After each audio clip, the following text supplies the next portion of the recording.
A true apocalypse. The world was destroyed.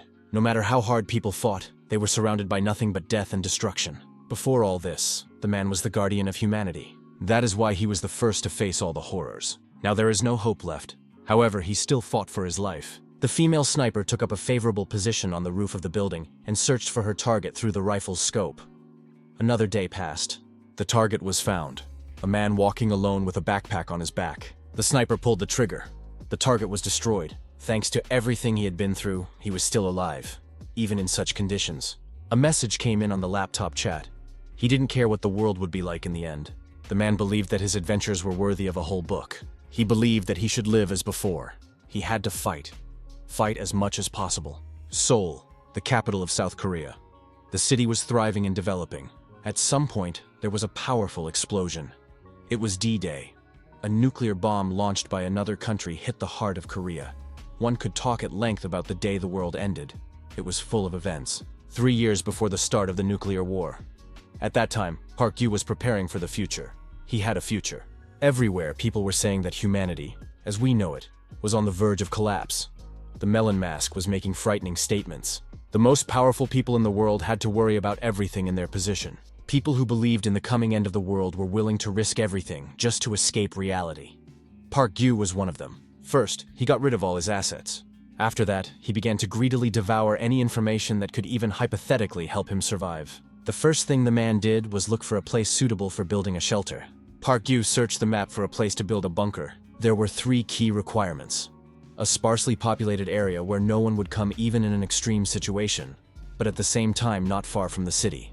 Secondly, the landscape should provide an advantage in case of an attack. Third, the cost. All of this had to be combined within the budget. In the end, Park Yu found a suitable place, a deserted forest strip near an Air Force base on the outskirts of the capital. The old man asked the young man if he was from Seoul.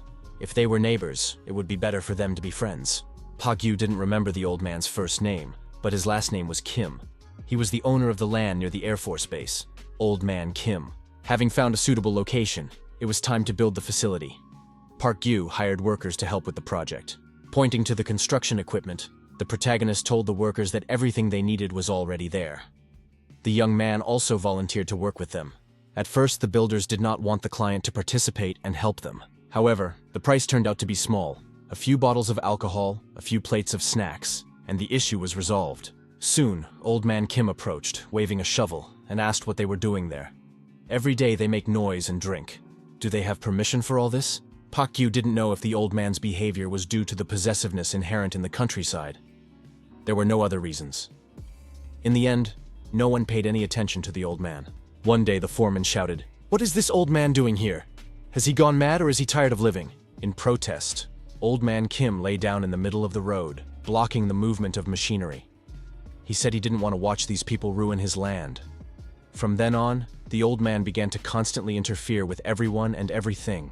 The construction crew leader, axe in hand, said he would explain everything to the old man right then and there. Park Yu stopped him and asked him to calm down.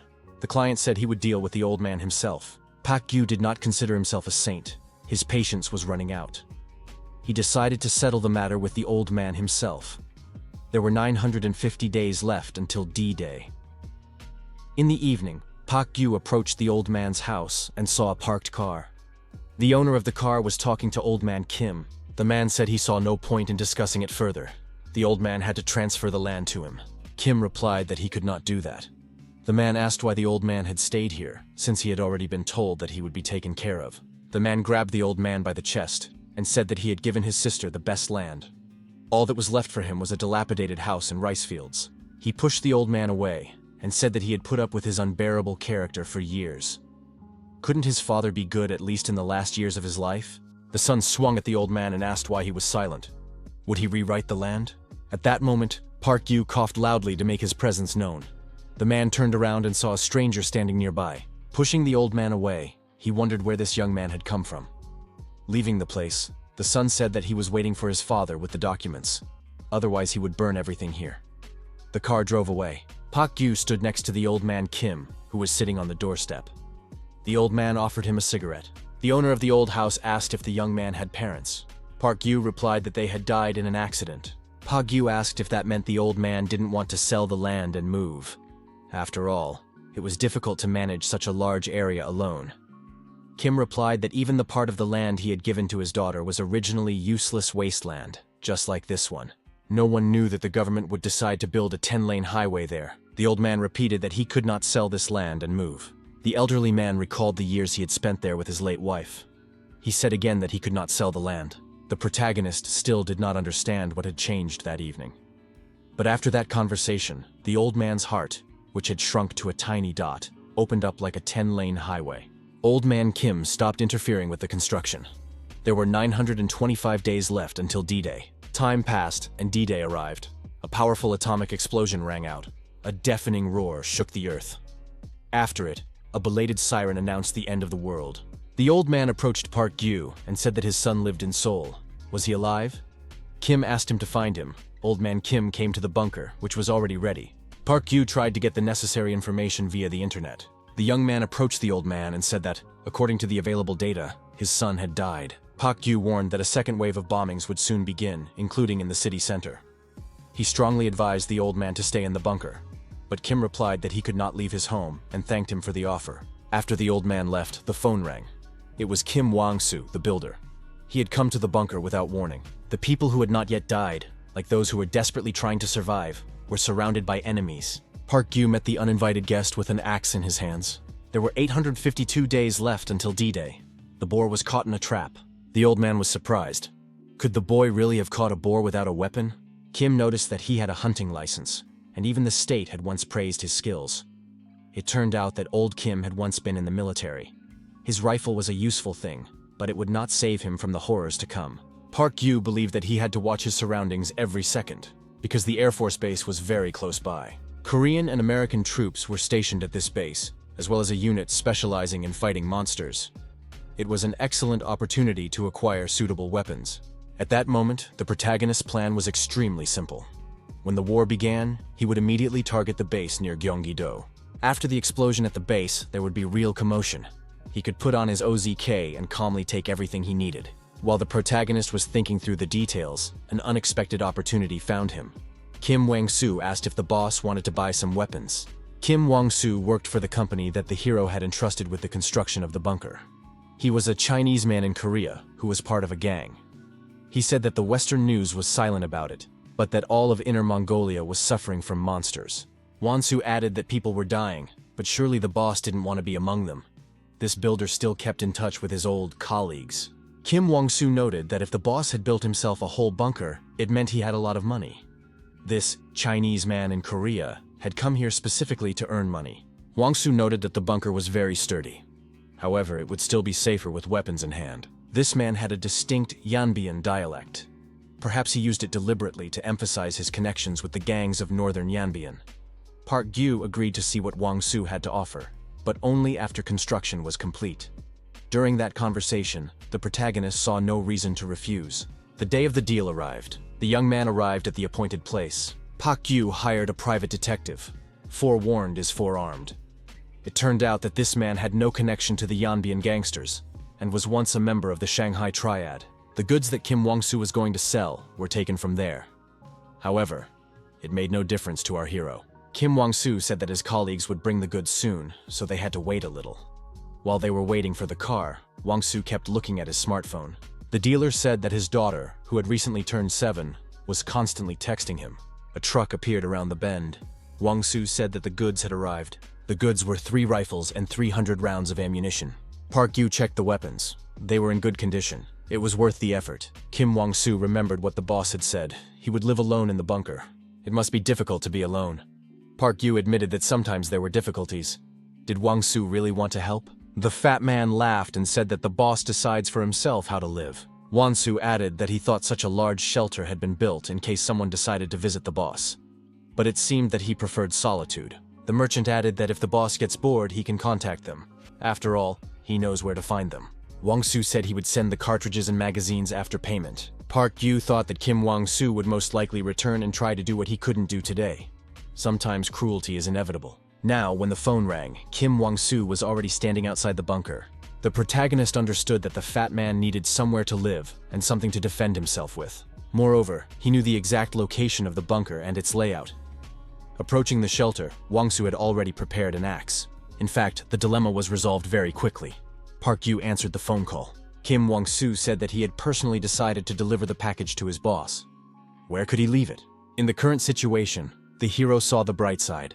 Although the fat man was armed, he had come alone. Park Yu understood that now he had to deal with him quickly, before the situation changed. The fight was short, and Kim Wang-Soo suffered a dangerous neck injury. Blood spurted everywhere, and the fat man tried to stop it with his hand. Kim Wang-Soo did not expect this from his former client. Who was this guy really? Was he a special forces soldier or a martial arts master? Kim Wang-Soo's strength was leaving him, and he fell to his knees. The fat man, bleeding profusely, began to beg for mercy. Park Yu replied that there was little he could do to help now. Even if he didn't finish him off, he would soon die from blood loss. Kim Wang-Soo said that in that case, the boss should do it quickly.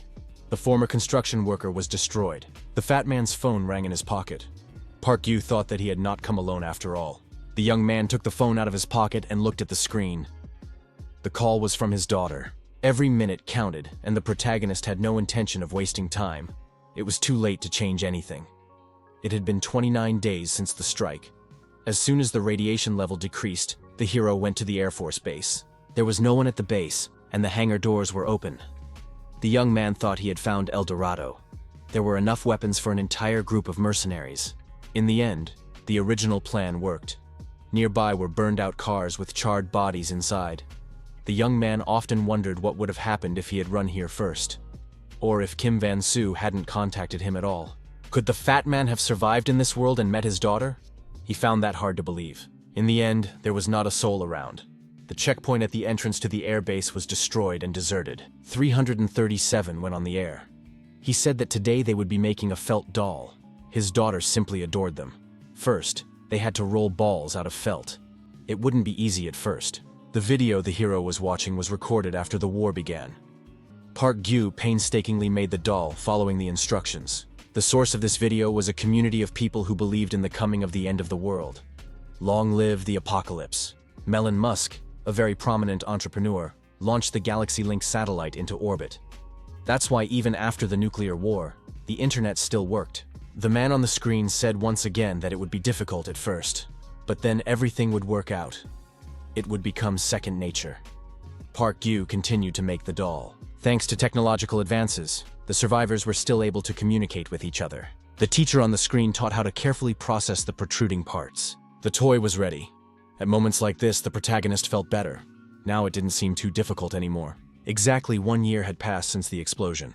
Although there were no more bombings, the enemies had captured the entire region. The government had lost control of the situation. The old life had become a long-forgotten dream. Recently, there had been more and more talk about refugees, as well as reports of people who had not been online for a long time.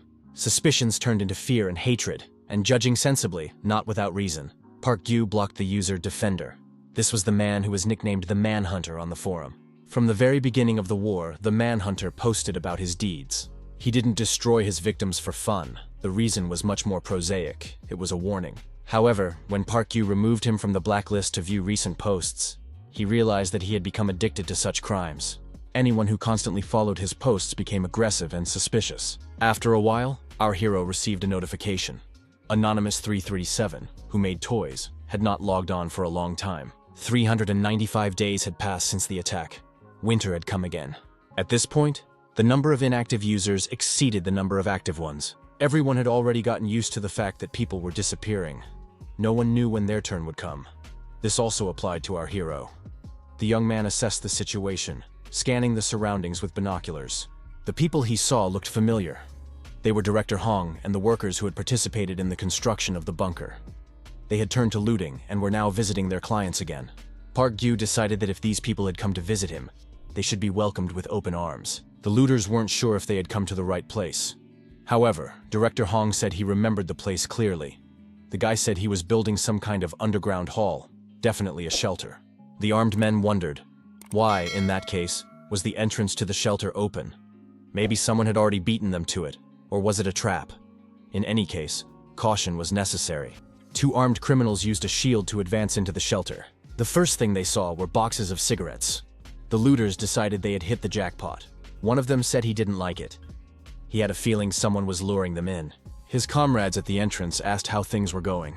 The looter replied that everything was fine. Director Hong said that they needed to search everything inside. Someone was definitely here, but they had to move slowly and keep their shields up. At that moment, Park Yu jumped on top of the two criminals. One of the looters was killed. The other, frightened, opened fire randomly with his firearm. Park Yu knocked the second criminal to the ground and swung his axe at him. The criminal begged for mercy. Park Yu dealt with this looter as well. He thought that there were 3 more left. The gang leader said that they should not go any further yet. They had to wait for news, otherwise they could get hurt. If there was tear gas, it should be thrown into the bunker. Park Yu thought that Director Hong still had his wits about him, which was why he was the leader here. He also realized that not everything in life goes according to plan. Now these looters were on his territory. The criminals noticed that the shelter doors had slammed shut. That meant they had to find the ventilation shaft and smoke the guy out. Hong said that he personally built this bunker. There is only one entrance here, which is also the exit. They needed to find the ventilation system, throw a few tear gas grenades inside, and the job would be done. Park Yu took an automatic weapon from the table. It was a game where the stakes were life itself. The young man never thought that fighting ordinary looters would turn out to be such a problem. However, there was something Director Hong didn't know about the bunker. When he and his workers finished construction, the protagonist expanded the underground room based on his own knowledge. An additional tunnel was built. Now these marauders, unsuspecting, were walking toward their doom. Park Yu emerged from the underground at the rear of the enemy. He got as close as possible to the criminals and prepared to shoot. A shot rang out, and one of the looters fell to the snow with a bullet through his head. Another shot, and another was destroyed. Park Yu came out from behind his cover and, without lowering his rifle, asked how many were left. Hong raised his hands and said he surrendered. Park Yu slowly approached, keeping his finger on the trigger. Hong admitted that there were indeed 5 of them. Park Yu ordered the bodies to be taken to the truck. The protagonist accidentally noticed a blood-stained toy in the back of the truck, exactly like the one he himself had made according to the instructions. Park Yu hit Hong in the face with the butt of his rifle and demanded an explanation. What had they done to the man who had sewn this doll? Hoon said they hadn't touched anyone. There was only one old man there. When they got there, he was already dead. They just took everything out of the bunker and left. Park Yu ordered Hong to take him to that place. It turned out to be surprisingly close. They drove there in less than half an hour. Our hero recognized the bunker immediately. He had seen it in the video, Anonymous 337. Hong said they had arrived. Park Yu imagined how the person who had methodically destroyed the network users had entered here. It was Defender, the Manhunter. Park Yu realized that this was undoubtedly his doing. After a while, Defender reported that he had gotten rid of 2 bugs. It seemed like it was already winter outside, but there were still a lot of insects. Why didn't they freeze? Where did they come from? Park Yu thought that the destroyed bodies could tell much more than meets the eye. The hero remembered an event from his past life. Bodies can reveal not only the cause of death, but also the conditions in which the victim found themselves at the moment of death. The murder weapon, the nature of the wounds, even the criminal's behavior patterns. All of this leaves traces. There are always plenty of bodies on the battlefield, and it is possible to gather the necessary information. This includes understanding the killer's attitude toward the death of their victims. With his hands raised, Hong said that he had done everything, and now they would let him go. Park Yu pointed his machine gun at him. Hong repeated that he had done everything. Wouldn't they let him go? He added that he had reasons for doing what he did. He has children, and he did everything for them. Hong pleaded. Without him, his children would not survive. Surely the young man did not want innocent children to die of hunger? Park Yu said there had been a slight misunderstanding. He would never spare a looter who knew where he lived. He added that he had heard such excuses before. Another motionless body appeared in the deserted shelter. Our hero had lived in the bunker for so long that he began to truly appreciate warm, fresh air. A short respite from the cold and anxiety was simply necessary. The young man felt calm in the sunlight. However, everything comes at a price. And in this world, the price is too high.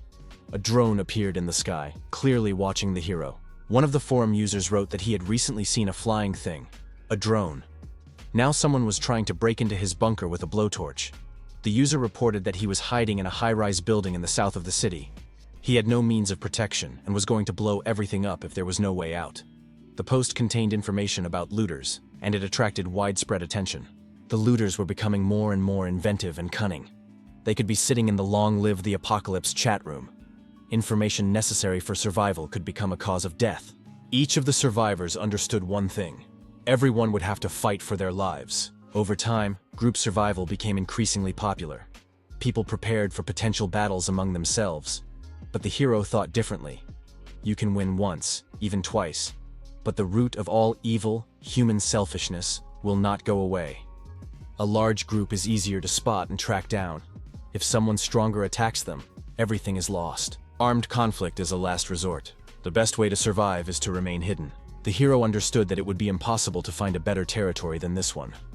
It is so empty here that neither looters nor vagrants have any reason to come here. In addition, a pack of mutated wild dogs had recently settled here. Anyone who decided to venture here would be better off not being envied. They said that radioactive zombies had begun to appear in a nearby town. One of the survivors began shooting these zombies with a sniper rifle from the upper floors of a local high-rise building. The leader of a gang of looters used drones to try to track down the man hiding in the bunker. Where can you even hide in these wastelands? The boss asked his associates if they had searched thoroughly. Maybe they had the wrong place. One of the criminals replied that they had already checked everything. They had to send out a drone, otherwise they wouldn't find him. The gang leader was determined to track down this person at all costs, and not return to the city until he did. With the help of the drone, they spotted an armed woman. How did she get there? The fat man said that, judging by her clothes, she was an American soldier.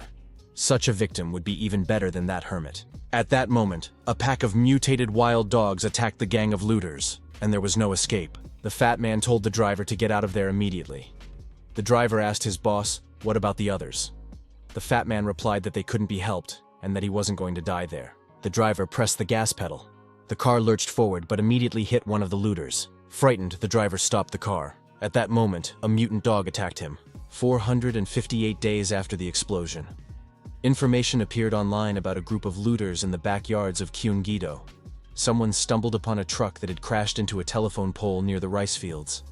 There was blood everywhere. The bodies were gone, but the bloodstains led into the forest. The animals were satisfied. The local survivors were delighted. The looters had been destroyed. Studying this information, Park Gyu thought that the mutant dogs must be living somewhere nearby. Everyone had already forgotten about him, but Dok Tanmun got in touch again. It seemed like he was trying to get attention again. He said there were 5 people at his door. He asked for help, otherwise he would blow himself up. However, after the last time, no one believed him anymore. But now it was serious. The explosion really did happen. Park Gyu decided that he would take such information into account in the future. But now he had more important things to do. One threat was very close. The female sniper. Our hero decided it was time to get to know his neighbors. The drone that was following the female sniper was destroyed by her. At that moment, the sniper was firing again. Park Gyu moved closer and, taking cover, saw the looters die as they entered the kill zone. He realized that he was on the territory of his neighbor, the crazy sniper. Park Gyu examined the bullet marks left on the ground. The holes from the warning shots were too close to the target shots. That meant she had no choice but to shoot. In a way, she was even more dangerous than Defender. He came here to learn more about the neighbor he discovered with the help of a drone. Judging by her hair, equipment, and weapons, she served in the U.S. Armed Forces stationed in Korea. At the beginning of the war, the U.S., being the most powerful country in the world, intercepted most of the nuclear missiles and protected its main territory. However, problems began later. They withdrew all their external combat forces, including those from Korea. This was done in an attempt to defend against the rifts from which monsters emerged. Park Gyu thought that as long as this girl was here, he would not be able to take full control of the airbase. It would also be impossible to conduct reconnaissance calmly. He wanted to avoid clashes with trained soldiers, but if someone entered his territory, a confrontation would be inevitable. Park Gyu had no intention of living with a threat at his doorstep. The hero studied the sniper girl's behavior patterns. The shooting stopped at about the same time every day. At that time, she probably went to bed. This was the only moment when it was possible to approach the building.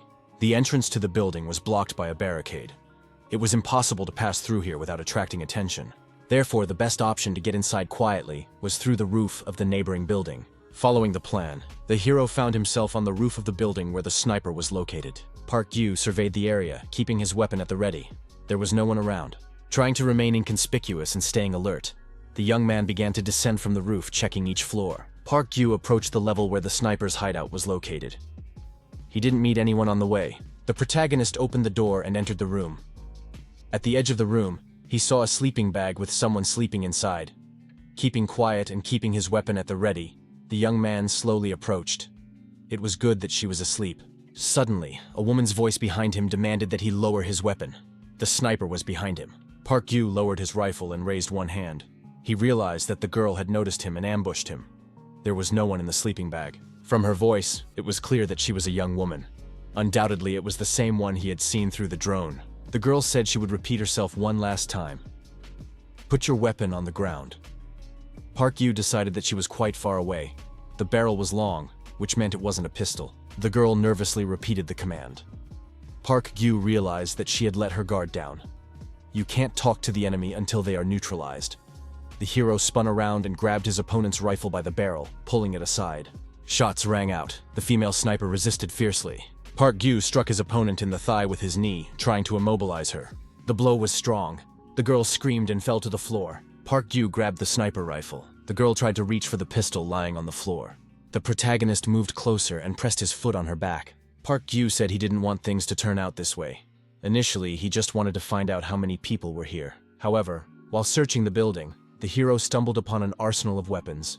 He really didn't want the local looters to get their hands on them. Park Yu said that if she really wanted to survive, she should have kept quiet.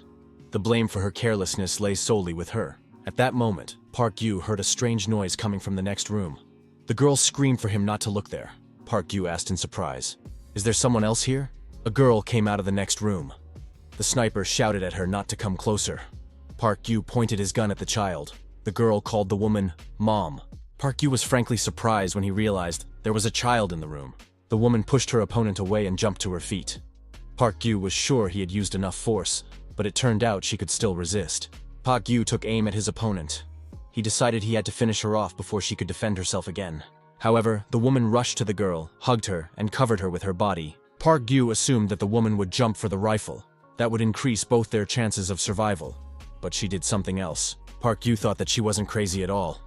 She just found herself in a wild, untamed jungle. How could she protect her daughter in a strange, devastated country? She had no choice but to pull the trigger at the first sign of danger. The woman turned to our hero and pointed the gun at him. Park Yu kicked the weapon out of her hands. Pointing in the direction, the hero said that the land on that side belonged to him.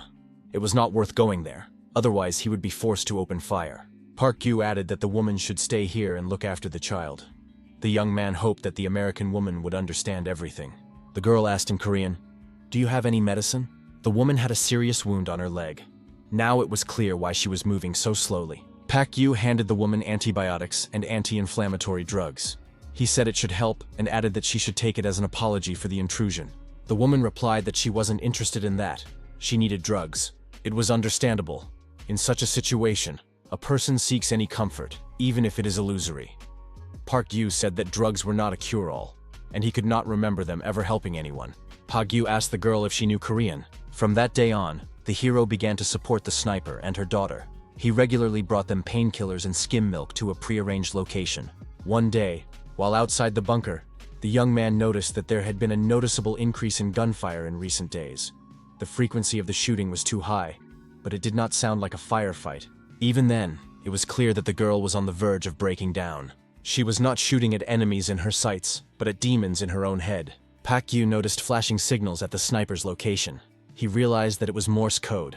A message had been sent requesting a meeting. A girl came to meet the hero at the agreed location. She said that her mother was very ill. The girl accompanied Park Yu into the building. He would never have guessed what awaited him inside. The entire shelter was littered with American symbols. Patriotism had become her only substitute for drugs. It looked touching and sad. Park Yu bandaged the girl's wounded leg. She said that the looters had RPGs and were continuing to attack day and night. The looters were drawn to the sound of gunfire. Her leg was getting worse and worse due to delayed treatment. The woman admitted that she missed home very much, her family, friends, and native language. She added that unfortunately her home was across the ocean. She looked very ill. The woman asked again if the guy had any drugs. The protagonist replied that he wouldn't give her any, even if he had them. No matter how much you run away from reality, your problems won't go away. Park Yu said he could only help a little, but for that he needed a weapon. Night fell, and rain began to fall from the sky. Looters gathered in groups and lit fires to keep warm. The hero had waited for this moment for a reason. There was no better time to leave his territory. The downpour limited visibility, and the cold forced people to huddle around the fire in groups. Park Yu prepared more serious weapons for the attack. The looters still had the advantage in numbers. When the bandits noticed a mine flying in their direction, it was too late to do anything. The hero needed to reduce their numbers as much as possible in the first attack. The chain of explosions progressed successfully, but more looters survived than expected. After that, automatic weapons were brought into play. Shell casings flew out at breakneck speed. The bandits couldn't even figure out how many attackers there were. After all, no one could see them. The hero understood why people are so drawn to light in tense situations, but that's exactly how they gave themselves away. Park Gyu said that he was very cold while waiting for the right moment in the pouring rain, so he needed to finish everything quickly. Now he had an axe in his hands. Swinging it, Park Gyu said that, like the man who had asked him to do this, he too missed home very much. When it was over, Park Gyu brought the sniper and her daughter to his bunker. The woman still needed medical attention. The girl curiously asked the owner of the bunker why the toilet was in the center. Park Gyu replied that she should not ask unnecessary questions and stay close to her mother. Park Gyu removed the bloody bandages and applied a new bandage to the woman's wound. He said he was following the instructions to the letter, so everything should be fine. The hero looked at the tired face of the American woman. The young man doubted that the wounded girl would get better right away. He could only heal her external wounds. Her soul was much more complicated. The protagonist found a miracle cure for the rabid sniper. He suggested she take a look at a forum, an English website called Long Live the Apocalypse.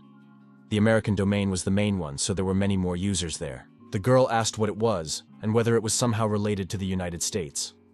Park Gyu suggested she write something in the chat. Time was ticking away.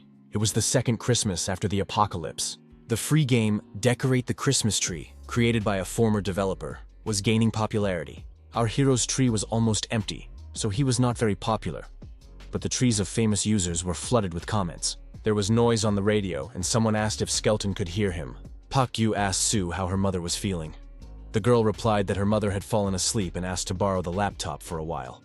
She wanted to celebrate New Year's Eve with people from North America. Park Gyu brought the girl and her daughter hot tea and sandwiches. The girl thanked him. The sniper said her name was Rebecca, and her daughter's name was Sue, and asked the young man's name. Since then, the young man had kept in touch with them. When he told them his name, Park Gyu, they heard "fuck you," so he stuck with his forum nickname, Skelton. Park Gyu promised Sue that he would bring a laptop. The girl wished Mr. Skelton a Merry Christmas. Park Gyu, sitting in his bunker, thought that everything would be fine with the girls. A new toy appeared on our hero's Christmas tree, with a note saying that it was hung by a user named John Lennon. Park Gyu would never have thought he would see that nickname again. Who drew the parallel between them? Our hero knew who this ghost was. He knew very well. 945 days before the explosion. Long Live the Apocalypse was an online community of people awaiting the end of the world. Its server was located on a separate satellite. It even contained illegal information, which was justified by the theme of the resource. The largest anonymous information center dedicated to the apocalypse. People from all over the world used this resource. At least, that's how it was promoted. Initially, Park Gyu couldn't afford a subscription. Was there any point in spending money to read the boasts of the rich? Our hero started using the forum because it was difficult to prepare alone, but he never found any useful information. It was decided to invest money in a bunker. However, some information caught Park Gyu's attention. It was shared by John Lennon. The necessity of using fake bunkers. Hints. When it comes to long-term survival, the tactical and strategic advantage provided by fake bunkers cannot be overestimated. They can be connected to the main bunker and used for reconnaissance and observation, or simply to mislead attackers. Fake bunkers should be mined in advance. If the enemy occupies them, you can get rid of all attackers with the push of a button. John Lennon's articles contained many thoughtful ideas. His philosophy of survival is similar to that of our hero, but his ideas were much more inventive. What does this John Lennon do? A new star has appeared in the community. People became interested in this personality. John Lennon responded to forum users by posting his ID. It turned out that he was a hunter. About 10 years ago, strange phenomena began to appear around the world, which people called fractures. Soon, terrifying creatures, now known as monsters, began to emerge from the rifts. Every country was concerned with creating teams to fight them. Hunters appeared, fighters against monsters. The scouts reported that a large monster had been spotted. The invasion was beginning. The identities of the highest-ranking hunters are kept secret. Each of them is an elite soldier who has undergone countless training sessions and battles. Park Gyu thought that, judging by John Lennon's license, he was not one of them. However, the hunter's ID only increased his authority. He had extensive knowledge appropriate to his position. The hunter's certificate was everything he could have hoped for. John Lennon quickly became a well-known figure throughout the community. He became the most popular and influential person on the forum. However, popularity does not come alone. Envious people appeared who attacked his every post with all their might. However, their attacks were so baseless that they did not even leave a stain on his reputation. Park Gyu assumed that John Lennon would not respond to them. However, he did respond, and not at all as Park Gyu had expected. The community was perplexed. Did he really show himself because of some nonsense? Maybe he just wanted to attract attention. The reaction was extremely lukewarm. It soon came to light that he had a D rank, the lowest possible for a hunter. He would have been better off continuing to write informational posts. He ruined everything with this demon. However, John Lennon did not stop. A meeting with fans was scheduled. He decided to face the problem head-on, 600 days before the explosion. Those who wanted to attend gathered at the meeting place, a small restaurant. The man said that his real name was Koo Sang-ho, but on the forum he was John Lennon. He was happy to see everyone. There were 10 people at the meeting, including our hero. Koo Sang-hyo ordered a lot of pork belly, but warned that he would not be eating because he was on a diet. He insisted he was on a diet, but as soon as the food appeared on the table, he pounced on the meat and beer. It seemed as if he hadn't eaten for several days, or simply wanted to get his money's worth. After that, 2 middle-aged men, clearly well off judging by their clothes, left the event. Koo Sang-hyo said that war would soon break out. It would most likely be started by China, which has serious problems with divisions. One of China's divisions is rebelling, ignoring orders from the center. He was saying things that anyone interested in the subject would know. All of his information was at least 6 months out of date. John Lennon asked Skelton how the construction of the bunker was progressing. The protagonist replied that he was facing new problems every day. Currently, he is unable to find a company capable of manufacturing adequate fuel tanks. Koo Sang-hyo said he had heard of such a company, but couldn't remember anything specific. Our hero didn't expect anything else. John Lennon had neither knowledge nor connections, so there was no help to be expected. However, unexpectedly, this man offered his help and said he could look into the matter. Park Gyu agreed. Koo Sang-hyo said he believed in the 6 degrees of separation rule and picked up the phone to call an acquaintance. Sang-hyo talked to his boss and asked for a company that deals with fuel tanks. As a result, thanks to this connection, the protagonist was able to get the bunker up and running. Despite his poor first impression, Koo Sang-hyo turned out to be a useful acquaintance. He was best at bringing people together. There were 400 days left until the explosion. The meetings continued with about 80 people attending the last one. More and more people came each time, but John Lennon still said frivolous things. Park Gyu thought that he would not come next time. John Lennon asked Skelton to step outside with him for a minute to talk. What did he want? John Lennon asked Skelton if he was a hunter. Koo Sang-hyo added that he had a feeling they had met before. Park Gyu wanted to say something, but Sang-hyo was already gone. Some people approached Koo Sang-hyo and asked where he had gone. Television reporters were looking for him. His friends added that he needed to go inside immediately. The television crew would not wait. The reporters said that there were more important things to do right now. Koo Sang-hyo still thought that Skelton looked like someone he knew. The protagonist thought that this was their last meeting in person. Soon, John Lennon became a real star. He appeared on numerous broadcasts, further strengthening his position. He was there as a representative of the Long Live the Apocalypse movement and as an expert on the end of the world. Later, he began giving lectures. This man monetized his fame as a doomsday salesman to the fullest. Koo Sang-hyo began to hold special consultations for the wealthy. This man didn't just ride the wave, he rode with all his might. The main springboard for his success was the guys from Long Live the Apocalypse. Forum users worshipped him like some kind of god. He watched their reactions and believed that they would follow him like sheep. However, it was this very thought that ruined Koo Sang-hyo. As a result, an entire army of armchair detectives took up the investigation. These guys are not to be trifled with. The bubble called John Lennon burst. Over time, our hero became annoyed that John Lennon was literally everywhere, so he was glad that it ended that way. He rose quickly, but fell even faster. Anonymous forum users only exacerbated the situation. He did not try to defend himself against endless suspicion and criticism. The last sign of life he gave remained forever in the history of the forum. Thus, the star of the Long Live the Apocalypse movement faded away. In the end, the lawsuit was pointless. The bomb had already exploded before the trial began. Looking at the Christmas tree, our hero wondered who had drawn the parallel between them. Was it a simple coincidence, or John Lennon himself? Park Gyu asked the creator of one of the Christmas trees who had left the message on his tree. The creator promised to think about it if Skelton told him why he needed it. The creator of the tree was a hacker and former game developer. At that moment, our hero could not have imagined how this would turn out for him. Fox Games, the game's creator, said he had found the answer. It was a participant with the nickname 180 centimeters. Our hero did not remember ever communicating with him. This aroused his curiosity. Park Yu listened to various radio stations, gathering the necessary information. He concluded that the state was still breathing. The heart of the bureaucracy was beating. Park Yu packed food and water for 3 days into a bag. He also packed weapons for self-defense. The young man understood that it was pointless to rely on the state. However, as long as the concept of nationhood lived on in people's minds, it could be exploited. That is why Park Yu was looking for a place for a bunker closer to the cities. After making sure no one was around, our hero set off. He decided to see what the capital looked like now. A year and a half after the nuclear bomb fell, the capital looked like nothing. The road to Seoul was boring, with nothing even worth remembering.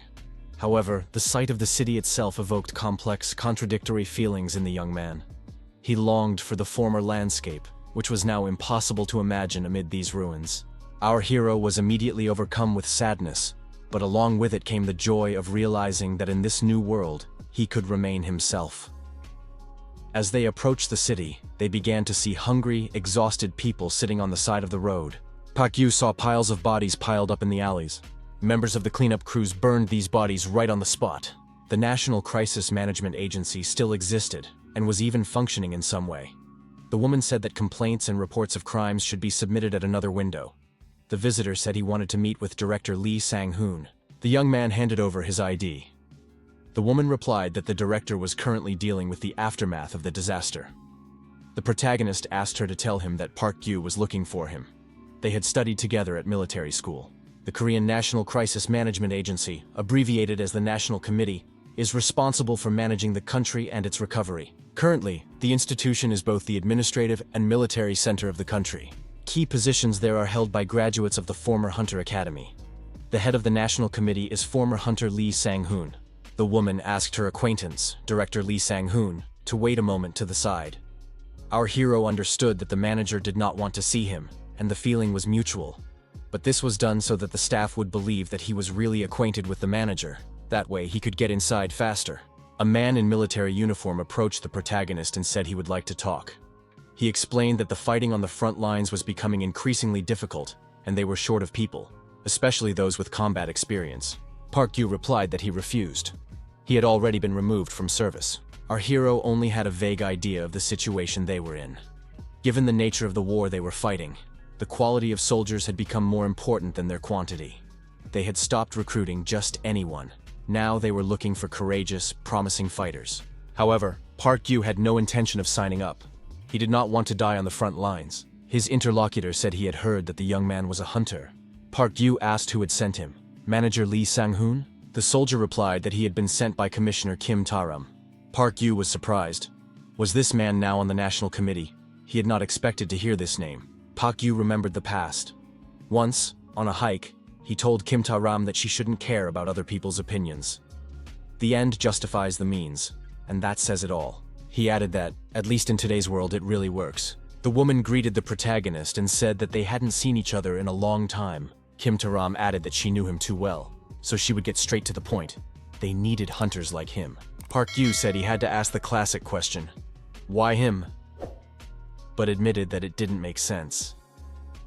Kim Ta-ram noticed that Park Yu was trying his best to avoid military service.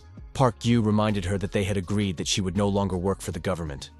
Kim Ta-ram asked him to answer, do old promises mean anything in this world? There was an insurmountable gap between desire and reality.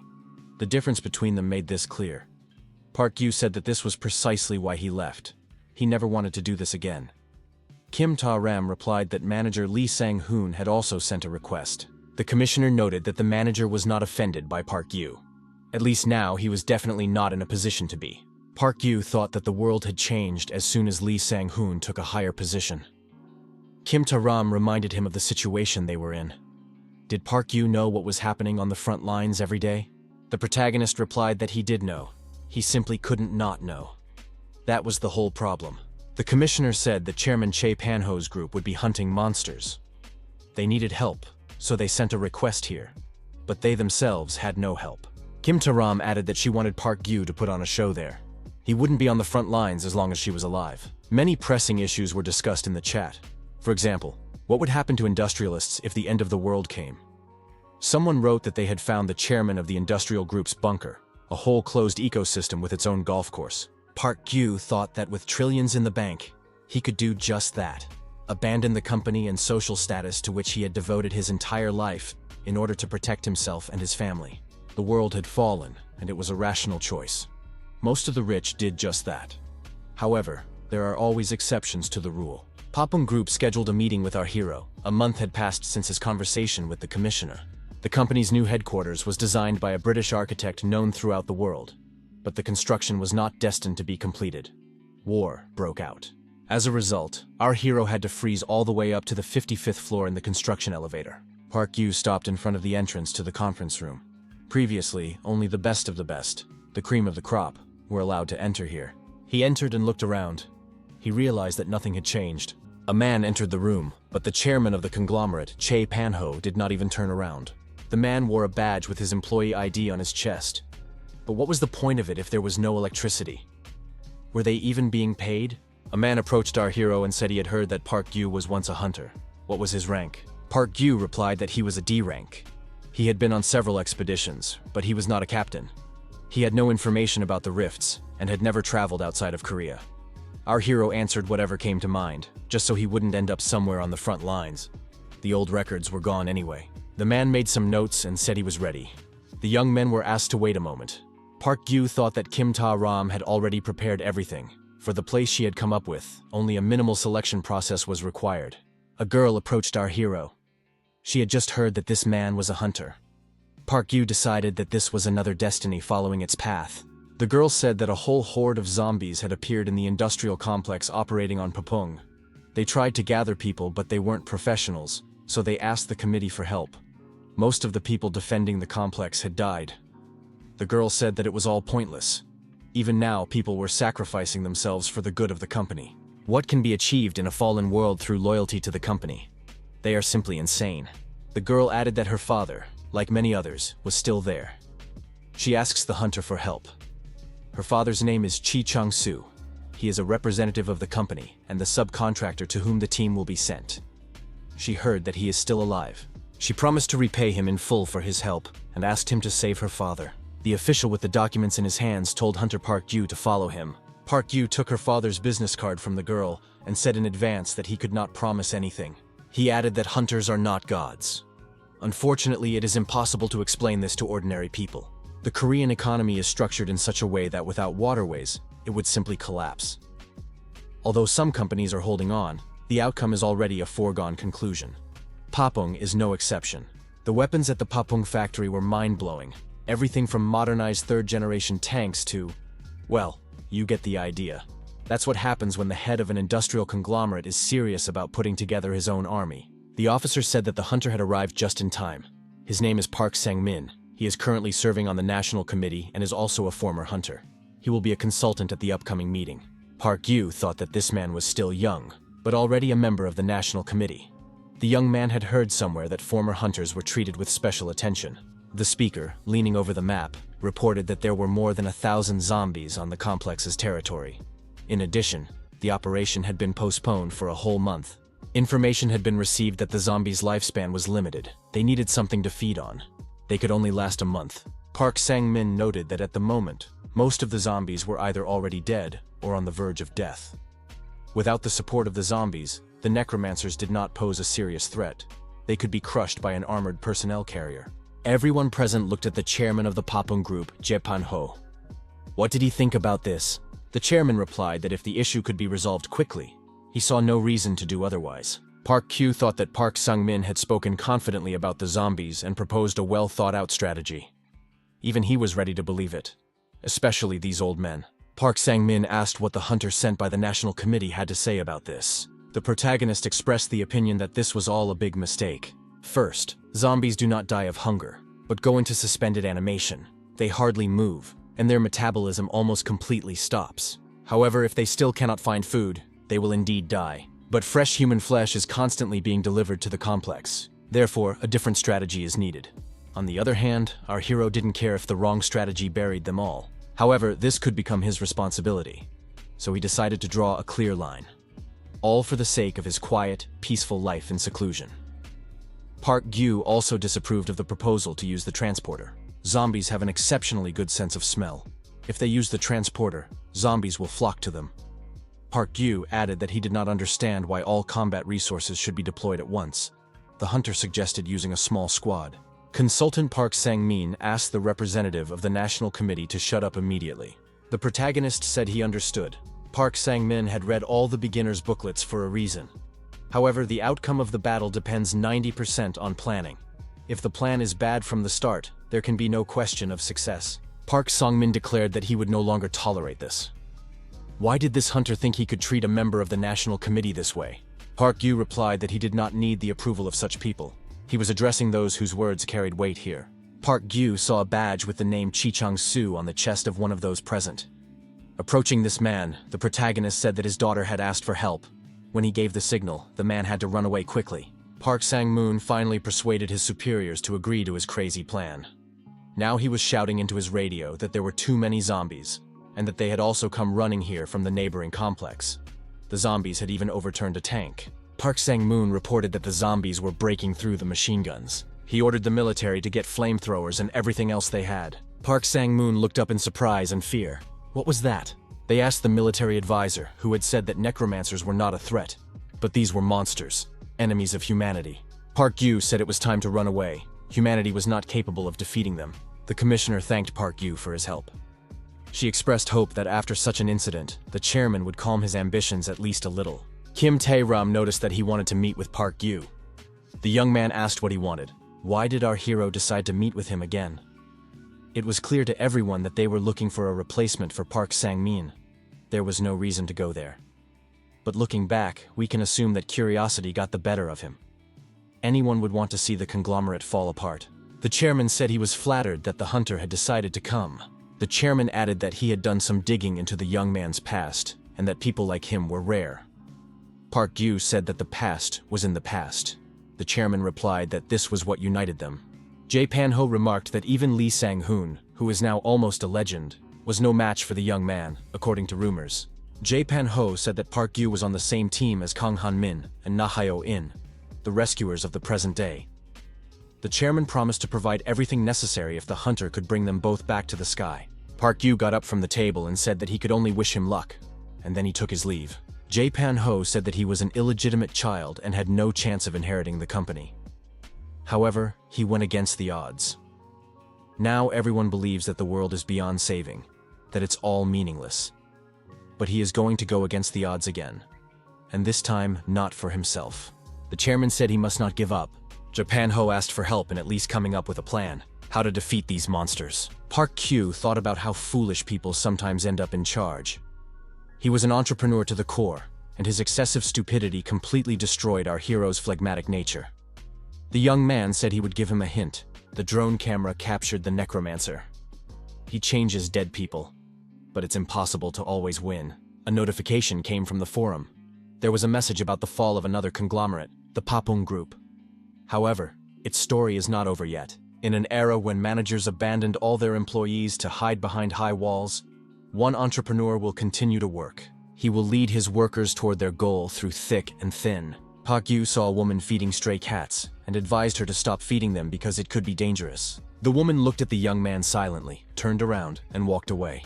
Park Gyu thought that most dangerous situations arise because of the human factor. Human errors can be easily prevented. The case with the cat lady was also one of them in a way. It's hard to believe now, but when the Chinese government was still in power, South Korea sent a group of hunters to hold back the monsters coming from China. Monsters emerged from rifts. The rifts first appeared in India. The country fell instantly.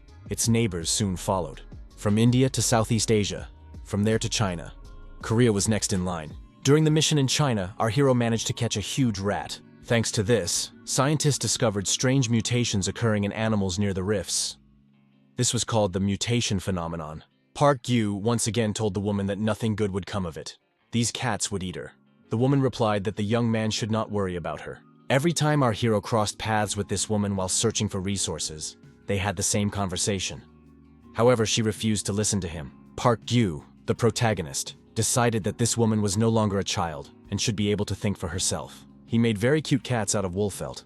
Park Gyu hoped that nothing bad would happen. The radio crackled, and Commissioner Kim Ta-rum came on the line. The commissioner apologized and said she wanted to ask for something else. Park Gyu reminded her that they had agreed on just one assignment, and that would be it. Kim Ta-ram said that this was an urgent situation, and that it would definitely be the last time. The commissioner added that this matter also concerned Park Gyu. He lived near the Air Force Base, next to a residential complex. Mutants had spread there. The protagonist immediately understood what kind of request it would be.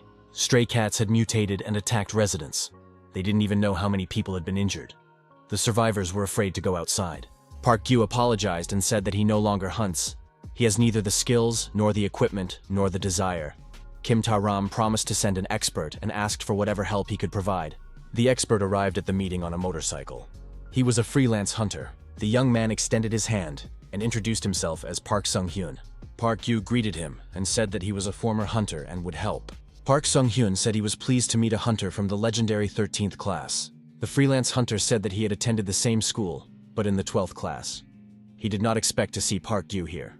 The protagonist said he would prefer to avoid the subject as much as possible. Park Gyu looked at the guest's equipment and asked what it was. Park Sung-hyun replied that it was exactly what Park Gyu thought it was. On his way here, he surveyed the surroundings. Mutants attacked him. They already know the taste of human flesh. But cats are cats. A few shots, and they scattered. Park Gyu thought that this guy hunted mutants alone. So he's not a coward, and not everyone can do that. This Park Sung-hyun was definitely an A rank, no less. If this man were on the protagonist's team, that's exactly how he would have rated him. The hunt had begun. Park Sung-hyun said that he could have handled this task himself. He cornered them and was about to finish them off with explosives, but someone intervened. A strange woman grabbed his arm and prevented him from doing so. Because of this, they would have to keep looking for places where mutant cats could be hiding. The woman walked around the neighborhood and called out to the cats, urging them to come to her. She said she had brought them food. At that moment, armed hunters watched the woman from around the corner. Park Gyu thought, this woman fed the local cats. If she was looking for them, they would surely show up. That's exactly what happened. The wild cats came when she called them, and the woman was very happy. The hunters came out of ambush and opened fire on the wild animals. The cats were trapped and had nowhere to retreat. The woman screamed loudly in despair, demanding that they stop shooting. The wild animals lunged at the shooters, but did not manage to reach their target. The shooting was intense, and none of the animals had a chance of surviving the massacre. The woman was puzzled. Why were the hunters doing this? They shouldn't touch her animals. Park Sung-hyun said that enough was enough and threw an explosive device at the cats. The woman tried to protect them and stood between the cats and the flying explosive. There was an explosion. At the last moment, the woman remembered all the moments of her life that connected her to these cute animals. Park Sung-hyun coldly watched what was happening. Park Gyu said that this guy would stop at nothing. In this world, you have to clearly distinguish between your desires and reality. The fall of a company is somewhat similar to a plane crash. Even without a driving force, the object still flies by inertia. At one point, it falls sharply, crashing to the ground with a bang. Watching the plane fly overhead, the protagonist thought that this was not the first time he had seen this. The time had come sooner than he had expected. People are such that they cannot do without entertainment. There is nothing wrong with that. Entertainment is a cure for fatigue. For our hero, the main source of meaning was the forum, "Long live the apocalypse." The food the young man had prepared for himself seemed extremely delicious to him. The forum had long since lost its original meaning. It was too late to prepare for the coming end of the world. Besides, the most terrible event was long gone. In a world where everyone lives in constant solitude, Long Live the Apocalypse has become a community where people simply talk about their lives and seek at least some peace of mind. In essence, this forum is no different from the online communities that existed in the past. You can write posts, comments, and messages. You can rate other people's posts. Posts that receive a large number of positive ratings are placed in a separate section. Best on the forum right now. Skeleton recently made it into this section. Park Gyu wrote a post about his meeting with Chairman Japan Ho. It was witty, but restrained. Apparently, people are very interested in the details of celebrities' lives. Even this post attracted a lot of attention. Around the same time, someone posted news that caused a real stir throughout the community. It was about a lottery, the 7th lottery of hope. Tickets were distributed to everyone who wanted them, like rations. The organizer was the National Committee. Participants drew a ticket once every 3 days in a specially designated place. The lottery brightened up the gray everyday life, bringing something other than hard work into it. It became incredibly popular. The 2nd to 5th places were awarded additional rations or some essential items. For a person well prepared for the end of the world, this was of little use. However, the prize for 1st place was a settlement voucher, a residential complex capable of providing itself with food and electricity. It was protected accordingly. It was so technically sophisticated that it resembled the secret shelters of conglomerate bosses. Active discussions flared up on the forum. Soon, the opinion of the forum's inhabitants began to change. People dreamed more and more intensely, and finally, the winner was announced. His nickname was Everyone started calling him M9 because it was shorter. Once, our hero ran into him at a no-name organizational meeting. This man was quietly and calmly grilling meat. The community reacted very strongly to his post. There were a huge number of comments filled with admiration and envy. Success must have completely blinded him. He began to behave strangely. This man changed dramatically and began to look down on everyone with contempt. M9 gloated, and the forum's reaction was not long in coming. However, the protagonist did not really believe it. Even basic maintenance depended entirely on rough labor. Where did the Energy Committee get the funds for such a complex? And to distribute places through a lottery, no less. Our hero decided to contact Kim Taram by radio. The commissioner was surprised. What happened?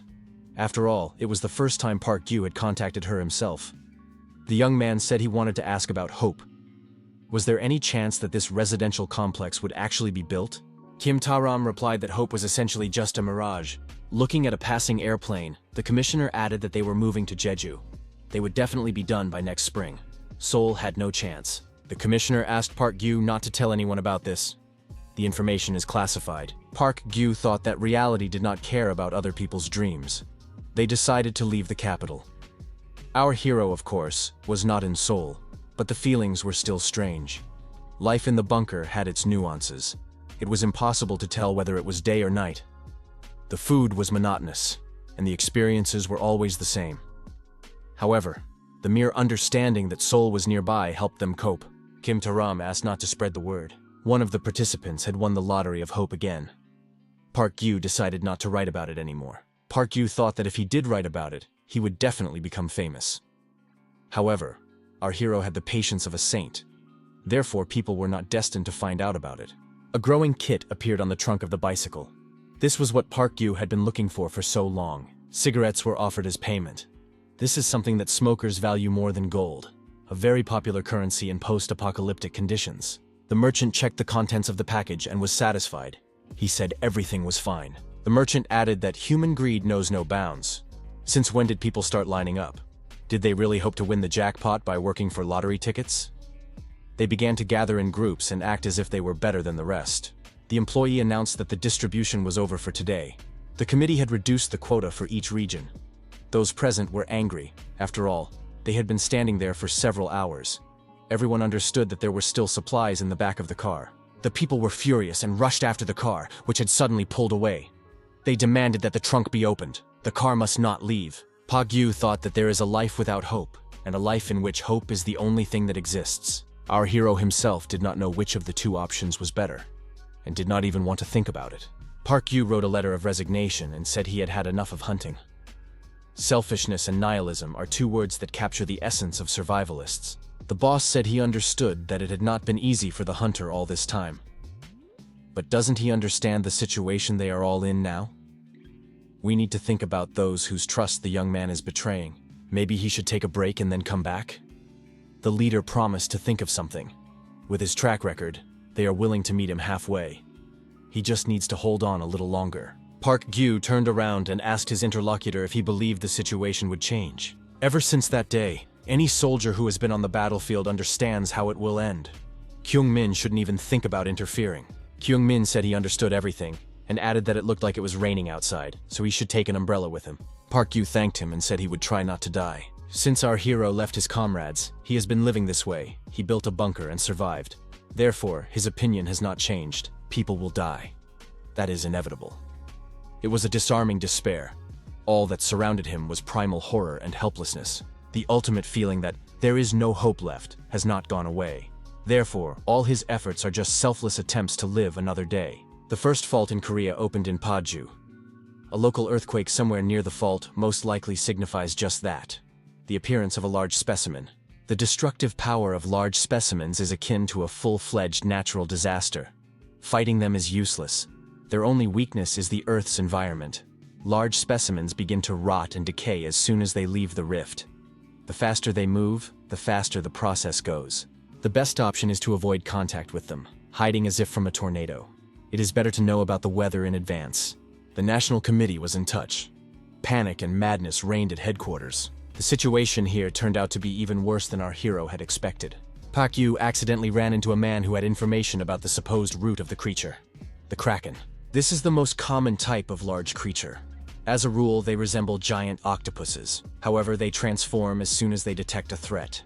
The main danger is the beam of death that the creature emits when it is in combat mode. This beam pierces everything in its path. There is no hiding or escaping it.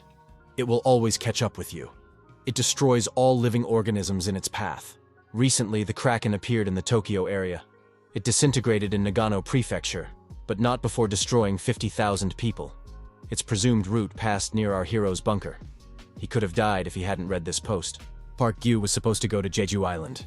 However, his plans changed. Park Gyu heard Kim Ta-ram say that it would be better to evacuate because of the Kraken's appearance. It may pass near Park Gyu's bunker, so there is no time to waste. Park Gyu returned to the bunker to quickly gather essential items. Our hero decided to help the chat participants and posted a warning that the monster was close.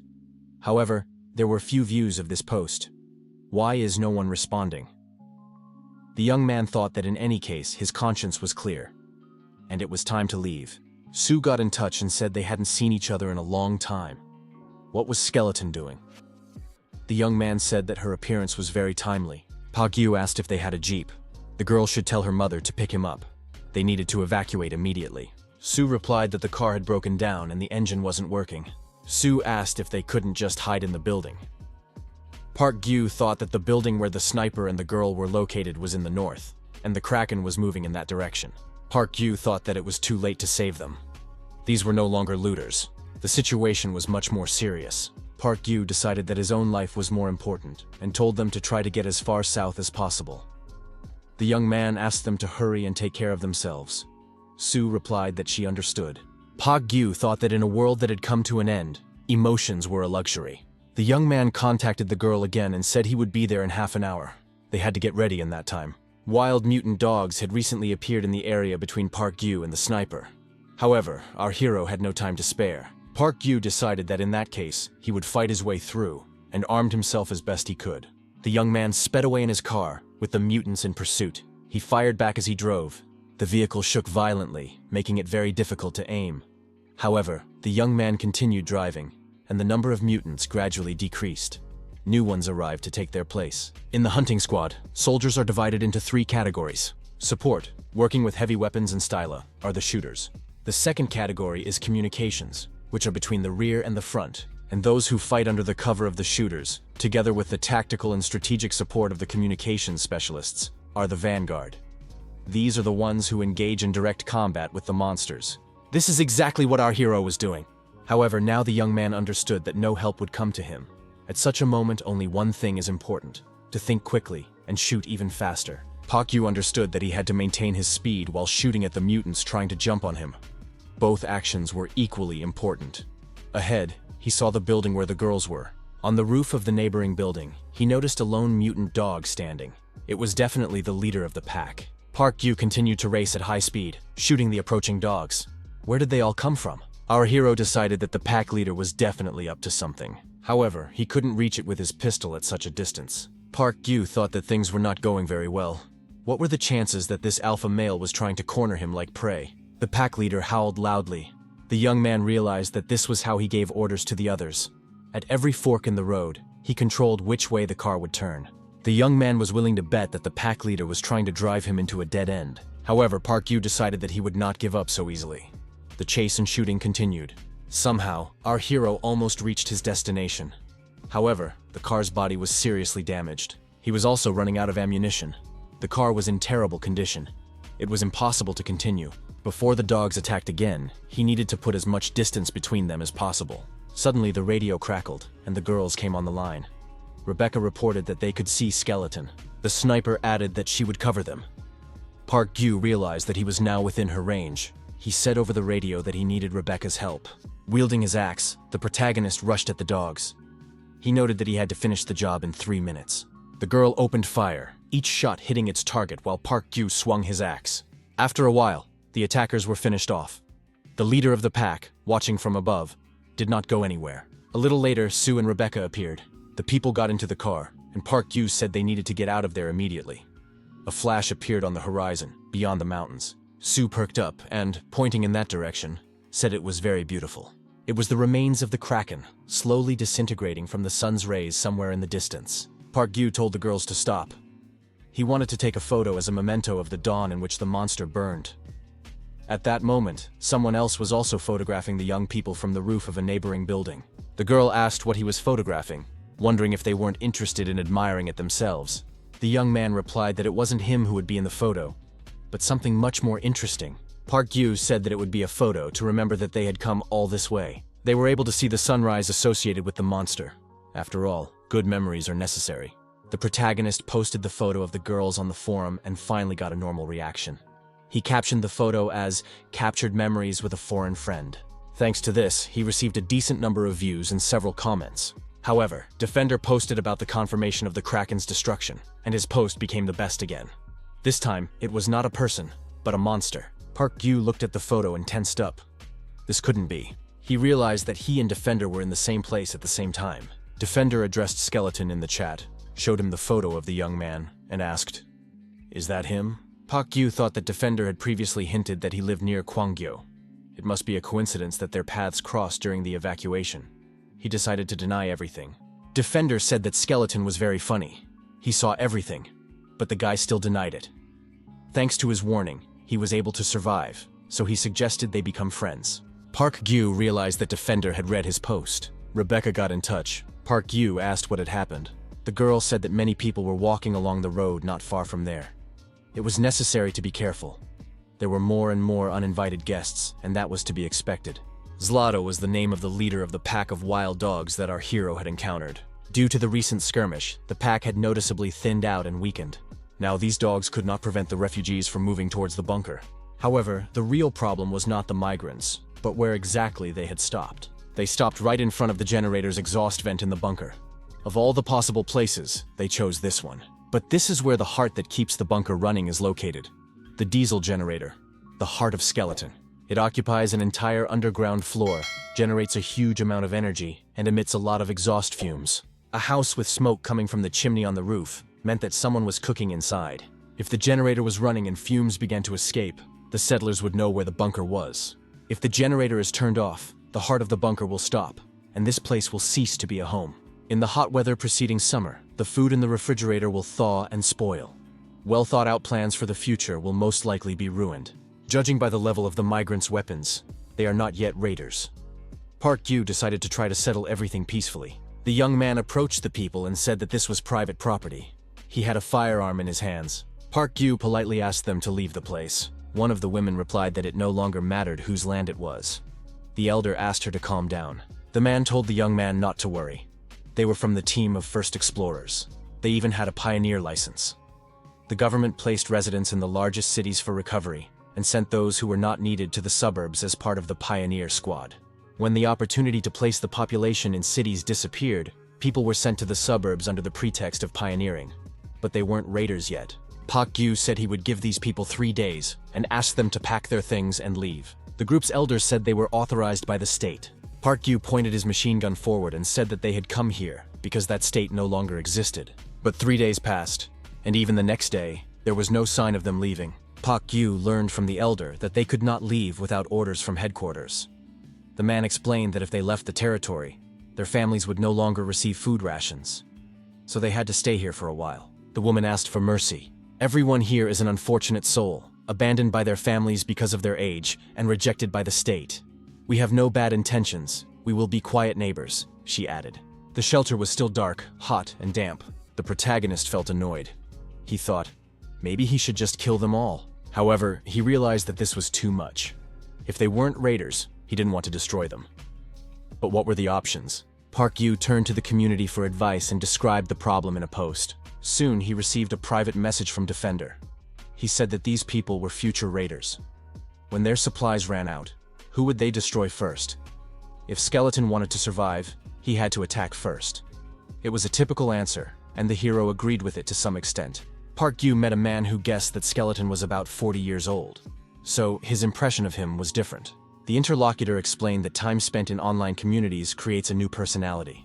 This was one of the rare, normal users, Kyle Dose. He said he had found something interesting on the nearest mountain, and the hero went out to see. Under a tree stood a large white cylinder of unknown origin. Park Yu said it was some kind of capsule. In fact, it was an egg. A photo of the cylinder appeared on the forum with the question, "Does anyone know what this is?" The answer came, "It's a monster egg." Seeing the post, the hero immediately had a crazy idea. If the pioneer squad couldn't leave without orders, he just needed to find a reason to make them do it. The reason was found, and it was incredibly frightening. To cross the city faster, the young man contacted the National Committee by radio. The skeleton's identification number was confirmed. The guard at the checkpoint knew that the young man was acquainted with Commissioner Kim Da-ram. He was directed to a safe road controlled by the state. The visit to the committee had paid off. The destination specified by Kyle Dose was Paju. This was where the first rift in South Korea had opened. The capsule appeared on a remote road outside the city. The area near the rift is guarded by elite hunters and military personnel. They did not expect the capsule to appear. Park Yu said he wanted to see the egg right away. The appearance of the capsule meant that the destruction of the area had already begun. The territory would soon become uninhabitable. Park Yu stepped forward with an axe in his hands. Kyle Dose asked, "Isn't the egg too dangerous?" The hero told him to step back for a second. Park Yu added that if he died, the guy should take his car and leave. However, our hero hoped it wouldn't come to that. He moved closer to the egg. He thought that nothing in this world was completely reliable. With enough force to break through the shell, he swung his axe. But just before touching the surface, Park Yu stopped the movement with all his might. Kyle Dose asked, "What was that?" Park Yu replied that it was a reflective barrier. It distorts dimensions, reflecting and directing any attack back at the attacker. This is one of the reasons why humans cannot defeat monsters.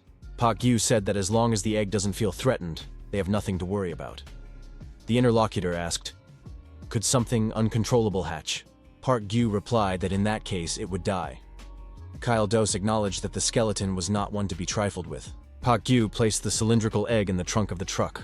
The young man said that he had just met Skeleton, and that this person was not at all what he had imagined. Park Yu asked what he had expected. The young man replied that in the community, Skeleton seemed like a strange old man. The guy said that Skeleton always added strange tags, engaged in low-level trolling, and had fun when someone posted something inappropriate. Park Yu said he had a lot to do and was leaving. Park Yu thought that since the beginning of the apocalypse, this was his first meeting with someone from online in real life. It felt like meeting an old friend. On the way back, the hero left the capsule on the nearest highway, not far from the shelter. The pioneers found the capsule and realized that it was something unusual. It even glowed. The elder contacted headquarters and reported that an unknown object had been found near their area. The order was given to leave immediately. A drone confirmed that it was a monster egg.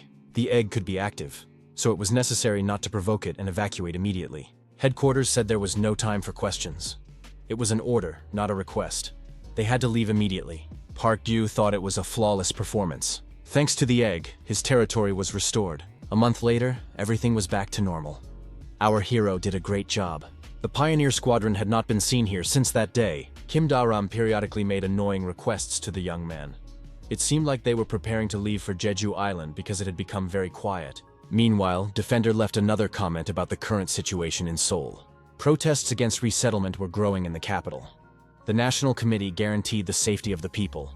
They must ensure this. Park Yu thought, are only their lives important? Why then is the government resettling? Kim Da-ram asked the director to move away from the window. It was dangerous. A stone might fly in. The director asked if Park Yu was still alive. He was a former hunter, now the director of the National Crisis Management Committee, Lee Sang-ho. Lee Sang-ho said to contact the young man and find out how long he was going to hide. The legendary hunter, the professor, wanted to know. Many years ago, the first rift appeared. Countries around the world expressed concern about this phenomenon. But without exception, they all showed hypocrisy, trying to use the anomaly for their own purposes. Soon, a large expedition set out to study the rift.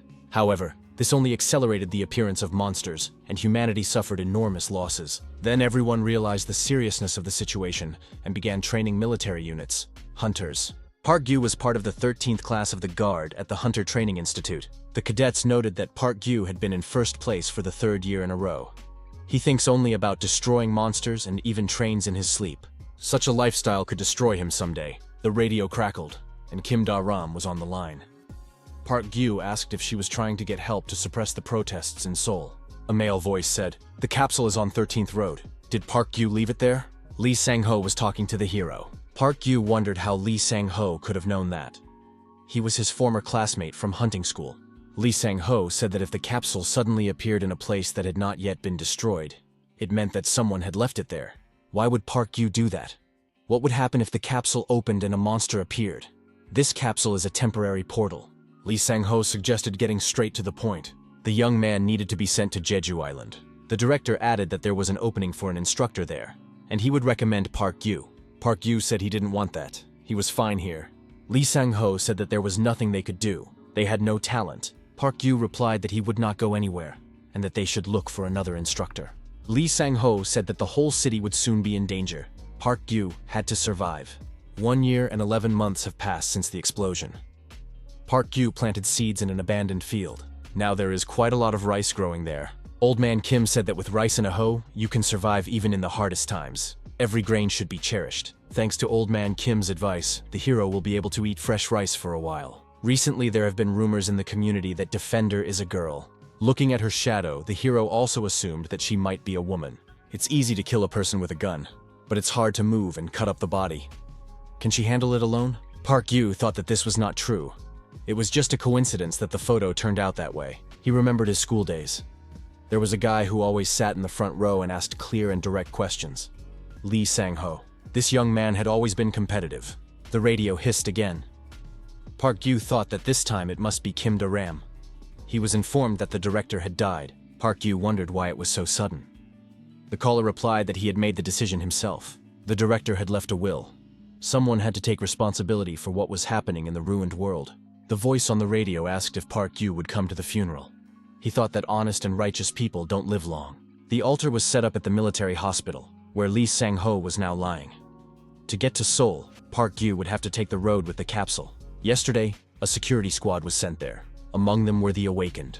Park Gyu thought that of all the places, they decided to send the Awakened ones here. He took 2 battle axes, one of the few things he had taken after his retirement. The fact that the young man took these axes did not mean anything yet, but anything was possible. Park Gyu decided that he had to say goodbye to Lee Sang-ho. For the last time as a soldier, he gathered his weapons and set off. To avoid the road with the troops, he took a detour along the nearest trail. A man on a motorcycle blocked the road. He said he couldn't go any further. It was Park Seung-hyun, a freelance hunter working for the National Committee. Park Gyu said he was going to Seoul.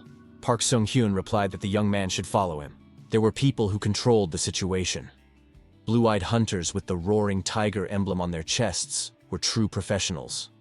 This was a new type of hunter that had appeared about 6 years ago. The phenomenon first appeared when about 1/3 of humanity was destroyed by monsters, the Awakened.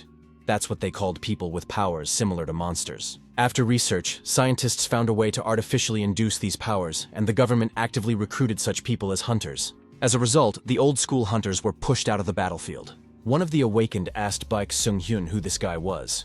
The young man replied that he was a former hunter. The Awakened one was surprised. Why was a former hunter riding on a dark path instead of a normal road? He wasn't a criminal. Park Gyu asked what class he was from. The Awakened one replied that this guy was hopeless. And what class was he from? Park Gyu said he was from the 13th. The Awakened one noted that classes up to the 18th were not considered senior, except for a few. Nevertheless, this guy was training to be a hunter, so he should know how dangerous the capsules are.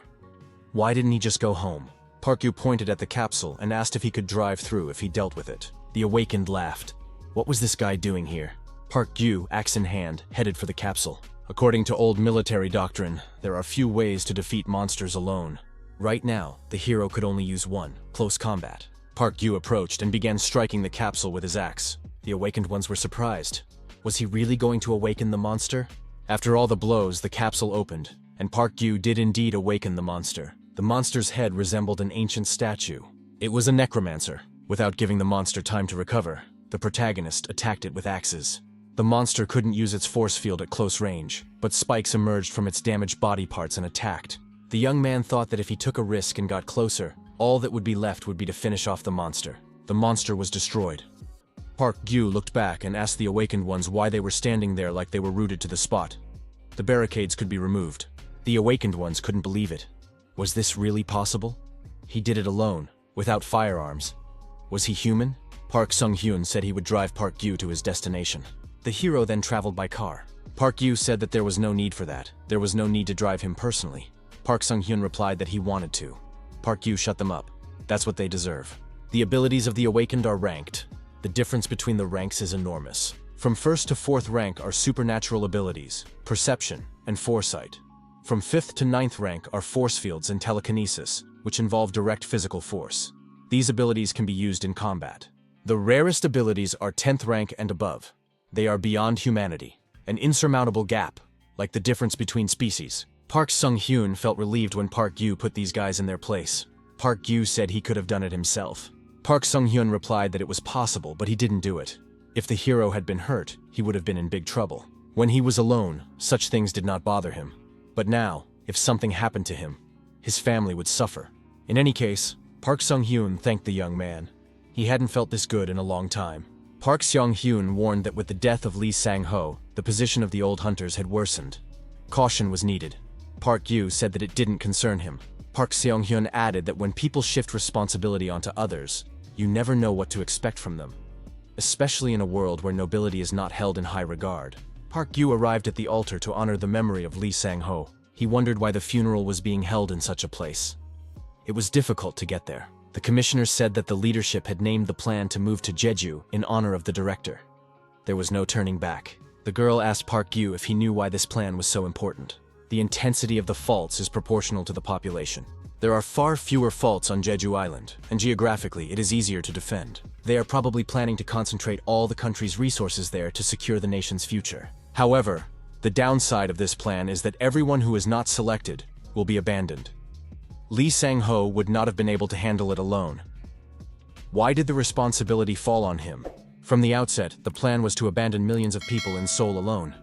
To calm the people, someone had to be made the scapegoat. Kim Ta-ram added that this role apparently fell to the youngest person involved in the plan. Kim Ta-ram asked if Park Gyu knew that Lee Sang-ho had come to her wedding and given only 30,000 won. Park Gyu clarified. Wasn't that the minimum at the time? The young man added that it was very much in Lee Sang-ho's spirit. Kim Ta-ram agreed. The commissioner said that shortly before the director's death, someone had come to see him. On the day the plan was completed.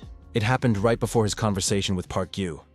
In the end, someone had to do it, and that someone was clearly not from the top, and definitely not from the bottom. Someone removed from the present, but looking firmly toward the future.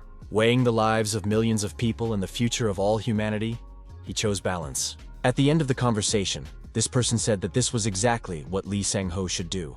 He is doing what even the professor could not do. Lee Sang-ho asked his interlocutor if they really believed that Cheonju could have a future. The director repeated, "Does Han Min really think so?" His interlocutor replied that they would soon find out. Park Gyu wondered how Han Min could be involved in Lee Sang-ho's plan. Kim Ta-ram suggested that Han Min had said something else before leaving.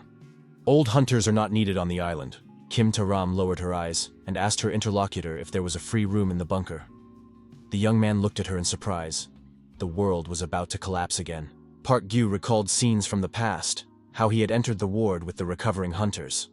The hunters stood up and greeted the captain. The young man said he saw only wounded people here. He added that these people must leave his team. The captain noted that an incompetent ally was more dangerous on the battlefield than a serious enemy. He had seen people die senselessly because of weaklings like these hunters, who were incapable of fighting. He didn't want to see that anymore. Leaving the ward, the captain told the hunters to decide for themselves and leave voluntarily. Kim Ta-ram burst into tears and said she couldn't take it anymore. After those words, she could no longer hold back. Her colleagues supported her and suggested they leave together. If they continued to remain under his command, they might go mad. Kim Ta-ram refused and added that she was staying. It hurt her to admit it, but she was indeed falling behind because of her injuries. Standing outside the door, the captain heard the girl add that she would clench her fists and endure everything. and she would do everything to one day say those words to him. At that time, Kim Ta-ram was a person with the same strong willpower as our hero. Now in conversation, the girl added that she didn't need much space in the bunker. Only for her son, her only child. After all, Park Yu could afford it, couldn't he? Park Yu thought that Kim Ta-ram was no longer the same person. Kim Ta-ram asked Park Yu to help her.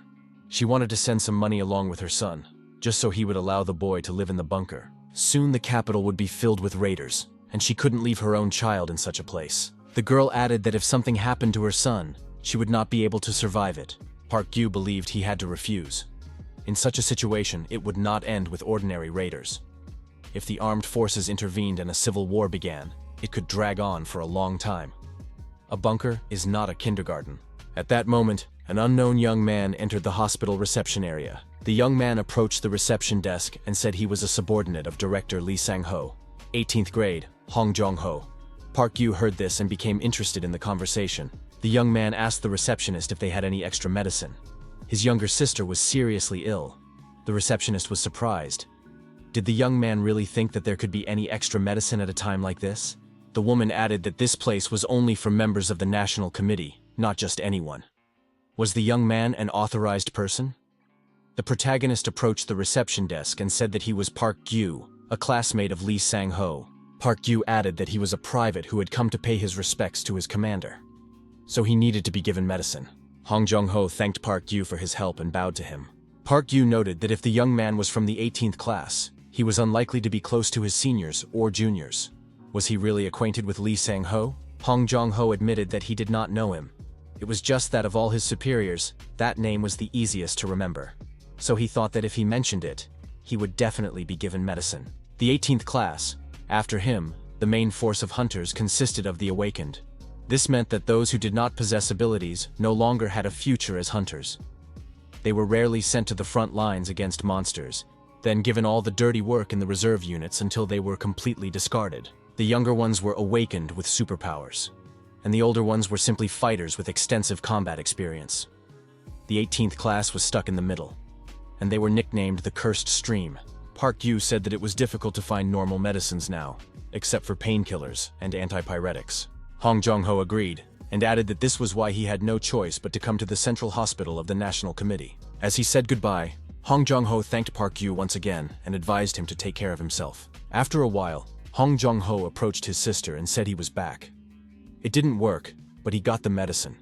To find information about the members of the National Committee, he would have to dig deeper. The young man added that he was unable to attend Director Lee Sang-ho's funeral. However, it didn't matter. His sister had no idea what had happened to him. He had just met the skeleton. Behind Hong Jong-ho, Park Yu suddenly appeared. He pointed a gun at the young man's head and said that he already knew a lot, so the conversation would be quick. Park Yu ordered the young man to raise his hands and called him Defender. Defender spun around sharply and knocked the gun out of Park Yu's hands. Now the gun was in Defender's hands. He said that if he wanted to talk, he should put the gun away first. Wasn't that right? The next moment, Park Yu knocked the gun out of Defender's hands. Park Yu rushed after the gun, and Defender ended up behind our hero. The gun flew to the side, and hand-to-hand combat began. The young men continued their confrontation. The fight became more and more fierce, and each of the opponents demonstrated their skills. In the end, Defender found himself sitting on the ground. He was forced to admit that Skeleton was indeed strong. Park Yu stood in front of his opponent with a pistol in his hand. Defender got up, took a knife from behind his back, and asked if Skeleton really wanted to end it all right there. Then, he suggested, let it be a duel. In the back of the bus, behind Defender, was his sister. Defender thought that his sister might get hurt if Skeleton accidentally fired his gun. She would be in the line of fire. Defender threw the knife on the ground, raised his hands, and said he was just joking. Defender suggested settling all differences through conversation. Park Yu thought this was to be expected. He needed protection. Defender asked when Skeleton began to suspect him. Park Yu replied that he had been suspicious from the very beginning. When you reach the level of team captain, you start to notice a lot of things. Defender is from the cursed 18th stream. He knows what kind of work that stream did abroad. If he has no abilities, he is useless. What can he do at all? Defender recalled his work. Personally, he did it well, but it wasn't easy for everyone. Hong Jong-ho told his colleague that everyone had their own merits, so they could carve their call signs on the heads of their victims. Skeleton replied that only the awakened ones always participated in battles with monsters on the front lines. The 18th stream simply cleaned up after them so that the people would not see. They were called the Killer Squad. Defender said that such rumors had indeed been circulating. Hong Jong-ho added that it was hard to believe that Skeleton had understood everything from the beginning. Park Yu noted that there was other evidence. The young man added that he had visited one of the places Defender had been to. He had the chance to study the body that the killer had disposed of. His physique, gait, leading hand, even traits and habits that Defender himself was unaware of. Then, when Hong Jong-ho said at the reception desk that he was a subordinate of Director Lee Sang-ho from the 18th class, everything became clear. He was Defender. Hong Jong-ho laughed in response. Park Yu was surprised. What was so funny? Hong Jong-ho replied that he thought only the 18th class was creepy. It turns out that all hunters are like that. However, Skeleton's deduction was still flawed. Park Yu wondered where he had gone wrong. Defender said that he did indeed leave traces out of habit and let others know of his presence. Hong Jong-ho added that he wasn't exactly Defender. At that moment, a girl approached the young man. Hong Jong-ho suggested that Park Yu meet his sister. Hong Jong-ho said that Defender was a duo. Park Yu thought that those who believed Defender was the girl were partially right. Hong Jong-ho explained that he usually does the hard work while his sister writes posts or makes decisions remotely. Online, his sister is a real pro, but in reality, she is as helpless as a hamster. Park Yu wondered why Hong Jong-ho was telling him this. Isn't this a strategically important secret between brother and sister? Why reveal it? Hong Jong-ho asked, "What difference does it make? Do you need a reason if it's all for fun?" The brother and sister smiled, clearly pleased with themselves. Hong Jong-ho said they weren't bad people. Didn't Park Yu think so too? Park Yu thought they were being too frivolous, doing whatever they wanted without thinking about the consequences. Hong Jong-ho asked if Skeleton still wanted a second round. Park Yu said he didn't need it. It was a waste of time. The hero turned around and went home. Hong Jong-ho called out to the Skeleton and thanked him for the medicine, adding that they would see each other again. Park Yu asked in surprise why they would meet again. However, the moment of their next meeting came even sooner than the protagonist expected. An incoming message from user Defender appeared on the laptop screen. Defender asked if the Skeleton had any extra ammunition, preferably a lot. He was willing to trade it for supplies. Park Yu asked if it was his sister. The answer was yes. Skeleton replied that he had no ammunition. Defender said he was lying. Did he really want to die? Park Yu thought that the girl was behaving completely differently than she did in real life. Skeleton repeated that he had nothing and there was no point in begging him. Defender asked if she would increase activity at his posts. Skeleton agreed and asked where they would meet. The meeting was set for an abandoned mansion near a theme park in the Gwangyo area. Park Yu thought that the mansion was tall and easy to defend, but the area was too open. Perhaps that was why they decided to eliminate any threats rather than hide. Park Yu arrived at the appointed time at the designated location. A body was hanging from a nearby tree. It was immediately clear that it had been there for too long. Hong Jong-ho appeared at the doorstep and greeted the Skeleton.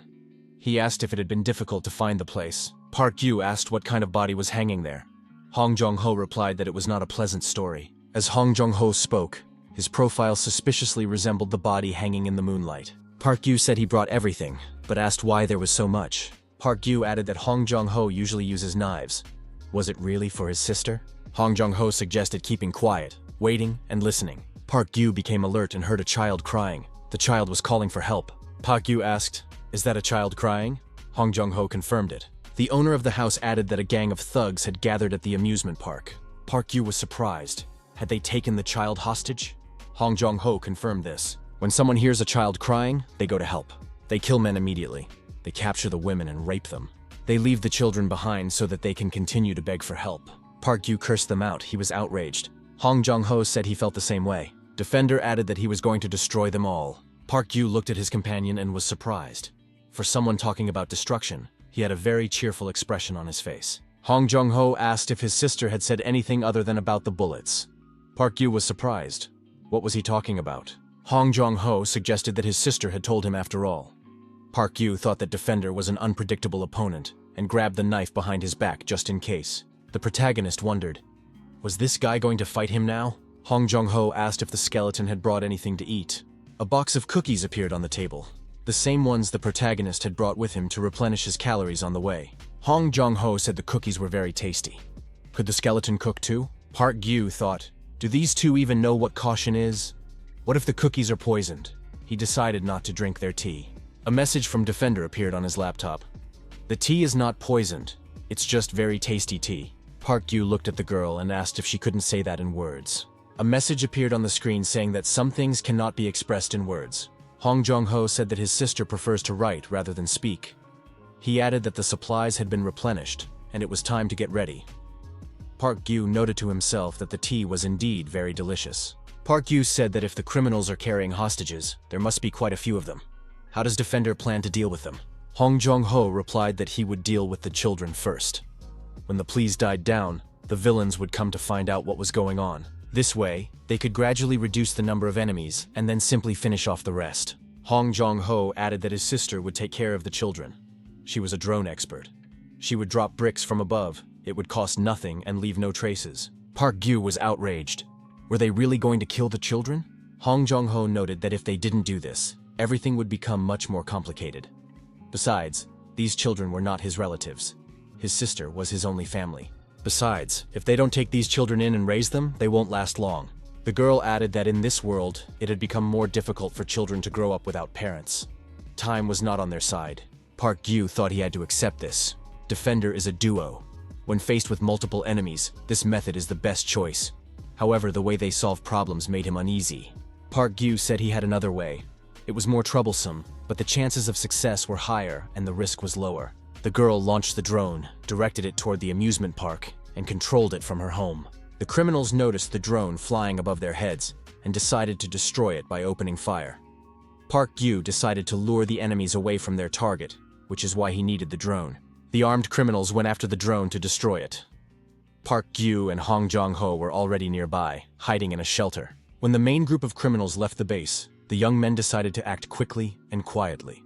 They dealt with the guards at the rear without making a sound, using only cold weapons. After that, the protagonist entered the room where the children were.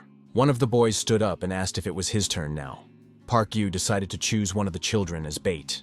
The protagonist said that the criminals who had gone after the drone would return soon. Now, he would need support. Hong Jong-ho expressed confidence that Skeleton would trust him with this. Park Gyu replied that he trusted Defender's skills. The armed criminals shot down the drone after all. Now, all that remained was to wait for them to return to base. The villains, armed with machine guns, returned to the base and were shocked by what they saw. One of the boys was standing outside. There was no one else around. The villains cursed. The guards couldn't even keep track of the children properly. The leader of the criminals asked what the child was doing there. Why wasn't he asleep, but wandering around at night? The villain approached the child and grabbed him by the chest.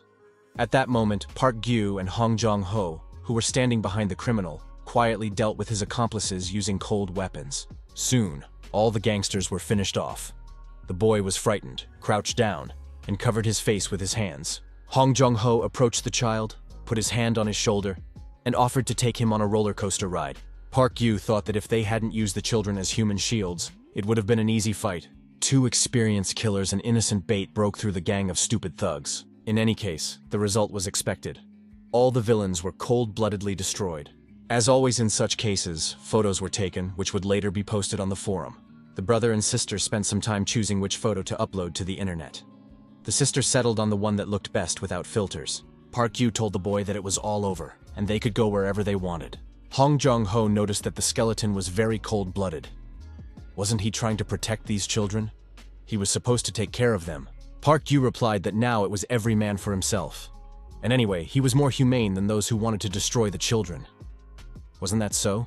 Hong Jong-ho heard these words, took out a knife, and asked if the skeleton really wanted to continue their fight. The young people stared intently into each other's eyes. The girl's gaze was also cold and determined. The child asked them not to fight.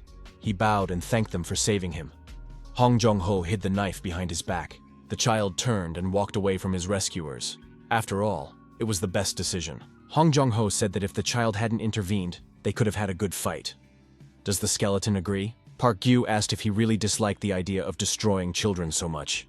Was it a sore subject for him? Hong Jong-ho replied that it was just a pretense of virtue. Defender said that the skeleton was so unwilling to be bad that he was putting everyone around him in danger. He had seen enough of this. It made him sick. Park Gyu thought that at that moment, Hong Jong-ho showed extreme indignation when he spoke and looked at him. However, that feeling was clearly not directed at him. Was he talking about the body hanging from the tree? Even after their deaths, the brother and sister left it there to rot. That was the object of his hatred. Park Gyu said he wasn't a pretender. But even if he were, He had no reason to pretend to be Defender. Park Gyu really didn't consider himself that kind of person. He remembered a scene from his past life. The professor team had called for a rescue squad. The captain had been injured.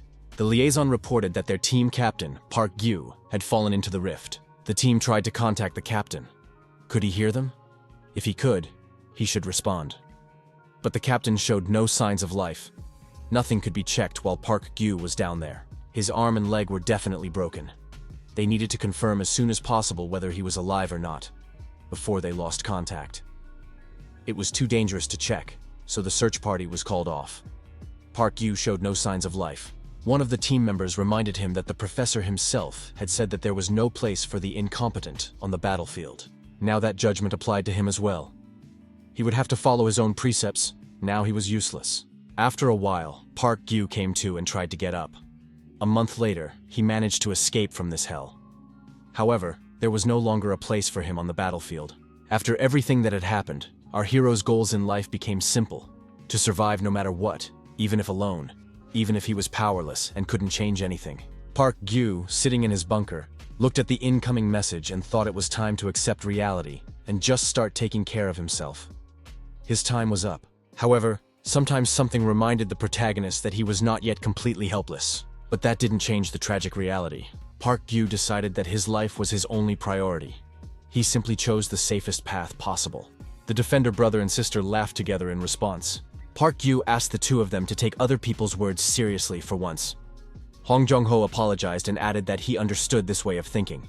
He believed they were similar. Hong Jong-ho said that safety was the most important thing for him and his sister.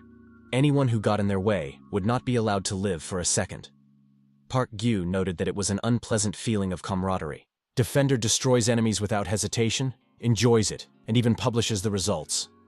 The protagonist believed that he also kills mercilessly. He is right. He is a hypocrite. The methods are different, but the essence is the same.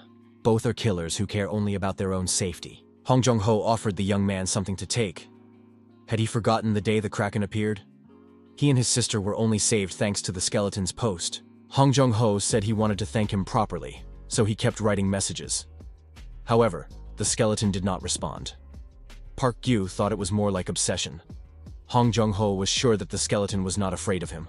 Hong Jong-ho held out a sheet of paper from his notebook and said that after everything that had happened, he was indebted to the skeleton. So he decided to repay him in this way. The piece of paper from the notebook had the words, "Call ticket," written on it. Hong Jong-ho added that if any problems arose, the skeleton could contact him and he would come to the rescue, but only once, no matter where the skeleton was. The girl asked the skeleton to reply to her messages on the forum. Park Gyu thought that these two were impulsive and straightforward, but they wouldn't lie. The young man considered the elimination of the dangerous element Defender a great victory. After that day, according to the agreement, Defender began leaving comments under all of Skeleton's posts. Park Gyu thought they had clearly gone too far. Chat participants wondered, why is Defender declaring his love for Skeleton? Is this a new type of threat? As a result, Skeleton's reputation deteriorated. But the young man didn't even want to think about it. A few days passed. The protagonist received a message from Kim Taram. She thanked him for coming to pay his respects to the director. Kim Taram said that it was a very unexpected request, but she would like to meet. Park Gyu asked if she would be alone. At the entrance to his bunker, our hero saw an SUV pull up. Kim Taram did indeed get out of the car alone. Last time, she asked if he had room in the bunker. Could she have come here to leave him a child? Park Gyu calmed down after making sure that the commissioner was indeed alone. Kim Taram said she just wanted to see where the sergeant lived. Park Gyu wondered what she was really up to. Park Gyu suggested that Kim Taram come inside and look around, since she had come all this way. The woman was surprised. Did someone really live here? It looked as if he had simply wallpapered an old storage room. Why was it so damp and smelly? The toilet standing right in the middle of the room was also surprising. Park Gyu thought, did the commissioner come here to scold him like a mother? Kim Taram said that this might be the last time. The National Committee ended up splitting into the Legion and Congress factions. It turned out that the troops on the front lines were not included in the plan to move to Jeju Island. In response, the Legion faction, which was on the front line, turned around and headed towards Seoul. The woman added that a civil war would soon begin. Kim Taram announced that she was joining the rebels. She resigned and became an ordinary retired woman. But she couldn't stand by and watch such injustice. Kim Taram noted that she used to be a member of the legendary team of hunters, the Professor's team. Taram said that when she saw Park Yu again, she thought, "Is it only the senior members who are immune to the passage of time?" However, looking at him in the sunlight, she realized that he had aged a little too. The retired woman said that they might not see each other again, and advised him to take care of himself and live well. The military helicopter landed on the roof of a skyscraper. A representative of the administration was already there to meet the passenger. The helicopter pilot reported to Ms. Okhotnitsa that they had arrived in Seoul. At that moment, there was an explosion nearby, and the helicopter shook from the shockwave. The pilot even cried out in surprise. The passenger said that the pilot was flying poorly. She almost got motion sickness. The girl, a representative of the administration, suggested that Ms. Okhotnitsa had suffered a lot on the way and offered to take her to the restroom. The passenger said she wanted to see the report first. Okhotnitsa said that Han Min had told her there was someone here she would be happy to see. Among the documents was a photograph of the protagonist. The girl with the bicycle saw Skeleton and was delighted to see him. He had finally come out of the bunker. Park Yu greeted the girl and said that they hadn't seen each other in a long time. Sue brought a weapon in a basket and said that her mother had asked her to deliver this gift. Park Yu was surprised. Why did she bring a javelin? Sue thought it might come in handy. Recently, bombings had become more frequent in the north. Park Yu thanked her and suggested they eat something before returning. 2 years and 2 months ago, a nuclear bomb fell on Seoul. As a result, just as Kim Taram had predicted, civil war broke out in the city. Park Yu asked the girl how her mother was doing. Sue replied that she had taught her how to shoot a gun. Park Yu said that the girl should be careful, otherwise she might provoke the rebels around Seoul. But he was sure that she would manage. Until now, the National Committee had been the force holding back the armed groups. It consisted of former high-ranking officials and hunters, better known as the National Assembly faction. They ruled the devastated country in the early days after the disaster. However, everything collapsed when it was revealed that key figures in this faction had shamefully fled Seoul and flown to Jeju Island, taking only their assistants and relatives with them. The military faction, enraged by this betrayal, moved on Seoul. Initially, it seemed that the military had the upper hand. However, the National Assembly faction sent hunters from Jeju Island and restored its power. The two forces divided Seoul. Thus began the civil war. Perhaps they are already preparing for negotiations, but it is unlikely to help. Park Yu asked the girl to let him know if anything happened to the military base. After all, if it was in danger, so were they. Sue asked how many large white cylinders would be considered dangerous. They were quite far from the house. There were many of them on the vacant lot where a new city was to be built. Park Yu realized that this was the result of the rift's influence. The danger was getting closer. Park Yu asked the girl to tell her mother not to go near those cylinders under any circumstances. They were very dangerous. Old hunters, like our hero, are primitive forces that fight only with tactical thinking and skills. You can't go into battle against so many enemies alone. All that matters is the strength of the squad. It doesn't matter how deeply they are mired in war. The young man arrived at the country's National Crisis Management Committee. If the hunters from the committee understand how dangerous the situation is, they will have to help. The guard stopped the young man and said he couldn't go any further without permission. Park Yu showed his ID and said he was a retired hunter. He had come to report on the colony of monster capsules. The guards were interested in this information. Park Yu was allowed inside and proceeded to the officer on duty. The protagonist did not want to ask for help if it could be avoided. However, there was no other option now. The officer on duty asked what had brought the young man there. Park Yu showed him the photos and said he had discovered a colony of monster capsules. He had information about their location and evidence. Park Yu added that if the problem was not solved, there could be huge losses, and asked to be connected to the person responsible for fighting monsters. Park Yu heard the sound of automatic weapons firing. The young man was surprised. What was going on here? Our hero looked back and saw soldiers standing nearby, pointing their weapons at him. One of them ordered the retired hunter to come with them.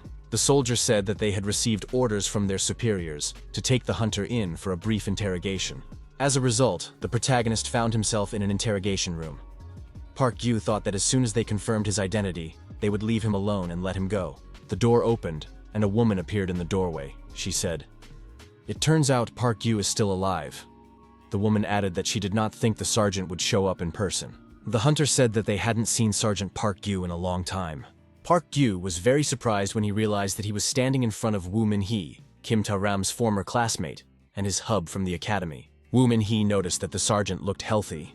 The woman added that some of them were in the same condition as her.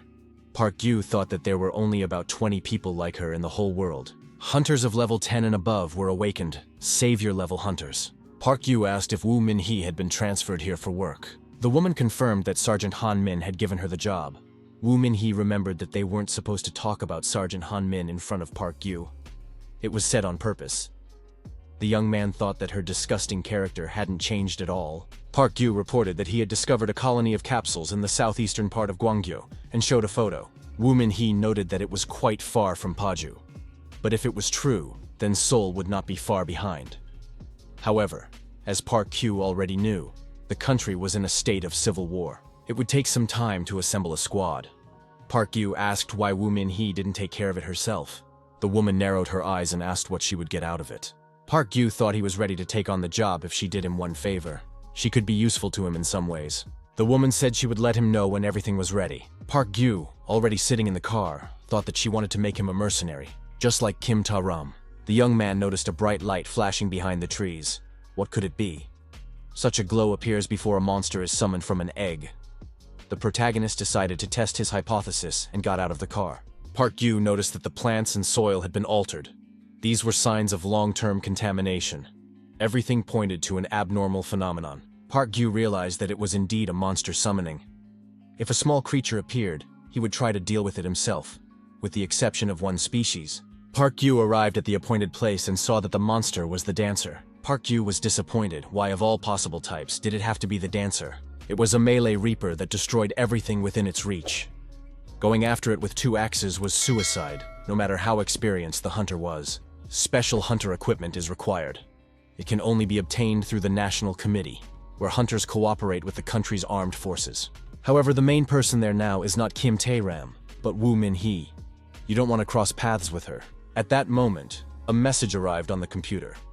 It came from a source the protagonist certainly did not expect.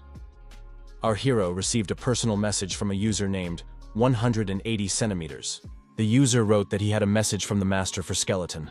John Lennon wants to see him. Park Gyu thought that a ghost from the past had come back to life. John Lennon was a hunter and an active user of the Long Live the Apocalypse forum. Park Gyu was surprised. John Lennon had reappeared. 180 centimeters said that he wanted to introduce Skeleton to John Lennon. John Lennon was looking forward to the meeting. Park Gyu was surprised. Was John Lennon now an important figure? When they had met before, John Lennon had seemed much more superficial than he did online. This man had an amazing ability to gather people around him. He united many people and used them to make himself look better. Park Gyu thought that at the same time, it was a very dangerous talent. Technically, John Lennon was still a hunter. Did he still have his equipment? Park Gyu asked his interlocutor about this. A few minutes later, our hero received an answer. The photo showed an arsenal of automatic weapons. His interlocutor asked what exactly interested Skeleton. In the end, a meeting was arranged. The location sent to our hero turned out to be a slum in northern Seoul. Park Gyu was surprised. Could John Lennon really be in a place like this? In any case, the protagonist realized that someone had been following him for a long time. A man wearing glasses approached from behind and said that he was the one who had contacted Skeleton on behalf of John Lennon. Park Gyu followed this man, and they approached a building whose doors were locked with many locks. The young men went down to the basement of the building. Park Gyu wondered, could John Lennon really be here? Park Gyu descended for a long time and wondered why there was so much free space under the small house. Park Gyu asked the guide who he was. He replied that he served John Lennon. What was their relationship? The man with glasses said he was his follower. The guide announced that they had arrived and suggested that he put on a protective suit. Park Gyu was very surprised. Why wear a radiation protective suit? The guide replied that there had been an incident during testing of a semi-permanent atomic battery. It was capable of generating energy comparable to that of a small power plant. During the process, there had been an accident and a radiation leak. Park Gyu thought that in today's world, no one needed that much energy. What was going on here? The owner of the dungeon greeted the guests and said that they hadn't seen the skeleton in a long time. Or perhaps it would be better to say, the legendary hunter nicknamed the Professor. John Lennon said that he first saw the skeleton on the battlefield in Cheowan. He added that he was a novice at the time and could only watch from afar. However, the Professor made a lasting impression on him. When he met the Professor again at a meeting, he didn't even recognize him. Who would have thought it was the same person? Only after some time did John realize that Skeleton was indeed the legendary Professor, his idol. He added that when the world turned its back on the Professor, and the people from the Long Live the Apocalypse movement began throwing stones at him. Skeleton did not do the same. The owner of the dungeon said that since then he had been waiting for the day when he could take revenge on this ignorant herd. John Lennon added that this was why he wanted to show the skeleton something. After these words, monitors flashed on the walls. Park Gyu realized that he was looking at multiple screens. Could this be a surveillance system? Park Gyu shouted, "What is John Lennon doing here?" The owner of the dungeon replied that it was his creation. He had created his own community, fail.net. It was a new web space for survivors. Here, he could do whatever he wanted, decide who would become popular, who would be banned, and even change fonts and nickname colors. The guide added that failed.net works around Long Live the Apocalypse, which is barely holding on. Anyone can access it without satellite equipment. The guide explained that, unfortunately, the system consumes a huge amount of energy. The owner was injured while testing a new nuclear battery. But even so, he is devoting himself entirely to creating and supporting the new community. Park Gyu thought that John Lennon was now a real hero. It was simply inconceivable. John Lennon asked if Skeleton understood the power of the internet community in the post-apocalypse. Fail.net now has about 10,000 users. He recently found a way to hack into Long Live the Apocalypse. Did the young man understand what that meant? Now they can organize an attack on Long Live the Apocalypse. Park Gyu was extremely upset. What did he expect? John Lennon ordered his secretary Kim to check out one participant, the one who had recently been writing angry posts when he was feeling down. Park Gyu thought that despite his madness, this man had truly amazing talent. How was he able to build such a system at this time? And on top of that, gather people with a similar mindset around him. John Lennon coughed up blood, but immediately said that he was fine. This man went all the way, no matter what. Not everyone is capable of such a thing. His life was hanging by a thread, and yet achieving his goal was the only way for him to escape reality and pain. Park Gyu turned to the owner of the dungeon and said he had one very important question. If he joined fail.net, would he also have a colorful nickname? To which he heard, "Impossible. That feature is only for admins." Leaving the dungeon, the protagonist felt a slight disappointment. John Lennon thanked him for his visit and gave the young man what he had asked for. It was an MK7 harpoon. One shot, one target. The protagonist knew how to use such a weapon. He had already had a similar one during his service. It was called a hunter's spear. Now that the hero had hunting equipment, he was ready to go hunting and fight monsters. The monsters possessed a special power, a reflective field. It was capable of reflecting any physical attack within its radius. Each species had its own field radius. The power and nature of their abilities varied depending on the species. They were constantly evolving in response to human resistance. Another of their abilities was detonation. It caused a spontaneous explosion of any explosives in the area of impact. That is why conventional firearms were practically useless against them. As a solution, a binary charge was developed. Two components, completely safe separately, were combined a moment before firing. Park Gyu, using his hunting skills, managed to get as close as possible to the monster. His weapon was at the ready. However, the monster was quite cunning and managed to defend itself against the hero's attack. It is always difficult to get close to such creatures. Park Gyu prepared his hunting spear and took aim. The projectile hit its target, and there was a powerful explosion. Without waiting for the fire to die down, the hero rushed at the monster with his axes in his hands. Park Gyu approached and swung his axes. Every movement was precise. He was truly a professional at his craft. Having dealt with the monster, Park Gyu decided that he was lucky. There was only one of them here. Whenever these creatures disappeared, only one thought remained in the hero's mind. How pleasant it was to do what he did best. He still longed for the battlefield. Now, with a sense of accomplishment, he decided to devote his time to the forum, Long Live the Apocalypse. Lately, the forum had been overwhelmed by chaos due to a wave of spam comments from John Lennon and his friends at fail.net. Watching this garbage in the chat, the young man thought that the world had become wider. Park Gyu received a private message from a user named Defender. He didn't want to talk to him and asked if it was his sister. The reply said it was his brother. Hong Jong-ho wondered why everyone in the community was only interested in skeletons. Park Gyu thought that since then everything had been going well for the brother and sister. They both secretly made fun of people. Defender said he had an important question. Did Skeleton remember instructor Chang Gi-yeon? Park Gyu, of course, remembered this instructor. The protagonist thought that he couldn't forget this thug even if he wanted to. Defender said that Chang Gi-yeon had disappeared. They say he was kidnapped. Park Gyu was, of course, surprised. Chang Gi-yeon was a first-generation hunter, one of those who witnessed the appearance of the rift in Fangju. He was a mentor to the old-school hunters. He was the man who christened our hero Professor. Could he really have been kidnapped? Defender noticed that someone had filmed him being taken away by people in military uniforms with a drone. This photo even appeared on the forum. Defender said that if they decided to capture a first-generation hunter, then something very serious was happening. That's why, Defender added, he contacted Skeleton. Extreme caution was necessary. Park Yu thought. The kidnapping of instructor Chang Gi-yong, who had a certain status in the army, was not something just anyone could do. It seemed that a new external force had appeared. Their organization must surpass all existing structures. The radio hissed again. Someone was trying to get in touch. Hunter Woo Min-hee was on the line and said she would like to meet briefly. Park Yu was surprised. What did she want? He had no business with her. Woo Min-hee asked if he was no longer interested in those capsules. The woman added that she knew where Park Yu was and would send her people to get him. The people who arrived in black cars said they were acting on the orders of their boss, Woo. One of them suggested that the hero put on a blindfold for his own safety. He also had to hand over his weapon. Park Yu thought, if they were going to the National Committee, he wouldn't need a blindfold. Where were they taking him? When the car stopped, the young man got out and felt smooth concrete under his feet. He realized he was inside a building. He heard the echo of footsteps. They were leading him down a corridor.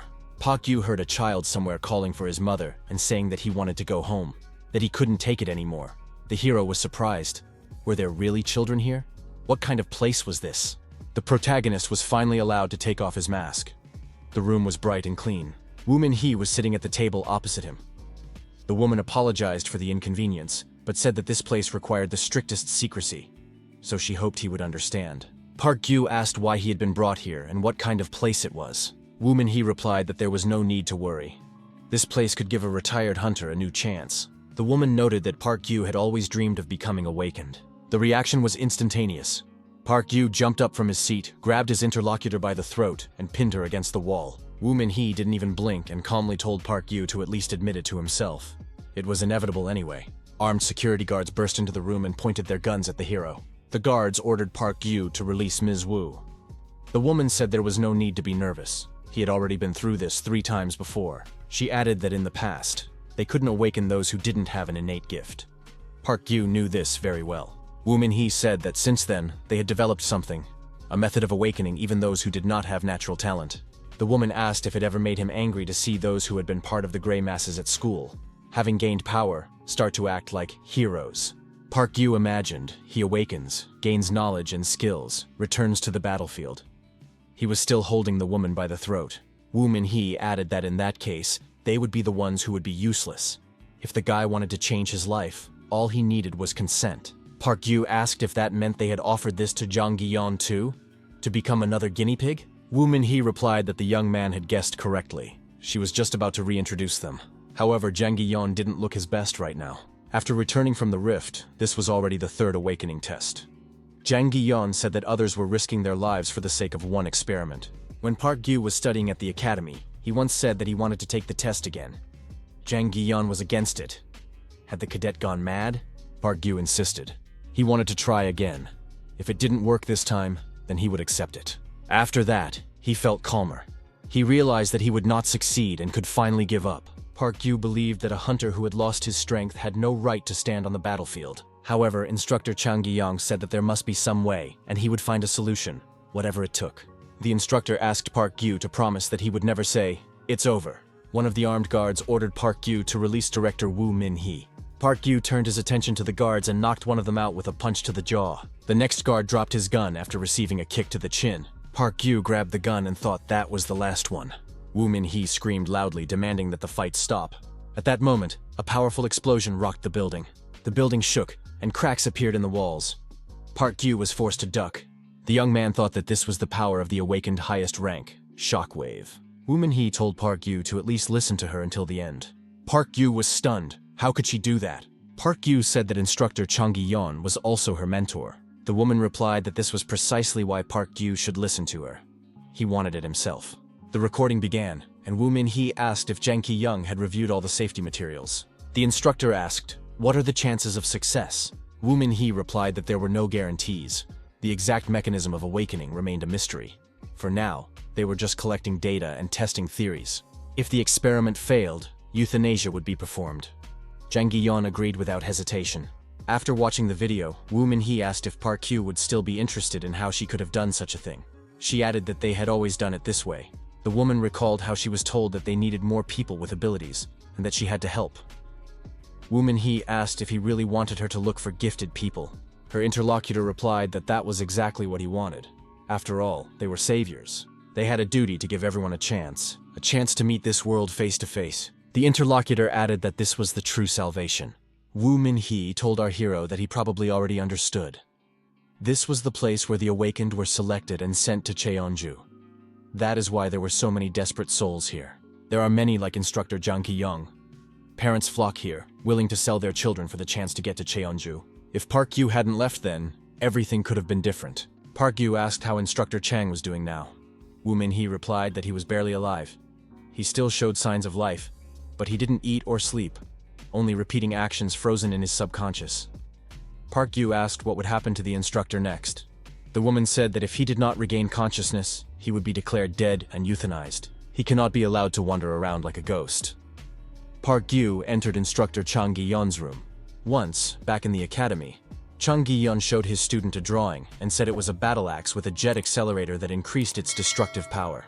Park Kyu said at the time that it sounded pretty crazy. The instructor gave the hero a graduation gift and revealed his secret technique at the same time. They were battle axes. He told Second Lieutenant Park that the monsters had discovered a new ability. Now that he had received his rank, the young man should be called Second Lieutenant. However, the young man must never forget that as long as he does not give up, a solution will be found. Therefore, Park Kyu must become a hunter worthy of the new era. Such is the role of the professor. Park Kyu stood in front of the instructor. Jang Gi-yeon did not react to the young man in any way. Park Kyu crouched down near the table and took the pencil from Jang Gi-yeon's hands.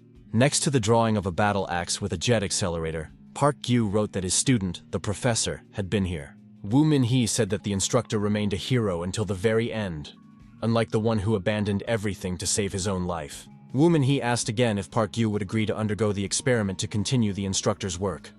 Perhaps success would atone for his past sins? Park Kyu responded by raising his hand and showing the woman his middle finger. With his words, he sent Woo Min-hee away for a long time. Our hero really wanted to become a user of abilities, but not in this way. Park Kyu declared that he refused to do what they wanted. Woo Min-hee said it was because of his inferiority complex. Park Kyu replied that she could think whatever she wanted. In the pouring rain, Hong Jong-ho moved around the amusement park and asked his sister where the man was. The girl, using a drone for surveillance, said he was somewhere around the corner, about 50 meters away. Literally a second later, his sister screamed that he was right in front of her brother. Hong Jong-ho did indeed see a bald man with a stick in his hand around the corner. Without hesitation, the young man pulled out a knife and lunged at the stranger. Hong Jong-ho stabbed his opponent with a sharp movement, and blood spurted everywhere. The girl screamed for her brother to immediately grab the body and move forward, toward the building. Hong Jong-ho managed to hide the body in a secluded spot and tried to keep quiet. Armed men entered the room. They were all carrying sticks and wearing identical clothing. The oldest one carefully searched the room for strangers. Commotion broke out in the Long Live the Apocalypse community. Everyone was curious about who these people in strange clothes were. Maybe they were some kind of crazy cultists from China. Someone asked if anyone had ever heard of the Converging Rivers cult. The followers of this cult consider monsters to be messengers of God and worship them.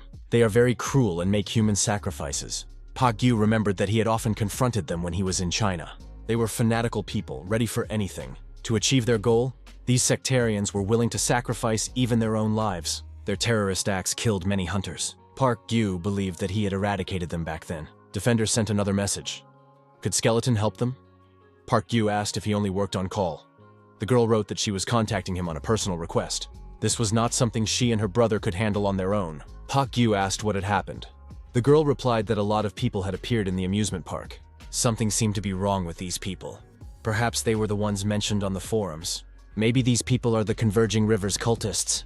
When Hong Jong-ho first saw them, he said he would deal with it himself. The young man really did take action on his own, using his own methods.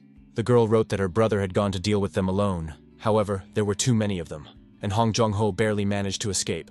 Later, the brother himself joined the correspondence. He reported that there was an awakened one among the cultists. Skeleton asked what level? Third? Hong Jong-ho replied that if that were the case, he wouldn't even bring it up. Defender added that he was at least a 5th level combat type. Defender also noted that they would not be able to cope on their own. They might have to leave the area for a while. It was already known that there were many awakened ones among the cultists. However, they had never exceeded the 3rd level before. The protagonist thought, if that high-level awakened one gathered a large group of cultists and captured his territory, it would be extremely difficult to fight alone. It would be nice if there were other hunters who could help, but who could he ask? One of them died, and the other left the area. The 3rd hunter was more dangerous than the enemy. Park Yu thought that his social networks were a complete mess.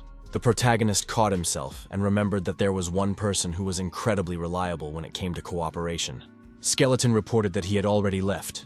Defender had to gather everything he needed and wait for him. Our hero's SUV arrived at its destination.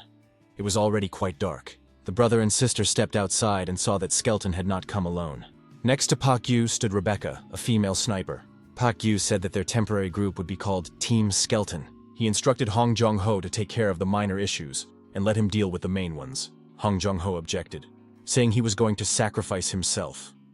Hadn't Park Yu said he hated such actions? Park Yu reminded him that he always chose the safer option. The awakened cultist demonstrated his superpowers to his comrades. Hong Jong-ho was surprised. Was such a thing possible? Skeleton explained that the awakened could use the same abilities as monsters. Park Yu stepped into the line of fire and opened fire on the cultist with his pistol. The awakened one put his hand forward and using his unique abilities stopped the bullets flying at him. An energy barrier formed in front of the awakened one, preventing the bullets from moving forward. The members of Team Skeleton were extremely surprised. Park Yu approached his opponent from the side and took out a cold weapon, a battle axe. The awakened one repelled the attack, blocking the hero's blow. However, he still received a wound. The cultist was amazed. After all, he had used a reflective barrier. Park Yu realized that these were feints. The reflective barrier redirects any physical attack within its range back at the attacker. In other words, if Park Yu did not aim for a direct hit, the reflected attack would not be able to hit him. Park Yu said that it might seem like monsters and awakened beings have infinite power, but even they have their limits. The number of times they can use their abilities is limited. They need time to recover after reaching their limit. You have to make them use up their energy, and while they are recovering, get close and destroy them. He added that this is how old-school hunters fight. The young man continued to fire his pistol. The awakened one realized that he was not coping and was beginning to lose the fight. The bullets hit the barrier and flew off to the sides without hitting the hero. The awakened one was losing strength. Park Yu grabbed his axe and struck his opponent again. The awakened flew to the side and realized that his comrades were distracted and would not be able to help. There was no point in counting on them now. Hong Jong-ho was not standing idly by. He was stabbing the cultists with a dagger, while Rebecca was firing accurately with a sniper rifle.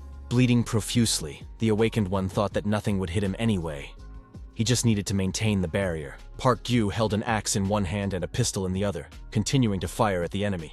The awakened one put his hand forward, deflected the bullet, and said that this guy was about to die. The bullet flew past the protagonist's temple, grazing his hair. This was another level of intimidation.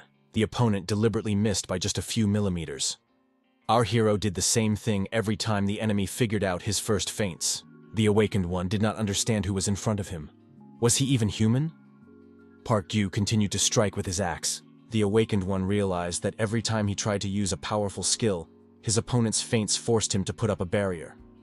And before he could react, his opponent closed the distance and attacked. This was no hunter, but a true monster. Exhausted, the awakened one fell to his knees. He thought that at this rate, he would lose consciousness from blood loss. He realized that he could only use the barrier once. Even if his opponent shot at him, there was a risk that the bullets would bounce back. The awakened one decided to take the blows himself to conserve his strength and then counterattack. Park Yu fired his pistol and simultaneously approached his opponent, taking the fire upon himself.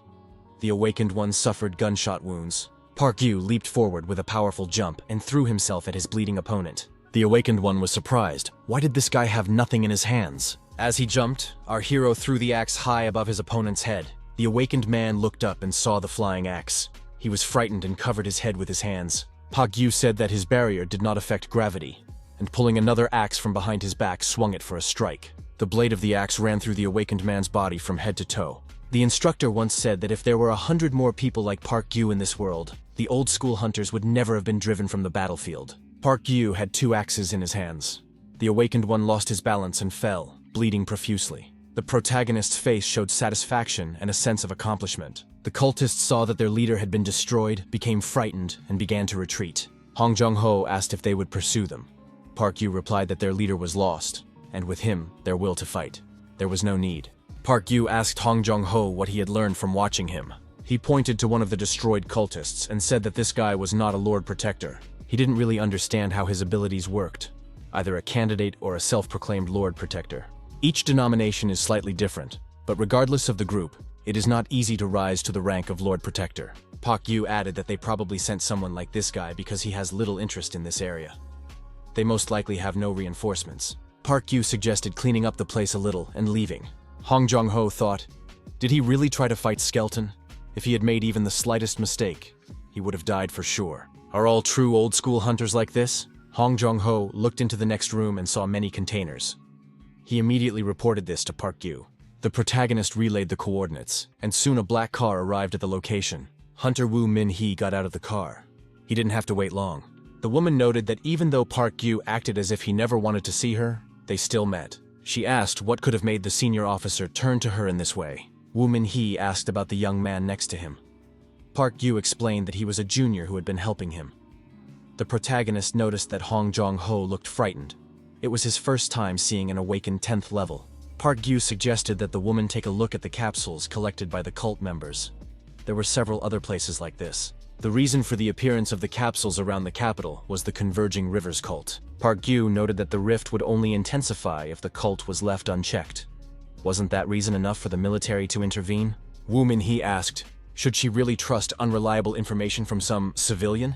The protagonist knew that Woo Min-hee had a difficult personality.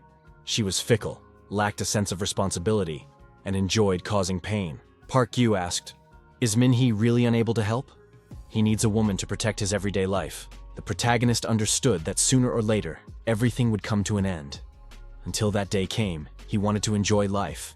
Woo Min-hee asked if this was really Park Yu in front of her. The young man was surprised at what she meant. Min-hee noted that he had never asked for a favor before. The woman said that he was egocentric and didn't listen to anyone, notorious for his character. Park Yu objected that it wasn't that bad. Park Yu wondered why he deserved to be condemned. Min-hee noted that they were short on manpower. They needed to find out who was behind the cult, but they had no information and not enough soldiers. Someone was pulling the strings of the cultists. The woman wrote something on a piece of paper and handed it to the protagonist. She added that the cultists had established themselves in Seoul too quickly, and she thought someone was helping them behind the scenes. The woman told Park Yu that they should work together. Min-hee showed him the piece of paper and explained that it was a personal line of communication through which Park Yu could contact her directly. Even if they dealt with the cult now, it would only be a temporary measure. The rift would spread anyway. Sooner or later, her help will no longer be needed. Min-hee added that they would use each other. Min-hee noted that Park Yu couldn't afford to change his mind. She added that she would take care of the capsules right away. It would be considered an advance payment. The woman felt unwell. Park Yu asked what was wrong with her. Min-hee replied that everything was fine and that she would call back later. After tidying up, Hong Jong-ho said that this was the last box. Rebecca asked what he was going to do now. The young man replied that he already had one place in mind. Earlier, he had looked at several others, just in case something like this happened. Hong Jong-ho suggested that his sister put her laptop and satellite equipment on her lap. Park Yu apologized for ruining the moment, but asked if they were really going to leave it there. He pointed to the body hanging from the tree. Hong Jong-ho said it was none of his business, but he didn't want to seem ungrateful. Park Yu asked who it was. Hong Jong-ho replied that it was their father, but he deserved to die, so he destroyed him. Did Park Yu have a problem with that? Park Yu said it was all a lie. Hanging someone was not his style. There were no visible wounds on the body. His sister suggested that her brother simply tell the whole truth. She added that enough time had passed. Hong Jong-ho said that their father did it himself, but it was good that it happened. He was a rag and didn't deserve to live. Park Yu said he was sorry. The father told his son that today was Children's Day, but he had something to take care of. There was no one else in the company who could replace him. He promised that the next time they came here, his son could play as much as he wanted. Their father was a trusting, kind man. Even if someone betrayed him, he laughed it off. In other words, their father was a weakling. His hobby was working late and overtime, giving loans that were never repaid. Despite his many mistakes, he never learned his lesson. Hong Jong-ho added that on the very first day of the war, his father began doing incredible things. He let strangers into the house. Hong Jong-ho asked his father, "Are you out of your mind? What were you thinking when you did that?" The man replied that he understood his son's concerns, but that this was an acquaintance of his and could be trusted. The more people around, the safer it was. Hong Jong-ho asked why his father was constantly worried about the family's safety. He added that his father was an infantryman and had even served abroad. He could be trusted to protect the family. His father said he disagreed. Even if it meant suffering, he would not allow his son to act alone. Jong-ho remained silent, having done nothing to deserve it. The man added, "It's all because I'm a terrible father." At first, everything was fine. They worked together on repairs and gathering supplies. These people even helped them repel an attack by raiders. Hong Jong-ho added that this cooperation did not last long. These people had a small child. A conflict arose, and they committed an act of violence against his sister and mother. There were other victims as well. The owner of the house was also attacked. One of the instigators looked at the girl and said she was still breathing. She was the complete opposite of her father. The woman with the child in her arms said that these men were simply disgusting. Hong Jong-ho noted that people are often like that. Even when they show kindness, they only value their own lives. In such a world, only the strongest survive. He added that he paid them back in kind. He destroyed every single one of them, including the child. Hong Jong-ho said he was curious what his father thought about it as he watched what was happening. However, his father just burst into tears. The young man added that he did not talk to him and left him there because he did not want to know what was going on in his head. The young man treated Taejong's wounds and did everything he could for his mother's body. Only after a short rest did he remember his father, but he couldn't find him anywhere. Jong-ho went outside to look for him. He found his father dead, hanging from a tree overlooking the amusement park. Hong Jong-ho finished the story and said it was a boring one. If Park Yu isn't curious anymore, we can move on. Park Yu said that Jong-ho would regret it if he left him there. Hong Jong-ho asked, "What do you suggest we do? Cremate him?" The old man did it himself and chose this way out instead of taking responsibility. The young man added that his father had not received forgiveness. Park Yu asked why Defender wouldn't take him with him. He'll be able to forgive him when he calms down and time passes. Hong Jong-ho was tired of the conversation. He said he liked it, but it wasn't enough. It had nothing to do with him. How would Skeleton feel if he interfered in his family affairs? Park Yu replied that he didn't know. The protagonist added that he had no parents. Hong Jong-ho shouted that it was unfair, that Park Yu was playing dirty. Park Yu replied that even he knew it was wrong. Rebecca sat silently in the car and drew with her finger on the glass. It so happened that the Defender's new house was about 4 kilometers from the protagonist's property. When they arrived, Hong Jong-ho said that the house might look shabby, but it had a good basement. He said he would call Skeleton when they settled in. In any case, he needed time to think. Defender brought his father's body with him. Jong-ho asked why Taejong was just standing aside. The girl replied that it didn't matter. Sue was happy to see everyone and said she welcomed Skeleton home. The monitor screen showed the outskirts of the city. The area was clearly visible. The operator on duty said that this place was not even part of Seoul. Didn't they have more important things to take care of? Woo Min-hee told the operator on duty that she was responsible for fighting monsters. The officer had orders to follow. Min-hee fulfilled her part of the deal and quickly dealt with the capsules. Park Yu was very pleased to finally be rid of these headaches. The radio hissed again, and Taejong came on the line. She said her brother had a question for Skeleton. Hong Jong-ho called Skeleton his brother-in-law and suggested throwing a housewarming party. Park Yu didn't understand what the two were talking about. The sky was high and the leaves were changing color. Autumn was already on the doorstep. According to satellite data, the cold weather was expected earlier than usual. Next came the most popular songs. The first piece was Rachmaninoff's Piano Concerto No. 2. The host announced that this request came from Mr. Ho Yeon Lee from Sokcho. The composition will be played right now. It was a relaxing radio program that our hero was listening to. It was a propaganda broadcast by the Legion. Lately, they had become quite restless, even since the Jeonju Armed Forces, led by Min-hee, began supporting the NCOC. There was disagreement within the Legion about how to defend their cause. Park Yu wondered how Kim Taram was doing. The radio hissed again. The young man guessed that it must be Defender's brother and sister. Our hero had exchanged contact information with them during their last meeting. Park Yu said that a week had already passed since they had been there. Taejong noted that it had been difficult for the two of them, and they had to ask Skeleton for help. The girl added that her brother wanted to say something. Park Yu suggested that Hong Jong-ho probably wanted to thank him. In fact, our hero did not do it for gratitude, but he would not refuse it. Hong Jong-ho again called the protagonist his brother-in-law. Hong Jong-ho shouted into the walkie-talkie that he was proposing a housewarming party. Despite the fact that the brother and sister became famous for their killer skills, the Defenders are still somewhat famous in society. This is because they are extremely good at attracting attention. When they met, Park Yu asked why Hong Jong-ho called him his brother-in-law. Ta-jong blushed with embarrassment and said that her brother was very hasty because they had not even met each other's families yet. Park Yu was surprised at what she was talking about. Neither of them had parents. Hong Jong-ho suggested they stop discussing it. The girl said that Park Yu could stay with them and have some tea. Ta-jong added that she had brought tea with her.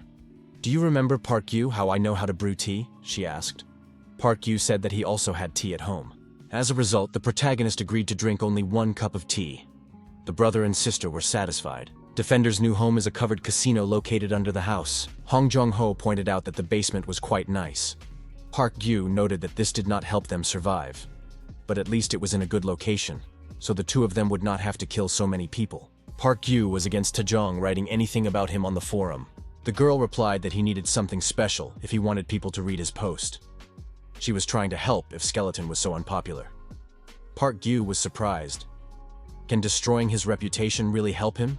Ta-jong pointed out that if Park Yu didn't publish content, people would forget about him. Park Yu asked, "Do these two remember Anon 337? He was a user who posted videos of himself making toys for his children. Those two destroyed him." Hong Jong-ho said he remembers him. Park Yu wants to know why they did it. Park Yu replied that it didn't matter now. He was more interested in what had happened to his children. In his videos, this user said he was making toys for his children, but only his body was found in his bunker. Defender replied that perhaps this was because the raiders searched his house, but could not find any traces of children anywhere. Park Yu asked if they had seen any children in his bunker. The answer was no. Hong Jong-ho said there were no children there at all. When they saw this man, he did not even react to their words. Hong Jong-ho suggested that he was another lunatic. They did not expect to find a bunker in such a place. Her brother suggested taking a photo and leaving. He told his sister to take anything she thought might be useful. Ta-jong saw a stuffed toy and said that this man was a member of the forum. Hong Jong-ho said that this guy was unlucky. Of all the people in this country, he had to run into them.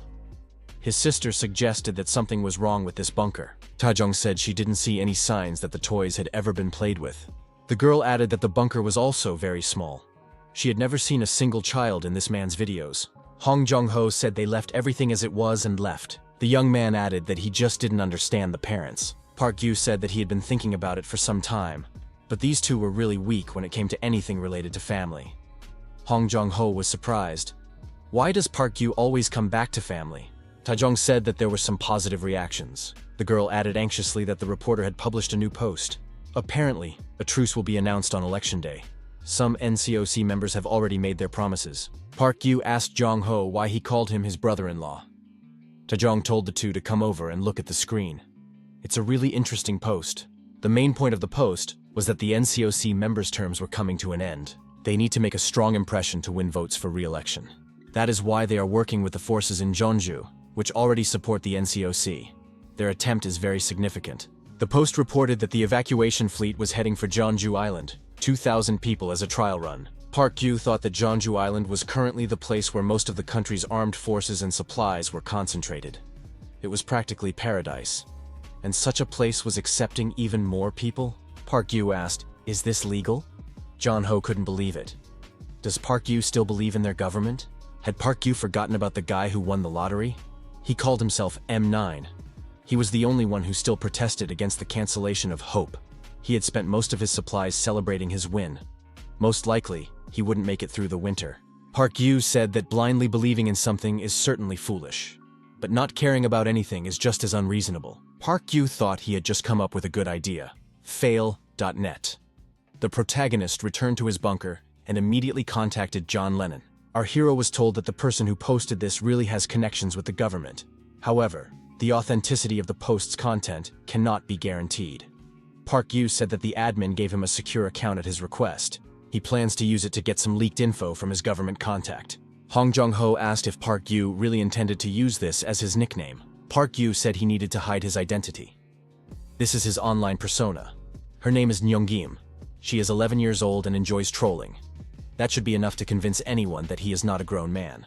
Hong Jong-ho asked in surprise why Park Yu becomes like this when it comes to anything related to the internet. Park Yu thought that the only thing left for him to do now was to throw out an irresistible bait. He was definitely revealing confidential information, but if he wanted to attract the government's attention, the 10th level awakening was his only option. Park Yu wrote in his new account that for some reason he had started to glow. Could it be the awakening? Along with various comments, a message from Red Mask appeared. He said he was an employee of the admissions committee at the Guard Academy and suggested going to the link to chat. Park Yu thought they had taken the bait. Park Yu thought that Red Mask sounded very familiar. Could it really be Woo Min-hee? Hong Jung-ho asked in surprise. Isn't she the same 10th level as before? What would happen if Park Yu got caught? Park Yu said that he wouldn't be caught because his game was flawless. He would continue with the plan and ask her to tell him everything. The Academy believed that the reason Professor was able to become a first-class hunter was because of his ability to adapt. As one of the guard hunters, the Professor was the first to uncover the mechanism of mutations. He was also the first to identify and defeat new types of monsters, including the Dancer, Pyromancer, Artilleryman, and several others. The ability to adapt to an ever-changing battlefield, filled with various species and unpredictable situations. For his incredible actions on the battlefield, the hunter will be named the first S-rank hunter in the country's history. This adaptability is also evident outside the battlefield. Right now, the Professor does not exist in this place. Instead, there is Ningyam Kim, an 11-year-old child. What's more, Ningyam is an incredibly nasty child. The employee said that women are not allowed here. The woman with the child demanded to see the director. The woman asked Director Woo Min-hee if her second child could take the test to get to Jeonju Island. The woman added that she was constantly told that her son was too young, but he was smart and developing quickly for his age. The woman did not understand why he was not allowed to go, but she was always told no. Could the principal put in a good word for him? Woo Min-hee told the woman to talk to those in charge of the process. They would know better what to do. Woo Min-hee asked her assistant Eugene why she wasn't working properly. The girl apologized, saying they didn't have enough staff. Due to the bad weather, more and more people were coming in. Eugene added that it was impossible to cope with the current situation with the available staff. Eugene said that another request for reinforcements had come from the island, and signs of an emission had been detected in the Paju Fault. Min-hee said that she would deal with the fault herself, and that Eugene should focus on her duties. Woo Min-hee lamented that she would have to deal with this for a long time. She needed to take a break. Woo Min-hee was intrigued by a post in which the author said that he had started to glow. Could this be the awakening? Everything was described in detail. Woo Min-hee thought that this user couldn't possibly know unless he had experienced it himself. Moreover, if such precursors to awakening had appeared, it meant that the awakened person was of a fairly high level. If he was lucky, he could reach level 10 or even higher. High-level awakened individuals, especially those above the 10th level, are like superweapons. Min-hee thought that it was impossible to know how the situation might change in the future.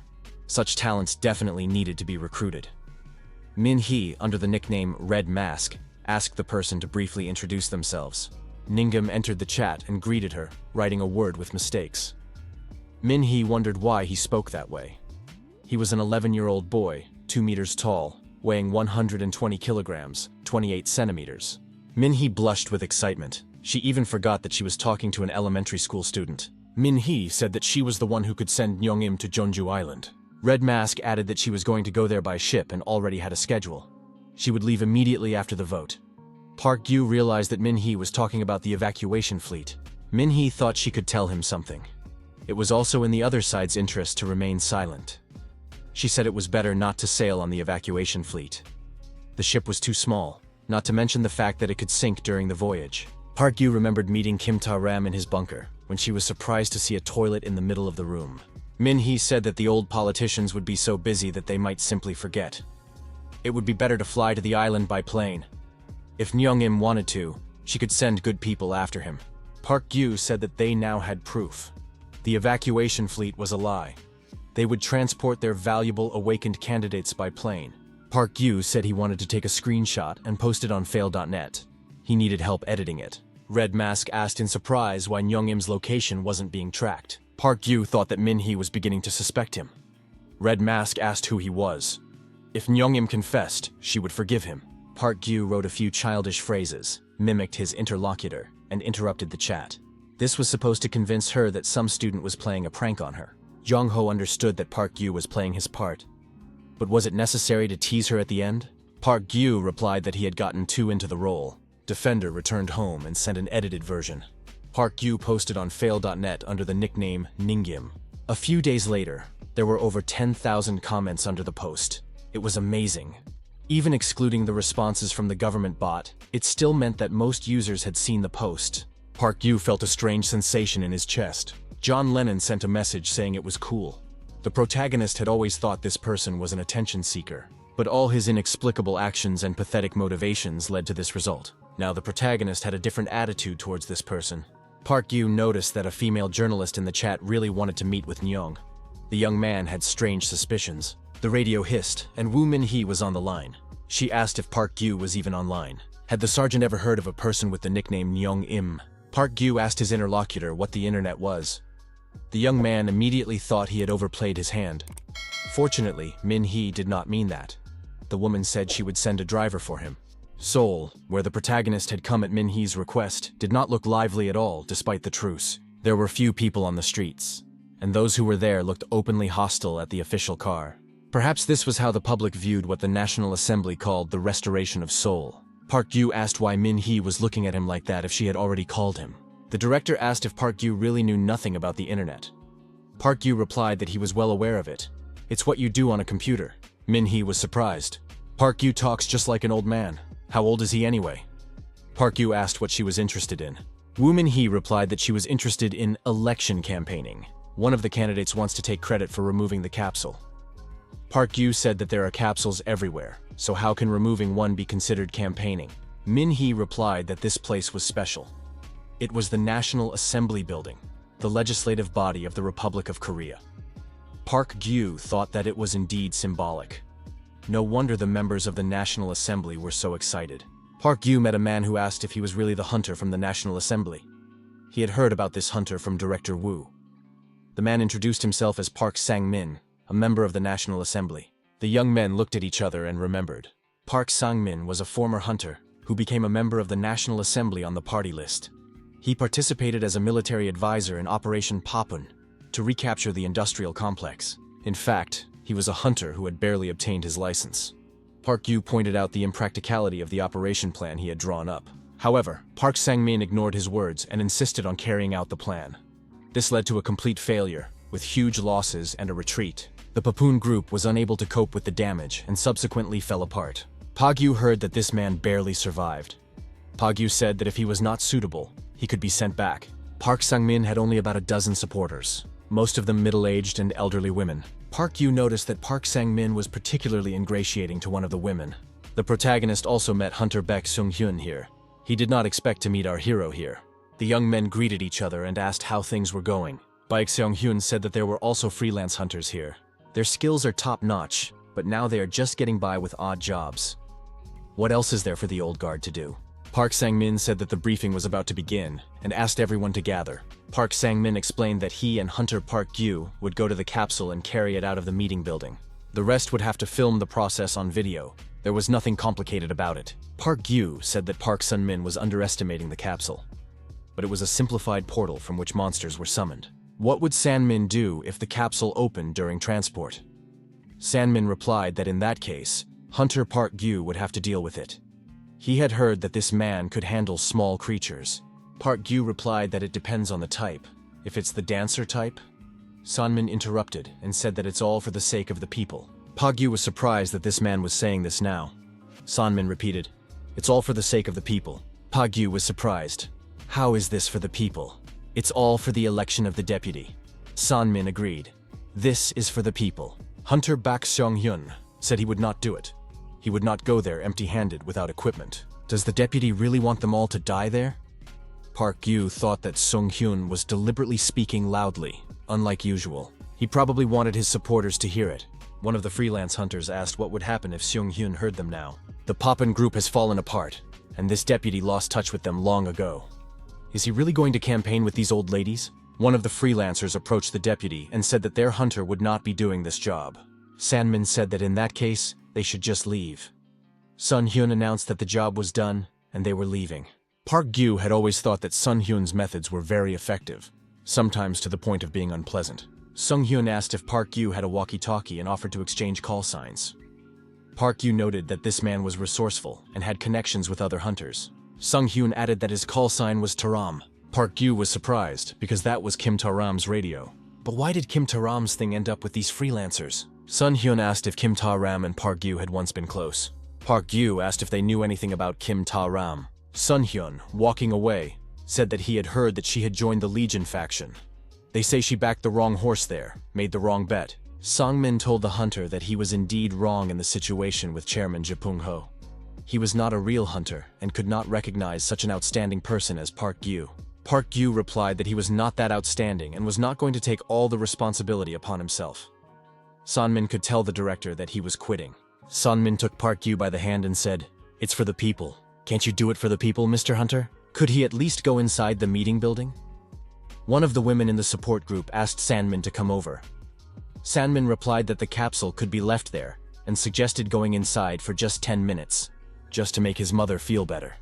He would tell Director Wu that the hunter was 120% satisfied. The woman called out to Sandmin again. Sonmin added that he knew that members of the National Assembly were not popular, but there was nothing they could do about it. According to the Constitution, they were responsible for legislation and oversight of the executive branch. But the executive branch, including the president, had all fled. What could they do, left alone? They did not decide to hold elections either. Park Gyu, listening to his companion, thought that these 10 minutes were dragging on very slowly. The protagonist noticed suspicious marks on the floor. Park Gyu crouched down and examined them closely. They were undoubtedly left by a small creature like a spider. Could the capsule have been opened? Sanmin asked, "Is there anything there?" Park Gyu declared that today was a nightmare and added that he was giving Sanmin 3 seconds. Sanmin had to immediately drop the gun on the floor. At that moment, the deputy actually took out the gun and pointed it at the hunter. Sanmin apologized and said he would have to do as he was told. The next moment, Park Gyu grabbed Sanmin by the arm and threw him to the floor. A second later, Sanmin was lying on the floor, and Park Gyu was holding the barrel of the gun to his head. Sanmin asked in fear, "Was the hunter really going to kill him?" Park Gyu asked if there was any other way. Sanmin said that, as Park Seong-hyun had mentioned, he had indeed been kicked out. But couldn't the deceased Sanmin still be useful? A former member of the National Assembly found shot dead in the assembly building. That's a very convenient card to play, isn't it? Park Gyu thought that this guy didn't become a member of the National Assembly for nothing. He reads the situation better than expected. The hunter told the deputy to get up and walk forward with his hands up. In one of the rooms of the building, the roof had been broken through, and there was a huge spider inside. Park Gyu illuminated the dark room and realized what was going on. There was a spider web all around. Above his head was a small spider-like creature. Although it resembled a spider, it only had 6 legs. It spun a web, building a maze, and laid eggs, creating servants. The spider-like creature that completed the maze and commanded the servants was almost as dangerous as a medium-sized creature. Until that moment, if you got close to it, it was easy to deal with. It was the weakest of the small creatures. Of course, it will tear an untrained person apart with ease. Sonmin said he understood why the hunter was angry. The deputy added that there was nothing he could do. The hunter saw his mother outside. She looked stern, but in reality she is even worse. Sonmin noted that his entire life since birth had been subject to his mother's will. Friends, school, work, even the choice of a wife. Everything was decided for him. He never made a single decision on his own. This operation was the first time in his life that he had gone against his mother and insisted on his own way. He couldn't afford to fail. Park Gyu said that this time, too, he should have listened to his mother. The young men entered the room with the broken roof and saw the capsule standing there. Sonmin said that at least once in his life he wanted to do something on his own. He wanted to achieve success with pride and show his mother that the son she raised alone was not just a weakling. He wanted to be a son she could be proud of. The hunter understood him too. Sanmin asked him to help him just this once. Park Gyu said he understood the circumstances, but why do it and risk your life? Sanmin wondered, is it really so difficult for the hunter to at least pretend to listen? Park Gyu looked at the corner and thought that there were a lot of cobwebs near that spot. The spider type is on that side. Suddenly, a small creature jumped from above onto the deputy's shoulder. The young man screamed loudly in fear. Park Gyu reacted instantly and destroyed the monster with several shots. It was a spider-type servant. Park Gyu thought that the spider type only created minions after completing the maze. Suddenly, the gun slipped from the hunter's hands and flew away. The next second, there was an explosive impact. Park Gyu realized that the detonation effect, a spider-type ability, had been used. Park Gyu looked up and saw a huge spider and many minions next to it. Sanmin asked in fear, "Where did all these spiders come from?" Park Gyu suggested that this was a type that did not build nests, but carried eggs inside its body, giving birth to offspring. It was definitely a mutant. According to conventional theory, monsters have no intelligence. They act according to several patterns to achieve their goals. This is the reason why humanity has been pushed back by such simple creatures. The breaks, adapting to human tactics, constantly create new species. When the army intervened, the necromancer type appeared. When defensive lines were erected in front of the rifts, the kraken type appeared. When hunters using cold weapons appeared, the dancer type appeared. As if mocking humanity's desperate struggle, a malicious new species appeared each time. That's why the school always taught, avoid fighting unknown types whenever possible. Sandman thought that he had come here not to destroy monsters, but to deal with one person. Leave him here and run away. That's all. Park Gyu noted that the deputy said he should understand the desire to be a son to be proud of. The hunter added that he had no parents. Park Gyu recalled his childhood and said that his parents had been killed by monsters. What touched our hero's heart? Perhaps it was not just this banal plea. Park Gyu took out his axe and moved toward the monster. He told the deputy that he could run away, die, or do whatever he wanted. Park Gyu just wanted to understand why they were doing all this. This creature must be destroyed. Park Gyu rushed at the huge spider monster. The deputy was frightened. What was he doing? As he approached the monster, the protagonist destroyed the smaller creatures, the minions, with his axe. Park Gyu realized that it was not necessary to destroy all these spiders. The main thing was to break through and engage in close combat with the main creature. Park Gyu thought that his time was limited, until his strength and concentration ran out. He had to use everything to the maximum. Dodging the monster's spikes, he continued to strike with his axes, cutting off various parts of his opponent's body. It wasn't difficult to dodge. The monster's movements were slow, but the attacks of the spiders from all sides were troublesome. The most dangerous phenomenon was erosion. There were no changes in the landscape yet, but the web covering the battlefield was enough to pose a threat. The longer it goes on, the worse it is for our hero. We need to make a decisive move and end this. It is simply impossible to fend off everything. We need to repel only those attacks that can reach their target. We need to concentrate. At some point after another blow, the monster defended itself with its horn. How is that possible? Does it have intelligence? Park Gyu thought that the fight was very energy-consuming. This won't work. It's not profitable. He needs to lure the monster into a narrow place. Choosing another location, the hunter noticed that the deputy was still there. But why hadn't he run away? Sanmin said he had tried to do so, but the exit had already been taken over by spiders. Sanmin thought that if these spiderlings were everywhere, sticking with Park Gyu seemed like the only safe option. Sanmin asked, "Should everything be fine now?" The deputy suggested that the monsters wouldn't be able to get here. They should try to find another way out. Park Gyu abruptly pushed the deputy to the floor and blocked the spider's attack, which he had planned on Sanmin. The door opened, and hordes of spiders poured in. Sanmin was frightened, waved his arms, and dropped the smartphone he was using to light up the area. Park Gyu, defending himself from the monster, asked what the deputy was doing. Park Gyu told Sanmin to turn on the flashlight and run away. During the retreat, our hero continued to swing his axe and destroy the servants who were constantly attacking people. At one point, Sangmin dropped his smartphone again. Park Gyu managed to catch the smartphone in midair and returned it to the deputy. The hunter said that if Sanmin did that again, he would have to leave him there. The young people stopped in front of the stairs. Sanmin suggested that they might have gotten away from the spiders. Park Gyu said he wasn't sure. These monsters see the world not with light, but with their senses and clairvoyance. The corridor is narrow, so they are slow, but if they hesitate, the spiders will catch up with them immediately. Spiderlings are sedentary creatures. If you stray too far from their territory, they will retreat and return. Sanmin suggested that they were now safe. Park Gyu said that this was not the case. It was simply inconvenient to fight there. He wanted to lure them outside and deal with them there. Sanmin was terribly frightened and told the hunter that there was danger behind them. Sure enough, a huge monster appeared above our hero's head. Park Gyu managed to dodge in time and avoided the spider's attack. Park Gyu thought, this creature is attacking him with its horns again. Close-range attacks are exhausting enough, and now there are spiderlings with their coordinated attack. He had to find a way to take at least one of them out. Park Gyu told Sanmin to run away immediately. The deputy thought it was complete madness. The spiderling released a multitude of small minions. Was the hunter really going to deal with them with his bare hands? Were all the hunters from the academy this crazy? Park Gyu said they needed to find a narrow passageway to trap the spiderlings there.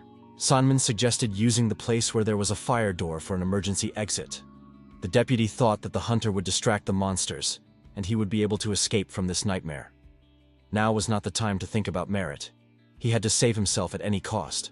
While the protagonist was dealing with the monster, Sanmin ran to the emergency exit door and was about to open it. However, the deputy stopped and thought for a moment.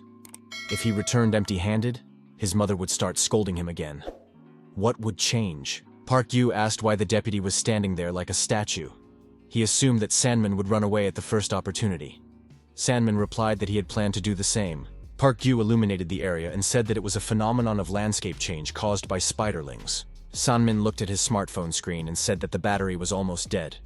All his life, people had helped him, and now he couldn't even choose where to die. Sandman told the hunter that he couldn't do anything in this meat grinder. Park Yu grabbed the servant by the arm and told the deputy to hold him by the neck. A huge monster suddenly appeared in the doorway. Park Yu used his axes against it. The hunter said he couldn't cover the deputy in this mess. Getting inside was easy, but getting out was a real problem. However, it seemed that even the vaunted spiderlings were on their last legs. The deputy was surprised. Did the hunter still hope to get out of here? Park Yu naturally did not give up and continued to destroy the constantly arriving spiders. The huge monster was finished off. Park Yu noticed that he had used up a lot of energy and needed to return and catch his breath. Sanmin thought that he was looking at a real hunter.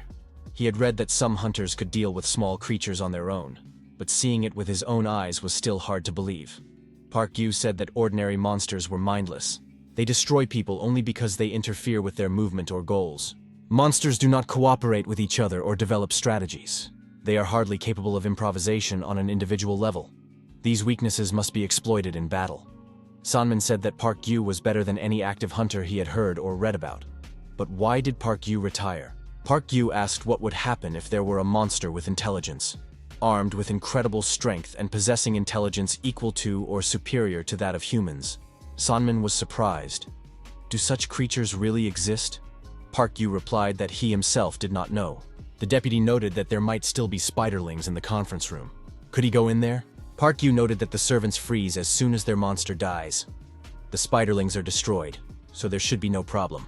The men entered the conference room and saw the capsule. Park Yu noticed that there was a phenomenon of erosion, changes in the environment caused by monsters and rifts. The more monsters or capsules there are nearby, the faster it progresses. Eroded areas become similar to the world on the other side of the rifts. So monsters in this place are not limited by their activity time. In other words, they do not disappear on their own. Park Yu was about to leave, but he saw that Sanmin had slung the capsule over his shoulder. The hunter was surprised. What was the deputy doing? Sanmin replied that he was carrying the capsule.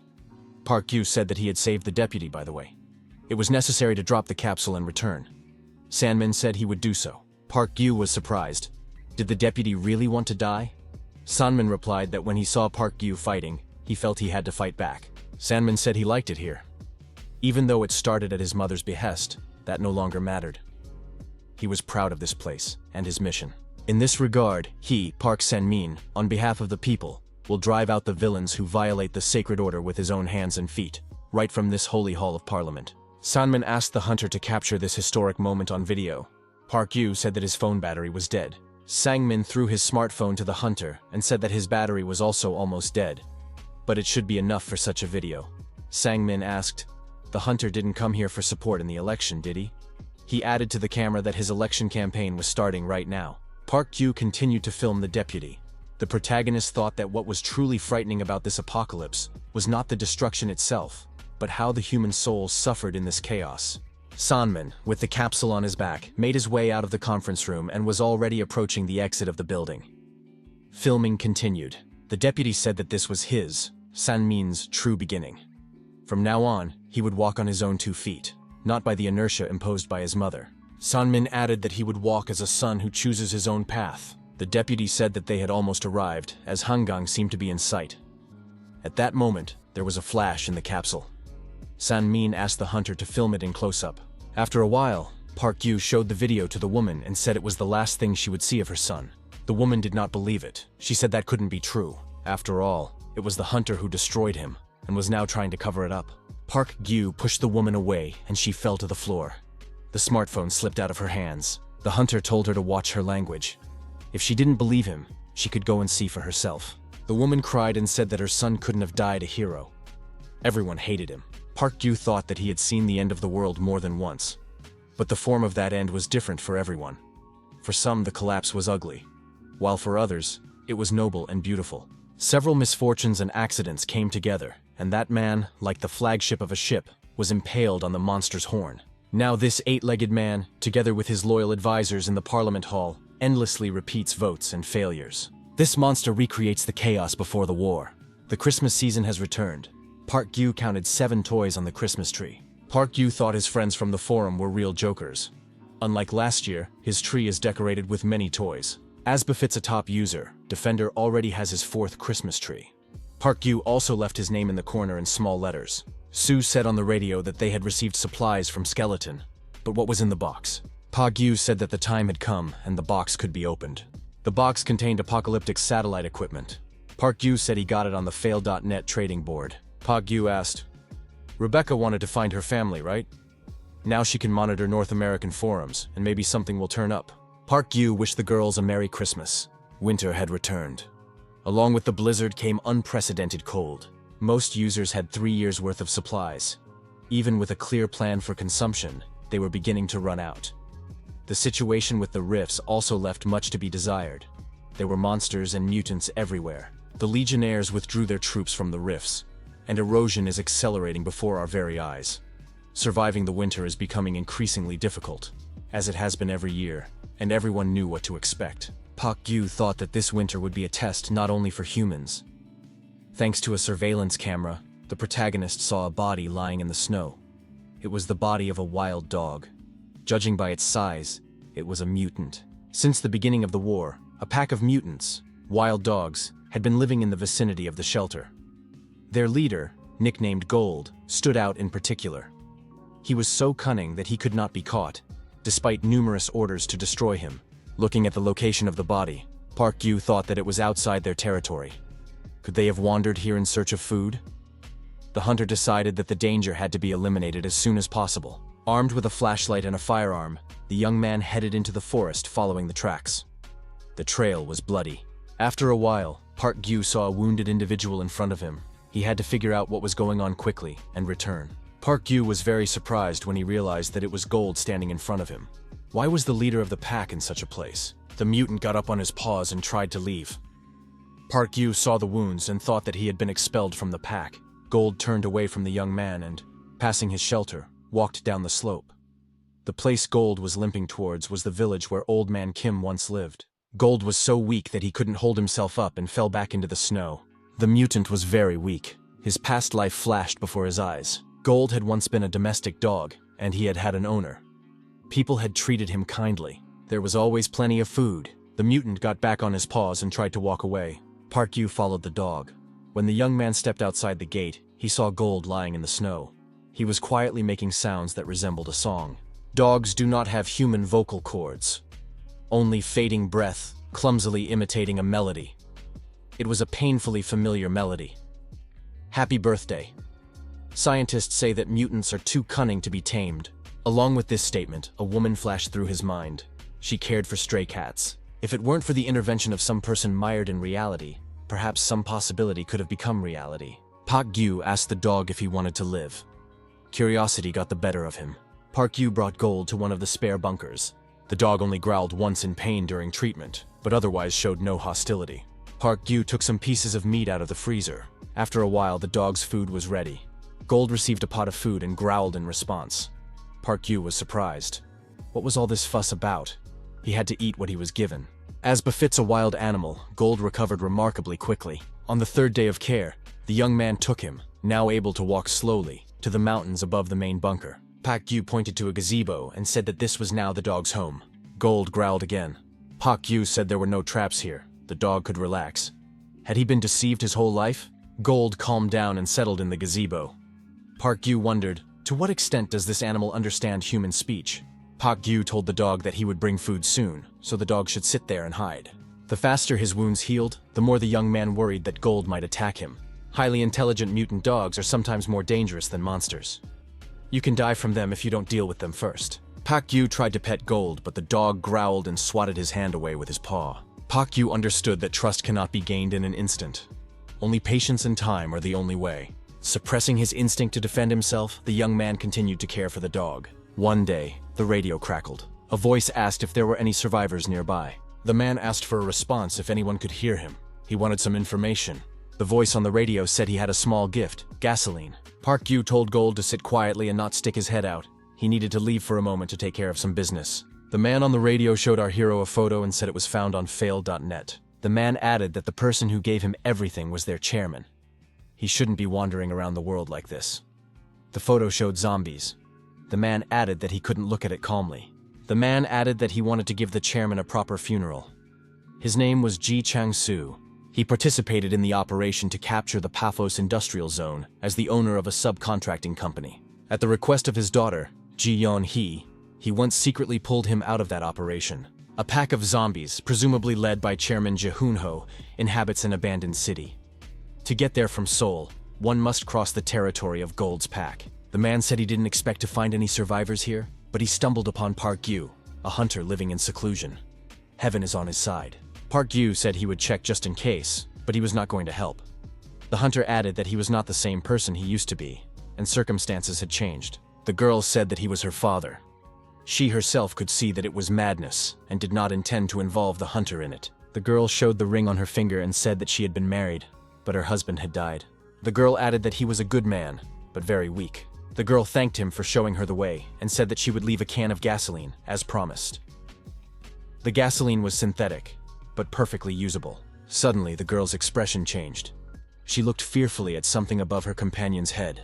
A huge mutant dog was standing on a nearby container. It was Gold. Park Gyu told Gold to leave immediately. The young man added that the dog was not an enemy and would soon go away. Park Gyu said that the dog would not harm the girl. However, the girl picked up the machine gun.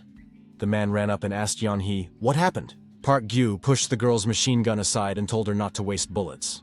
The girl thought in surprise, could this hunter have tamed such a monster? The protagonist tried to calm people down with his gaze, letting them know that this dog was safe. However, Gold stepped aside and howled loudly. After a while, a pack of wild mutant dogs appeared nearby. The mutants were aggressive and growled viciously. A huge mutant appeared in front of the hungry pack, significantly larger than Gold. Park Gyu looked through his binoculars and thought that this was the one who had driven Gold away and taken his place as leader. Judging by his appearance and size, even in top form, it would be impossible to defeat him. Gold stopped and looked indecisively at Park Gyu standing in the distance. On the other side, the new leader growled viciously at Gold. Gold fell on his back and tucked his paws under him, signaling his submission. Yeon-hee said, "Even a dog knows how to change its behavior depending on the situation." The girl looked back and said that her father seemed to be worse than this mutt. The man said that with the hunter Park Gyu on their side, it was like having an entire army of reinforcements. Park Gyu thought, if Gold had returned to the pack, it was only a matter of time before he joined Ji Han-soo's group. Gold was a beast that could not be tamed, with a mind comparable to or even superior to that of a human. It was like a marauder targeting his home. Park Gyu asked if they were leaving right away. Mutants were serious opponents. Yeon-hee said they had weapons. The girl pointed to the machine gun on the roof of the container. Park Gyu thought that would be more than enough. The pack of mutants was considering their plan of attack. Park Gyu took aim with his sniper rifle and thought that the mutants were fair enemies. If you didn't have enough firepower, they were a real nightmare. The hunters took up convenient positions to repel the mutants' attack. However, with a good arsenal, this hunt would turn into a safari. Park Gyu took aim at one of the mutants. A shot rang out and the dog fell. The pack ran away. Changing positions, Park Gyu said he would be back soon. Everyone needed to be prepared. These creatures did not die from a single bullet. You had to aim for the cartilage under the jaw or the eyes to blow out the brain, or shoot through the gap between the shoulder blades to reach the heart. The monsters were already close by. Machine gun fire rang out. The shooter knew his job. The machine gun was large caliber, so one hit was enough. The expedition leader said that their shooter was an army veteran, and his skill would not let them down. Park Gyu noted that these were excellent shots. The shooter said that his firepower was up to par, so there was nothing to fear. At that moment, Gold appeared on the hill behind him. The dog took a huge leap and was already next to the machine gunner. The machine gunner managed to hide, closing the hatch behind him.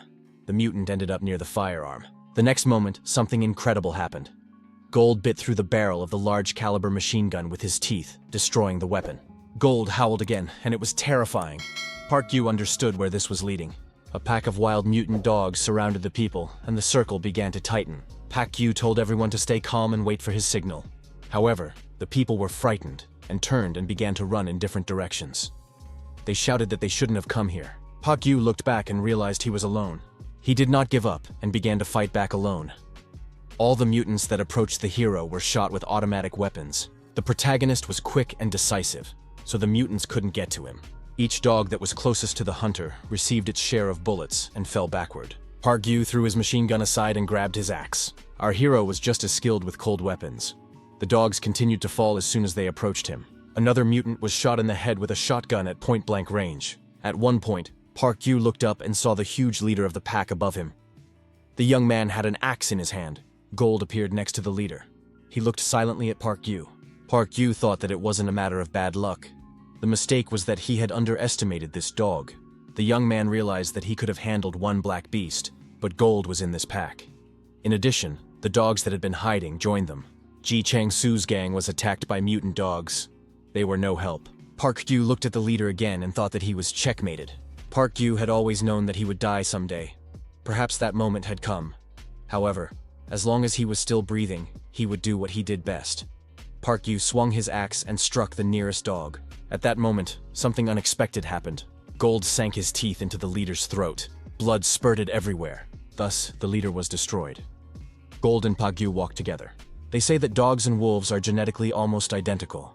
In that case, the difference between them is created by the presence of humans.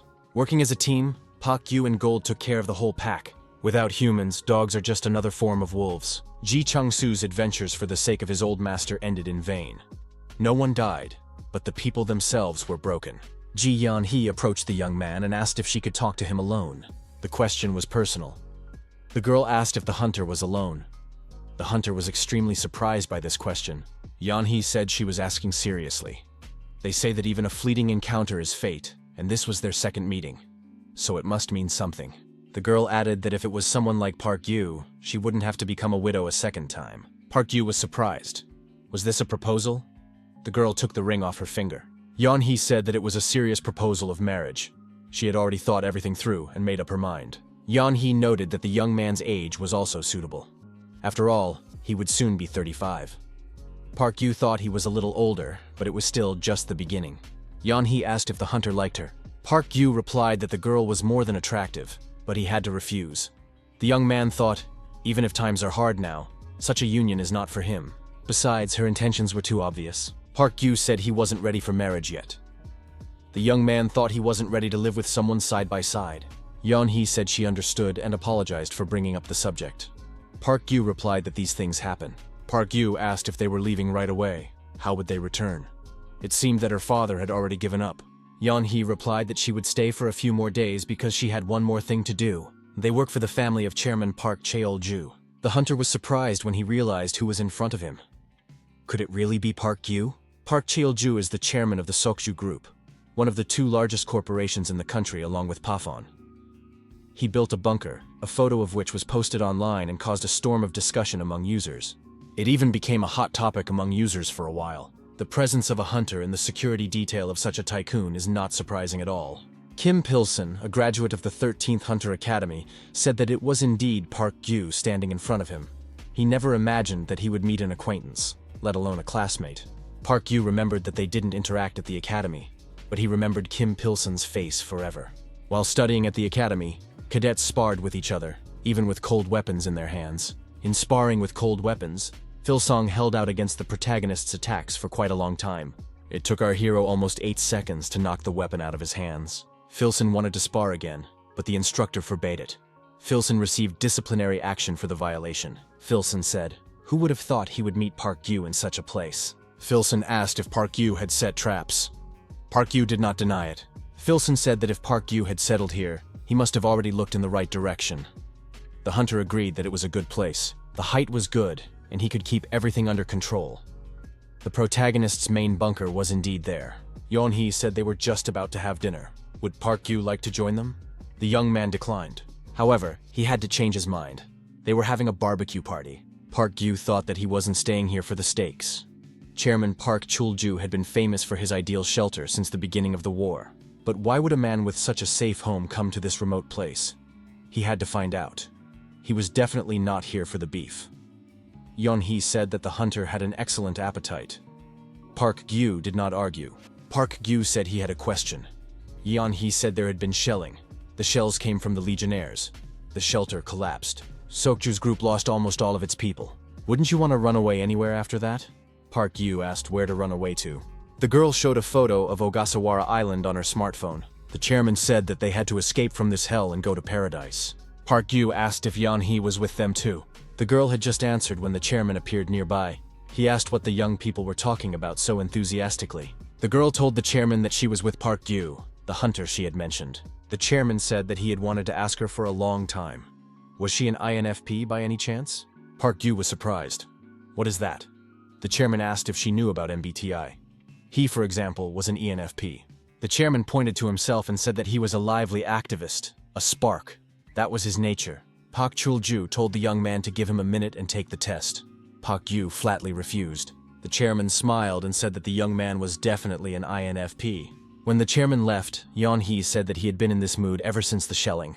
Park Yu asked when they were leaving. Yeon-hee replied that it would be in about 2 days. The next day arrived. A plane did indeed fly to the shelter, the Air Force base. Looking at the plane, the young man thought that it was a silver hull full of hope, ready to take him anywhere. To escape from hell and fly to paradise. The person in charge thanked the hunter Park Yu for coming. They were counting on him. Our hero had returned here for work. It all started with Ji Yeon-hee's conversations. The girl said that this hunter had destroyed dozens of mutants with just a rifle and an axe. Even in the movies, they don't show anything like that. Yeon-hee praised our hero, embellishing his exploits. And for these people, Park Yu became an increasingly unattainable legend. Park Pyulson said that Yeon-hee probably didn't know, but this hunter was simply the best, the only one who had defeated him in close combat. This man's words were the icing on the cake. An administration employee asked if the hunter could accompany him tomorrow to complete a transaction involving aircraft parts. Park Yu could have refused, but the pay was generous. Yes, synthetic fuel, even a doctor's examination. The branch manager asked the young man to accompany them to the meeting point with the Chinese. Pilsong said that only a few battalions had landed in Asan. The ship they arrived on was sunk by their submarine. China is now in ruins, so they settled here. Even Wu Ming-hee hadn't heard anything like this. Filson was well informed. Upon arrival at their destination, Filson made contact with the Chinese representative and spoke briefly in their language. The conversation went well. Filson smiled and said they had reached an agreement. After that conversation, an order was given to load the container into the car. Park Yu thought it was a bit large for spare parts for a light aircraft. The container lid accidentally fell off. Park Yu had to pretend he hadn't noticed anything. However, our hero examined everything carefully. If this spare part was handled carelessly, something bad could happen. After all, this thing looked eerily like a nuclear bomb. The medical examination also included a dental checkup. Our hero found himself in the underground complex of the airbase. The Sokju group uses this complex as a temporary shelter, and it even has a decent medical center. After the examination, the doctor reported that his muscles and bones were fine. All his teeth were in place. The doctor added that the hunter was as healthy as the chairman. The examination was conducted by Kim Seon-jun, the son-in-law of Chairman Park Cheol-ju. They say that before the apocalypse, he was a doctor at a university clinic. The doctor added that the blood test results would be ready in a day, and that he would report them before departure. Park Yu asked if Mr. Song-jun was flying with the chairman to Jeonju. The doctor suggested that Yeon-hee had let it slip. The girl clearly told our hero that the destination was Japan. This was not at all what Kim Seon-jun had said. The doctor replied that he was not flying. Park Yu noted that the doctor had fallen for his provocation. Park Yu remarked that the plane was impressive and asked who the pilot was. The doctor said that there was a separate pilot, although the chairman also had a pilot's license. Park Yu asked if the doctor's wife was staying behind. Seong-jun replied that she had been killed in the shelling along with their child. A nurse entered the office and said that the doctor was calling Kim Pil-sun. The doctor added that the test results would be ready tomorrow. If he needed a job, the hunter could contact Phil-song. They say his younger comrade is in charge there, and he could put in a good word for him. The doctor added that he couldn't remember the person's name, but that it was a woman, short, with a short haircut. Almost everyone confirmed these words. Kim Ta-ram. Park Yu thought that everyone here was a legionnaire. Park Yu remembered Filson's words that the Chinese ship was sunk by our submarine. Even Wu Min-hee from the parliamentary faction did not know about this. From the moment Filson said ours, the protagonist had a bad feeling. This younger colleague was definitely Kim Ta-ram. It was good that she was safe. However, the young man's bad feeling did not go away. Kim Ta-ram was his longtime partner. When they first met, the girl told her senior to remember her name. She was Kim Ta-ram, one of the few who approached him despite his bad reputation and became a true friend. Her flaw was that she was too fixated on debts and grudges. If she harbored resentment, she would never forgive. Park Yu remembered the words. There is no place for old people like them in Cheongju. Is there a place for Park Yu in the bunker? Park Yu decided to put everything he knew behind him. Kim Pilson and his men are actually legionnaires. Park Chol-ju, whom they are guarding, is half mad. Park Chol-ju thinks he is flying to Japan. In fact, the destination is Jeonju. On board the plane is an object suspiciously similar to a nuclear bomb. Kim Tarum said last time that she would join the rebels. Kim Tarum, who was expelled, is behind all this. She never forgets a grudge. Our hero had only a bad feeling. The chairman approached the young man and called out to him. He asked if the hunter had a gun. Could he sell it? Park Yu was surprised. Why would the chairman need a gun? The man replied that it was for entertainment. Park Yu was surprised. Did the chairman really not have a gun?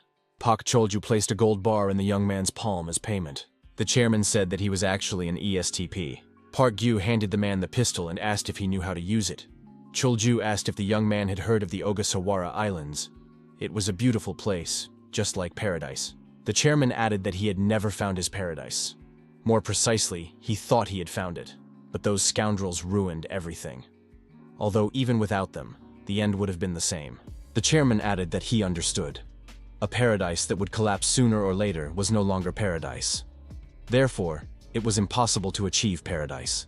The chairman hid the gun in his pocket and asked if the pursuit of paradise itself wasn't exciting. Chul-ju added that the hunter should find his paradise.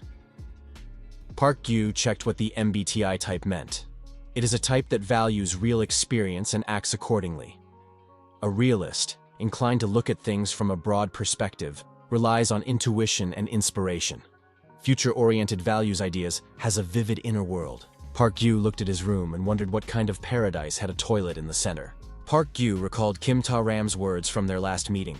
She warned that they might never see each other again, advised the young man to take care of himself, and wished him well. Perhaps that farewell was much harder than our hero realized at the time. Park Yu picked up the radio, contacted Woo Min-hee, and told her everything. Min-hee said that if paradise couldn't be obtained, it would be destroyed. That was typical of Kim Ta-ram.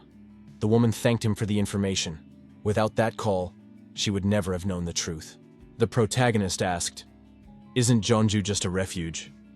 The woman said she didn't quite understand what the sergeant was talking about. Park Yu said, Lee Sang-hoon's project. He gave his name to the plan to resettle in Cheonju, knowing that he could be blamed if something went wrong. Park Yu noted that there must be a reason why he did it, or a reason why he had to do it. That explanation sounded logical. Lee Sang-hoon may have looked childish while competing at the academy, but in the end, he was a rational person. Our hero thought that a guy like that wouldn't risk his life for no reason. Park Yu asked Min-hee what he was up to in Cheongju. The woman replied that he was closing the rifts. Park Yu was surprised. Was that even possible? In India, they managed to close a rift of minimal intensity, but after losing most of the population, collapse was inevitable. Now, in Cheongju, Kang Han-min and Na Hyein are fighting to close the rifts. The smiling face of Lee Sang-hoon appeared before the protagonist's eyes, as if he had finally won. Woo Min-hee said that a massacre would soon break out in the area. Park Yu should stay away. He could die. Our hero checked his arsenal and spent the whole night preparing his weapons. He tidied up the traps at the entrance to the bunker. As advised by Woo Min-hee, he would hide, but this was for safety's sake. The base was home to the 21st Pioneer Unit, led by Colonel Cho Seong-yun. The officer stated that the territory they were illegally occupying was part of a state development program. If they did not cooperate with the eviction, a search would begin. Park Yu left the bunker and watched the events unfold from a distance with binoculars. Park Yu was surprised. Was Woo Min-hee out of her mind? What was she doing? Our hero warned Min-hee that these people were legionnaires. Why did she send such a small group? She underestimated the situation. The colonel said that he had already warned the people at the base enough and was now taking action. They did not obey the eviction order, and the search began. At that moment, a shot rang out, and one of the soldiers was wounded in the leg. Filson, who was at the base, told these people to leave. Filson added that their chairman was flying to Japan. Why were they being hindered all the time? Filson added that they just want to take off. Can't they wait? The colonel said again that they were asking nicely for now, but it seemed that these people did not understand nicely. The armed forces colonel said that now they would have to show what they were capable of. Everyone involved was closely following the developments, including the protagonist. Suddenly there was an explosion behind the soldiers. The helicopter was gone. Pak Filsung asked, "Did you show what you are capable of?" The explosions continued, and the military's equipment was dwindling. Feel-sun got in touch and offered our hero to join the Legionnaires. They already have awakened ones, but they are fanatics and do not want to hunt monsters. There is a lot of work for hunters there. Park Gyu may not understand, but the world is not the same as it used to be. Feel-sun added that he could forgive Park Gyu for telling Woo Min-hee about them. Pilsong angrily told Park Gyu to come out and get a beating. The assistant reported that they even launched drones, but they couldn't find the hunter anywhere. It seems he escaped a long time ago.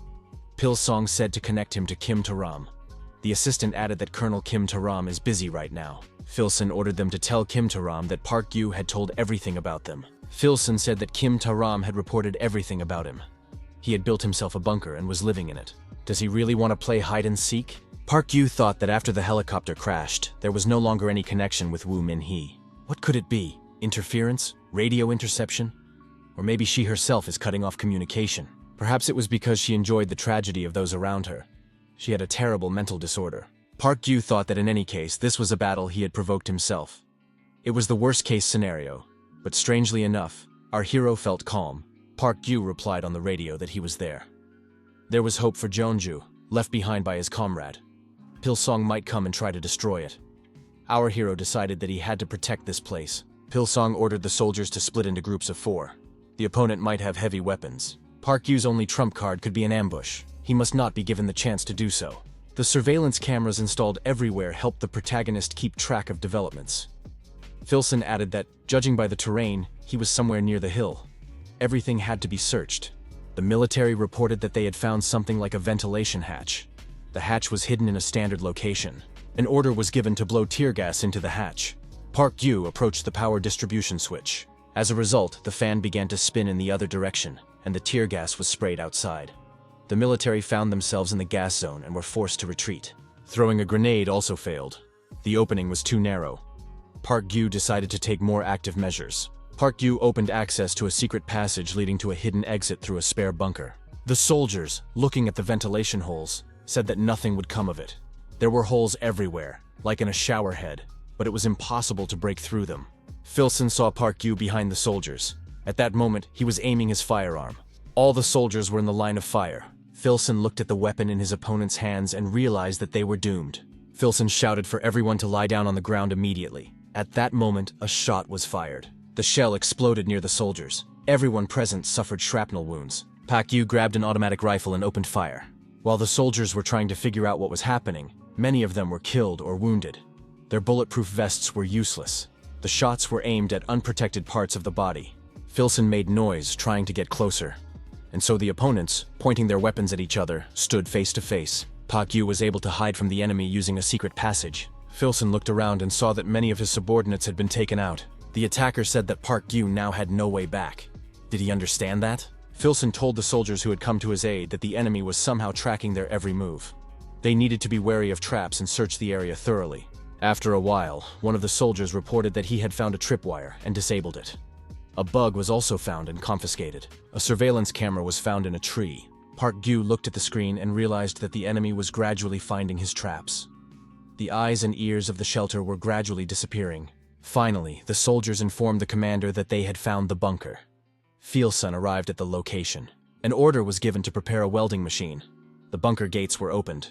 Inside the bunker, the cameras were functioning, and Park Gyu was able to observe the invaders. Park Gyu watched the enemies approach closely and clutched a grenade tightly in his hand. At the right moment, the bunker with the attackers was blown up. It was a spare bunker. Filsong, of course, did not expect to lose his men again. The soldier reported to the commander that another entrance to the bunker had been found. Pilsong asked how many there were in total. The soldier replied that he had been told that 9 bunkers had been found. Park Gyu thought that if you counted the one in the garage, there should be 13 in total. Of course, none of the visible entrances now led to where our hero was. Park Gyu wondered, what would Kim Filson do now? Would he find the real entrance? Filson contacted Colonel Kim Taram and said that this was no joke. Did she know how many people had already died? She had been burned once, but she still hadn't learned her lesson. Filson asked Kim Taram if she really wasn't going to protect her family. Pilson told the protagonist over the radio that they had never been close. It seemed that this guy had no friends at all. His younger comrade, knowing that he would be destroyed anyway, revealed the location of the entrance to the bunker. Was he now going to have to break down the door himself? Park Gyu thought that there was one girl, Kim Taram. Possessing natural talent, she was afraid of being judged by others and couldn't express herself. The sergeant said that she was wasting her great talent. Could Park Gyu talk to this girl? Once, during a combat mission, our hero told Kim Ta-ram that other people's opinions would not change if she tried to curry favor with them. If she were worthless, then perhaps it would be worth groveling. However, she is capable of walking with him as an equal. She shouldn't let all kinds of losers look down on her. It's a problem with her behavior. Park Gyu told Kim Ta-ram not to let others look down on her. Don't pay attention to other people's opinions. Good results justify everything, at least in this world. The girl, having overcome her emotional weaknesses, achieved impressive growth. On graduation day, instructor Chang Kyung gave her the nickname Florus, which means flawless. The duo of Professor and Florus went through countless battles, earning countless merits. After many events, many people came and went from our hero's life. But he always thought that there was one person who would remain by his side until the end. For our hero, that person was Kim Ta-ram. Pilson asked what Park Gyu now thought of his younger comrade, Kim Ta-ram. Wasn't she really cool? Park Gyu said that there was no need to break down the door. It was already open. Pilson appeared at the entrance to the bunker, accompanied by armed soldiers. The commander ordered his subordinates to throw tear gas grenades. Park Gyu was ready for this. He had a gas mask on his face and a firearm in his hands. Park Gyu deliberately started coughing so that the enemy would think he was suffocating from the gas. Pilson ordered the soldiers to storm inside. Park Gyu, with a machine gun in his hands, was ready to welcome the guests. Several regrets flashed through our hero's mind. The attackers couldn't see anything because of the gas and fell into the enemy's line of fire. When the smoke cleared, Pilson saw his soldiers lying on the ground with their legs shot through. Park Gyu thought he had imagined this scene 1,000 times. The enemies, blinded by the smoke, could not see anything. Park Gyu was at home, so he knew his way around perfectly. For him, missing was not an option. Park Gyu thought, if he hadn't said those words to Kim Ta-ram, if he hadn't given up his hunting career so abruptly, or at least, if his toilet hadn't been in the middle of the bunker, maybe she wouldn't have left to join the Legionnaires and would have stayed with him. Now these were just useless regrets. The attackers continued to throw grenades at the bunker. Pilson asked if it was possible to throw the grenade further. The soldier replied that it was impossible to throw it further. There was a steep slope in front of the stairs, and judging by the sounds, there were also sand barriers inside. Dynamite would be needed to break through all of that. Pilson sighed regretfully. The commander of the attackers turned to Park Gyu. He knew that they would ultimately win. Pilson asked his assistant how the preparations were going. The soldier replied that all that remained was to load the warhead. Suddenly, the soldiers were attracted by some sounds near the plane. They turned around. Park Gyu also monitored the situation outside with a periscope. The chairman was standing by the aircraft ladder with a pistol in his hand. The bodies of pilots and service personnel lay around him. Kim Song-jun was kneeling in front of the chairman, who was holding a gun to his head. Sun-jun begged for mercy with tears in his eyes, but the chairman was unrelenting. Having done his job, Pak Chol-ju climbed the stairs and entered the plane. The nuclear warhead remained outside. Pilson shouted that the old man was crazy and had to be stopped immediately. The chairman closed the door behind him, started the engines, and taxied the plane onto the runway. Cars were already racing after the plane. Pak Chol-ju said that this was the first plane of the Sokju group, flying from Korea to Japan. The destination was paradise. The plane took off and began to gain altitude. The sky was cloudless and the sun was shining. Park Gyu watched the plane with the chairman on board. He felt incredible beauty in this sight. Maybe it was envy. The freedom to leave this cursed land, to fly away somewhere, that was the lure. At that moment, Pilson was giving orders to his subordinates. Pilson heard a roar above his head and looked up. Military planes were flying overhead. Where did they come from? Park Gyu understood everything, so Woo Min-hee had responded and decided to help him. Woo Min-hee shouted loudly into the radio, "Is Park Gyu alive?" Park Gyu was glad that the director had responded to his call. The protagonist replied that he was alive. Min-hee breathed a sigh of relief and said that there would be a bombing soon. If he's at the American base, then he can rest in peace. Park Gyu said not to bomb the runway. The warhead was still not loaded. Min-hee asked, "Is the sergeant safe? Is he being attacked?" Park Gyu told her to wait a moment. Pilsong appeared in the bunker and said that there were several layers of tripwires set up here. He added that Sergeant Kwon had previously suggested breaking through with shields, but then everyone here would have been killed. Pilsong looked at the exit and asked how the door was locked. He added that it was a well-equipped bunker, as befits the best graduate. Pilsong was very surprised and asked, "Why is the toilet in the middle of the room?" Park Gyu asked what was wrong with it. "Do you have a problem with it?" Park Gyu said that Pilson had wanted it that way from the beginning. Philson replied that it was not so easy to forget. His rival said that it was about the humiliation he had experienced at that time. Last time, the instructor separated them. The second round would be now. Philson suggested that his opponent face him once more. Park Gyu understood the true desire that Philson had been suppressing all this time. Philson had a machete in his hands. The protagonist held axes in his hands. Silence reigned. The rivals waited tensely for the signal. When the watch on his wrist beeped, the fight began. Park Gyu attacked his opponent with an axe. Philson managed to block the blow. His opponent swung his machete, and Park Gyu staggered, losing his balance. Philson put his arm forward with the blade, almost reaching his opponent's neck. Park Gyu managed to block the blow at the last moment with his axe. The fight continued with increasing ferocity. Sparks from the contact of the metals flew in all directions. At one point, Philson knocked the axe out of Park Gyu's hand, and the weapon flew high into the air. Philson managed to scratch his opponent's shoulder, and blood spurted everywhere. However, at that very moment, Park Gyu plunged another axe into Philson's knee. Park Gyu released the axe, and it remained stuck in his opponent's leg. Park Gyu raised his hand and prepared to catch the axe as it swung back down. Our hero grabbed the axe, swung it immediately, and struck a blow. Philson's arm was severed and flew off to the side. Philson was on his knees, and Park Gyu held the axe in front of his head. The protagonist said, 30 seconds. Our hero added that it wasn't bad. Philson grew up. He took out a detonator. He had explosives on his belt. Philson declared that they would die together. Without hesitation, Park Gyu swung the axe again, and his opponent's head flew to the side. Woo Min-hee asked who won. Park Gyu apologized and replied that he had survived again. Park Gyu asked if Woo Min-hee could save him. The director replied that there was no need to worry. They had already begun the operation.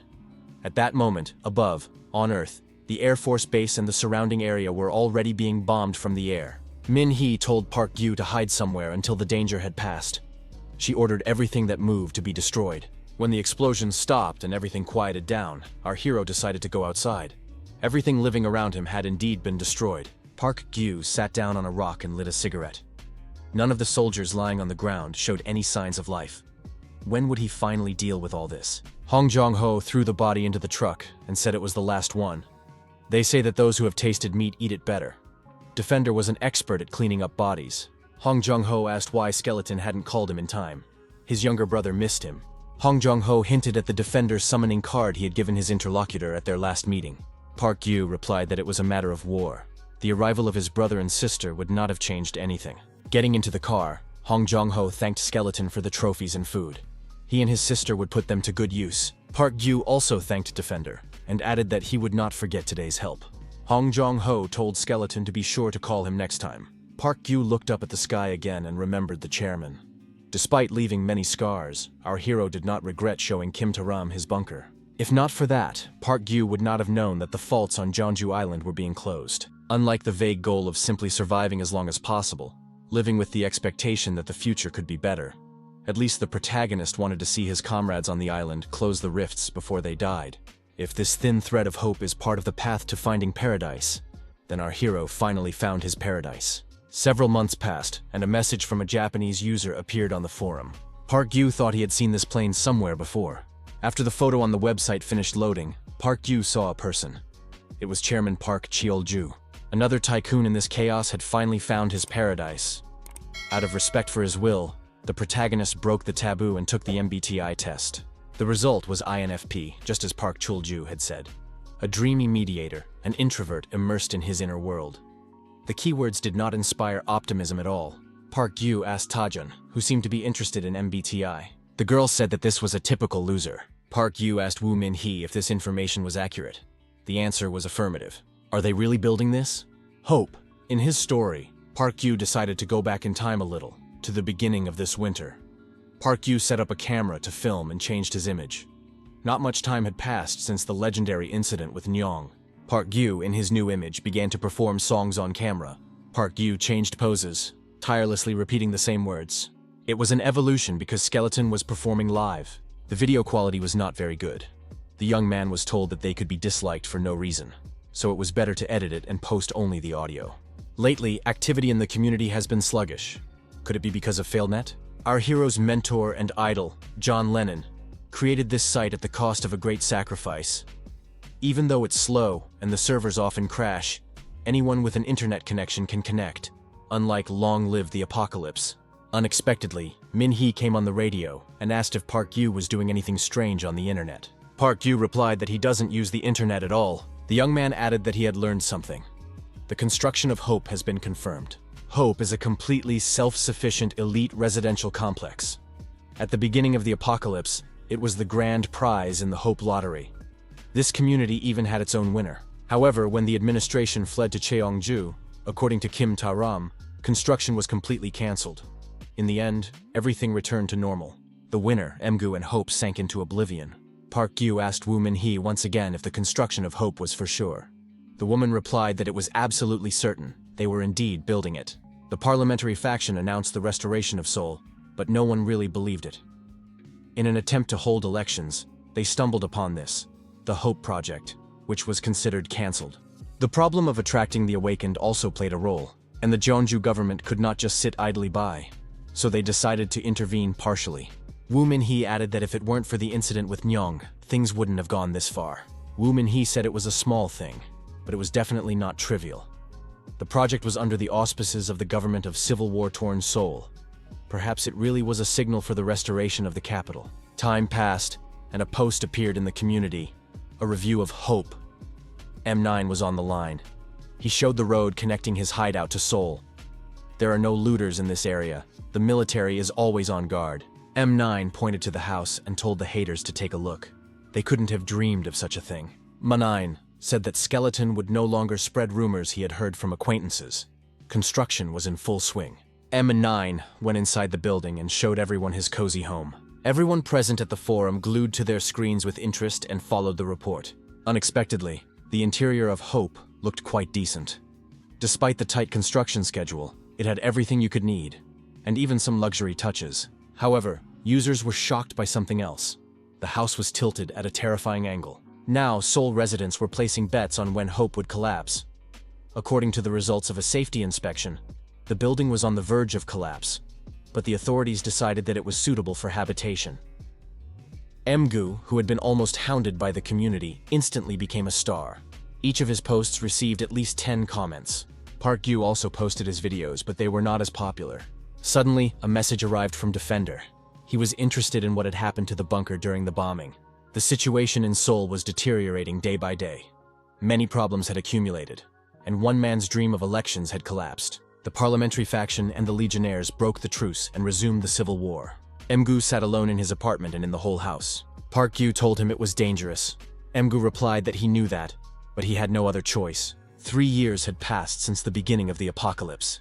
Two armies, speaking the same language and wearing the same uniforms, pointed their weapons at each other and spewed flames of rage. The protracted civil war burned most of Seoul, creating millions of refugees. Amidst this chaos, a single photograph appeared in the community, a symbol of hope and faith in one person. Only one family moved into this ultra-modern residential complex. To this day, the building stands in the corner, leaning, serving as a beacon of hope. Park Yu slept peacefully in his bed that night. The young man heard strange noises, and opening his eyes slightly, listened. A shadow stood behind our hero. A knife flashed in the stranger's hand. Park Yu jumped up abruptly, took a gun from under his pillow, and pointed it at the man. There were many strangers, and each of them held a knife in their hand. Park Yu opened his eyes wide and jumped out of bed. The young man thought he was having the same dream again. Ever since the day Kim Il-sung and his legionnaires attacked the bunker, our hero had been tormented by the same nightmare. With Min-hee's help, the young man dealt with everyone who knew the location of the main bunker. However, Kim Ta-ram was still among the legionnaires. Park Yu thought it was time to make the decision he had been putting off.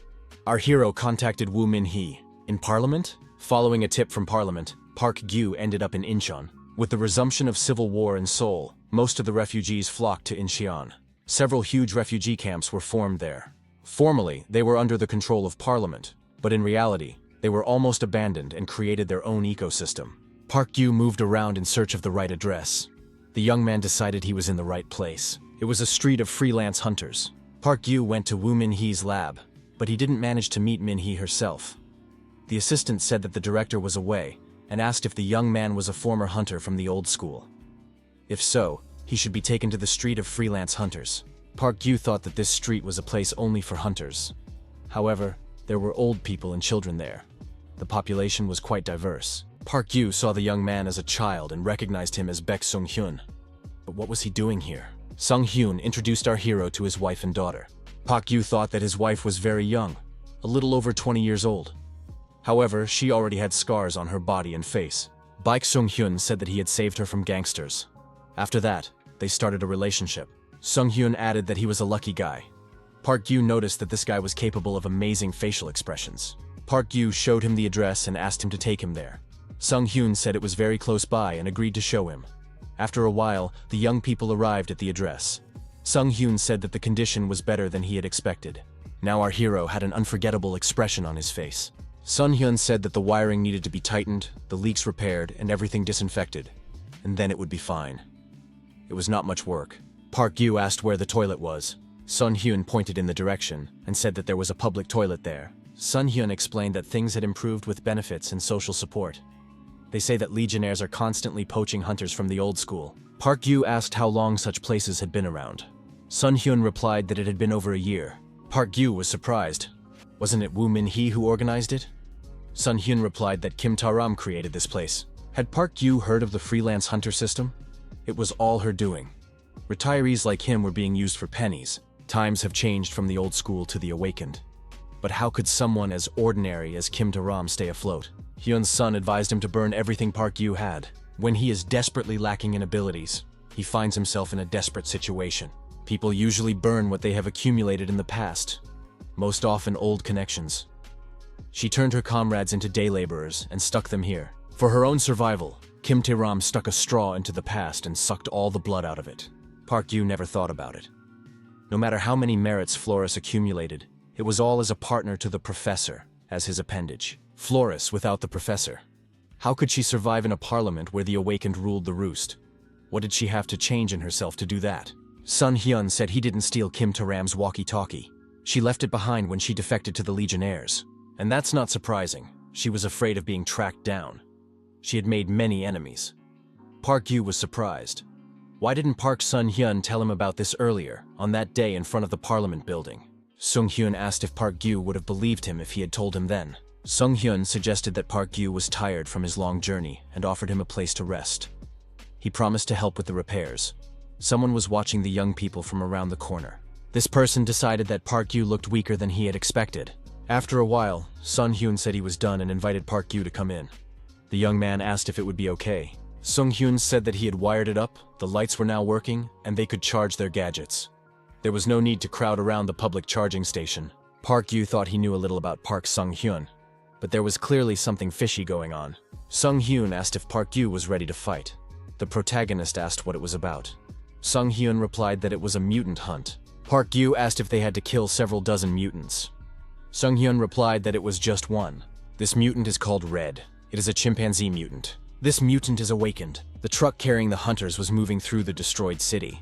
At first, our hero wanted to refuse. However, Sung Hyun said that Red had destroyed 3 teams of hunters. This mutant likes to grab people by the ankles, climb higher, and throw them down. One of his hunter friends died this way. He was thrown head first from the 10th floor. The mutant uses his detection abilities, maneuvering between the concrete jungle, not allowing anyone to take aim. They say there are already more than 100 victims. Park Yu was surprised. How did Sung Hyun decide to get involved in such a dangerous mission? Sung Hyun replied that if he brought back the carcass of this mutant, his family would be sent to Jeonju. Park Yu was surprised. Hadn't the refugee convoy been cancelled? Even if not, the sea route was still dangerous. Sung Hyun suggested looking around and asked how long this place could hold out. There was no guarantee that it would be better there, but this place was where Kim Ta-ram had been so eager to go. Sung Hyun asked Park Yu to help him just this once. Park Yu thought he would think positively. He had to check out this awakened mutant. If Sung Hyun died, the task would fall to him anyway. Park Yu decided that now was the time to think about this hastily assembled team of hunters. One of the hunters asked his colleague if he had heard that story. His colleague told him not to call him senpai. The hunter said that it was about the protein bars they were handing out. They say they are made from human flesh. It was Pan Chae-hyuk, the 15th graduate of the academy. He added that fish farms grind fish into feed for other fish. It's the same here. His colleague was Ha Tai-hoon, the 11th graduate. He suggested that Chae-hyuk had read it on fail.net. 90% of the information there is rumors. Park Yu thought that these two were responsible for guarding the vehicles and covering the retreat. They don't get involved in combat, so there's no need to worry about them. Another hunter asked our hero if he was the professor, Kim Taram's direct superior. Not at all like she described him. It was Cheon Yeonjae, the 18th graduate of the academy. Because of the appearance of the awakened, their class was cursed, and their lives went downhill even before graduation. They destroyed more people than monsters with their killer class. Yeonjae was a classmate of Defender. The hunter said that Kim Taram had described the professor as someone without blood or tears in his veins. Yeonjae added that Taram also said that the professor uses all his comrades and sacrifices them. Park Gyu remarked that they should have picked a fight before they set off. Yeonjae replied that he wasn't picking a fight, he just liked the professor's style. Sun Hyun told them to stop arguing. They had 2 goals, and both had to be accomplished. The first was to kill the mutant. The second was to take the soul and get out of there. So far, no one had even managed to accomplish the first goal. Park Gyu said there was one more condition: to carry the mutant's body away and get out of there unharmed. Pan Chae-hyuk said he would cover the cars outside the sensor zone. As soon as they took the body, they had to let him know. Park Gyu asked Sung Hyun if he had deliberately concealed this information. The hunter apologized, saying he was afraid Park Gyu would refuse if he told him the whole truth right away. Park Gyu wanted to break through and added that support should remain behind. However, Cheon Yeonjae told Park Gyu not to rush. He knew how to deal with the sensors himself. Yeonjae added that he would be the bait and take the lead. Yeonjae went ahead alone and told his senior to just watch him. Park Gyu asked if this guy would be okay. Yeonjae really did head toward the zombies alone, without any firearms. Sun Hyun said that winter was dragging on and there were more sleeping zombies. In order not to wake them up, they try to shoot as little as possible. Although it's worrying, they have to trust this guy and watch. Yeonjae's manners aren't very good, but his skills are top-notch. Yeonjae skillfully dealt with the zombies with only a knife in his hand. Sun Hyun said that this guy deals with zombies without stress, and even with a smile on his face. If instructor Chang Gi-yeon saw this, he would say that the tactic is mediocre, but it works. Park Gyu thought that this guy's movements were really effective. He minimizes energy expenditure and deals with the zombies that come at him first without much effort. His combat instincts are top-notch. Maybe it really will be easier than it seems. Yeonjae heard a noise, turned around, looked up, and was surprised to see a huge monkey flying at him from the roof of the neighboring building. Yeonjae told Park Gyu to get ready. This monkey turned out to be completely covered in armor. Chung Yeonjae was something of a decoy. Sun Hyun reminded him of Red's size. You couldn't even scratch him with a normal blade. Due to the characteristics of the mutant chimpanzee, which wields its paws, close combat would be difficult. That's why we need someone to shoot from ambush. The ambush must be outside the mutant's sensor range. As soon as Yeonjae lures the mutant out, they need to open fire. Sun Hyun, checking the rifle's sights, said it was no big deal. Yeonjae shouted for his colleagues to get ready. The monkey was already approaching him. The noise woke up zombies throughout the city, and they began to move. 2 hunters waited outside the mutant's sensor range. Red shouted loudly, and as any monkey would, began beating his chest with his fists. Yeonjae thought that shots to the head would be necessary. The mutant lunged at the hunter, trying to grab his leg. Young was ready for this. Yeonjae dodged to the side, and Red missed, lunging forward. The hunter made a nimble jump and ended up behind the mutant. He even jumped up and swung his knife to strike, but the monkey's entire body was covered in armor. The blow landed on the armor, and the monkey was unharmed. It turned around and threw a punch. Park Gyu thought that this mutant had heightened senses, high intelligence, and synergistic reflexes. Yeonjae also managed to dodge the blow. Park Gyu noticed that Cheon Yeonjae was only holding on thanks to his combat instincts, and even that was difficult for him. Soon, he would reach the limit of his abilities. Park Gyu asked the sniper why he wasn't opening fire. It was time to shoot. Sun Hyun replied that the angle was not right. Park Gyu said that if he didn't shoot, Yeonjae could die. The sniper said he understood.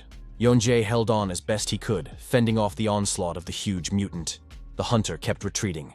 Park Gyu realized that Red had figured everything out, calculated the sniper's location, and was now using Yeonjae as a shield. Sun Hyun shouted for Yeonjae to move aside if possible.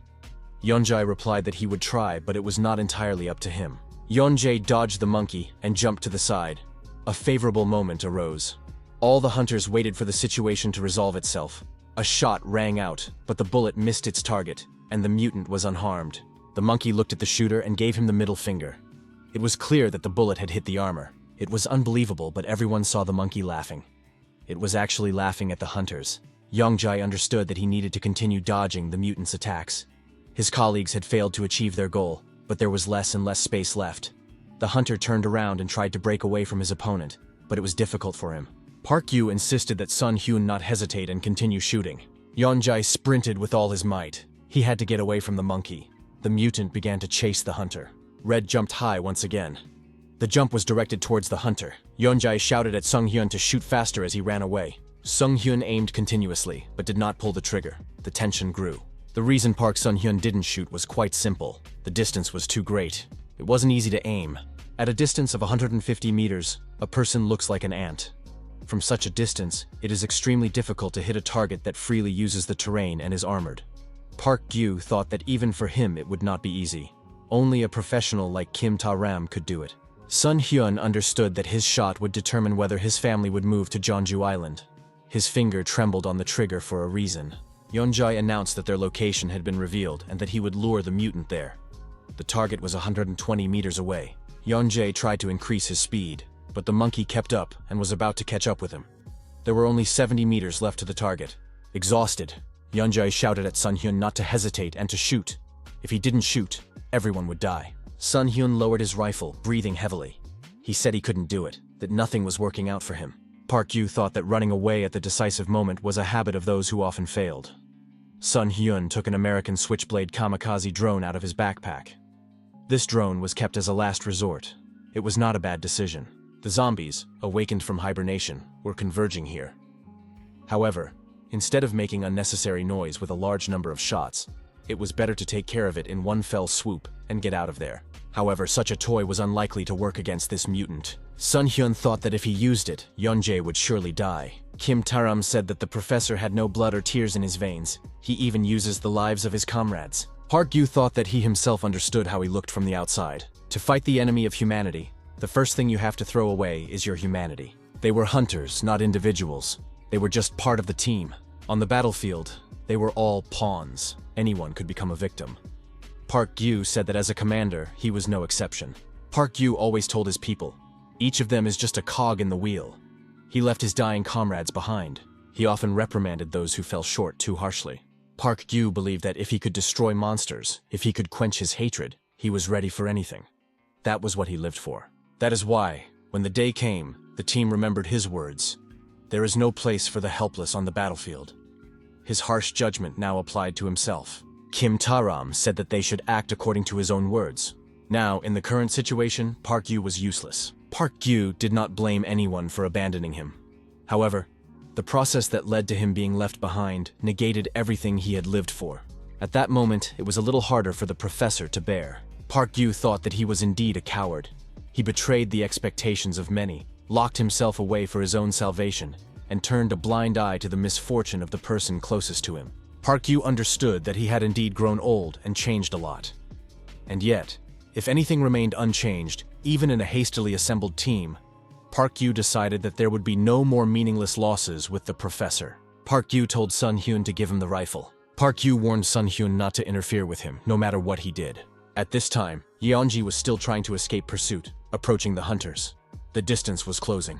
The mutant jumped, trying to grab the man by the limb each time.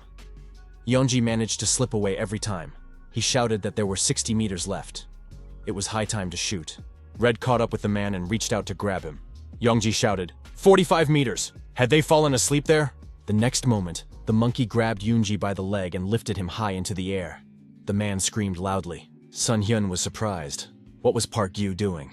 Why hadn't he fired yet? The mutant turned and ran with the man toward the tall building. There were still no shots. Yeonji continued to scream for help. The monkey was already climbing up the wall of the building. Sun-hyun indignantly asked what Park Gyu was doing and why he wasn't shooting. The protagonist calmly told Sun-hyun to be quiet and not fidget. The next moment, a shot rang out. Flames and a bullet flew from the barrel of the rifle. The hot bullet flew toward its target. The monkey was climbing up the wall of the building, holding Yeonji's leg. The outside of the monkey's hand was not covered by armor. That was exactly where the bullet hit. The wrist was pierced. The monkey let go of the wall, screamed loudly, and began to fall down with the man. Yeonji and Red fell right onto the empty boxes and trash cans located there. The back of the palm was visible, but due to the high speed of movement, no one would even think about that part of the body. Sun-hyun was surprised. How did Park Gyu manage to do that? Park Gyu thought that Sun-hyun himself had said that monkeys like to grab people by the ankles, climb higher, and throw them head first. However, there are only a limited number of places where it can climb. Park Gyu added that if everything was calculated correctly, there was nothing complicated about it. Sun Hyun realized that Park Gyu was just waiting for the monkey to grab a person. The protagonist understood that the job was not yet done, and taking an axe, moved towards the mutant. The monkey appeared from the clouds of dust. Apart from its shot arm, there were no wounds on its body. There was anger and rage in the mutant's eyes. Park Gyu asked where it was looking. The next moment, our hero swung his axe and rushed at the monkey. At the same time, he told it to look at him.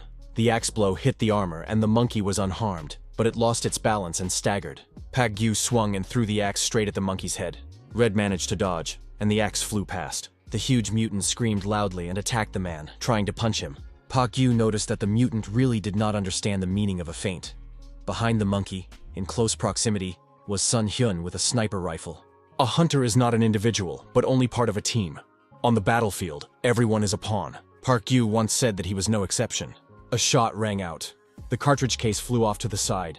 The mutant stopped. Park Gyu looked at the wall. There was a bullet hole there. However, before hitting the wall, the bullet had pierced the mutant's head. Blood spurted from the monkey's mouth. Park Gyu thought that at such a distance, if you didn't calculate the trajectory of an armor-piercing bullet precisely, the shooter was indeed a lousy hunter. Sun Hyun had successfully completed the task. Park Gyu looked at Yeonji and asked if he was still alive. Yeonji sincerely told the professor to go away for a long time. Park Gyu realized that he was alive and in good health. Park Gyu was surprised. Hadn't Yeonji said that he was like that? Yeonji gave him a thumbs up in approval. Park Gyu thought that this guy had a colorful personality. Sun Hyun took the radio and reported that the laser was on the line. He reported that the target had been eliminated and the mission accomplished. They had one wounded and were requesting support for their return. Yeonji pointed at the mutant and asked if it was even possible to put him in the car. Park Gyu said he had an idea. The truck was returning to its base. Rifles were fired from the van at the zombies chasing it. The mutant was tied to the truck by his legs with a rope. His body was dragged behind the vehicle. Each shot from the rifle blew the zombie's head off. Yeonji, watching the scene indifferently, said it looked like some kind of cartoon. Park Gyu thought that perhaps it was because of this surreal spectacle that he felt as if he were in a dream. After the operation, some hunters even posed next to the mutant's body. When Park Gyu returned to the city, it felt like he had woken up from a dream. Contempt and poverty, hunger, anxiety and fear, despair. All of this was reality. A representative of the local administration thanked the hunters for their hard work and gave them a small gift.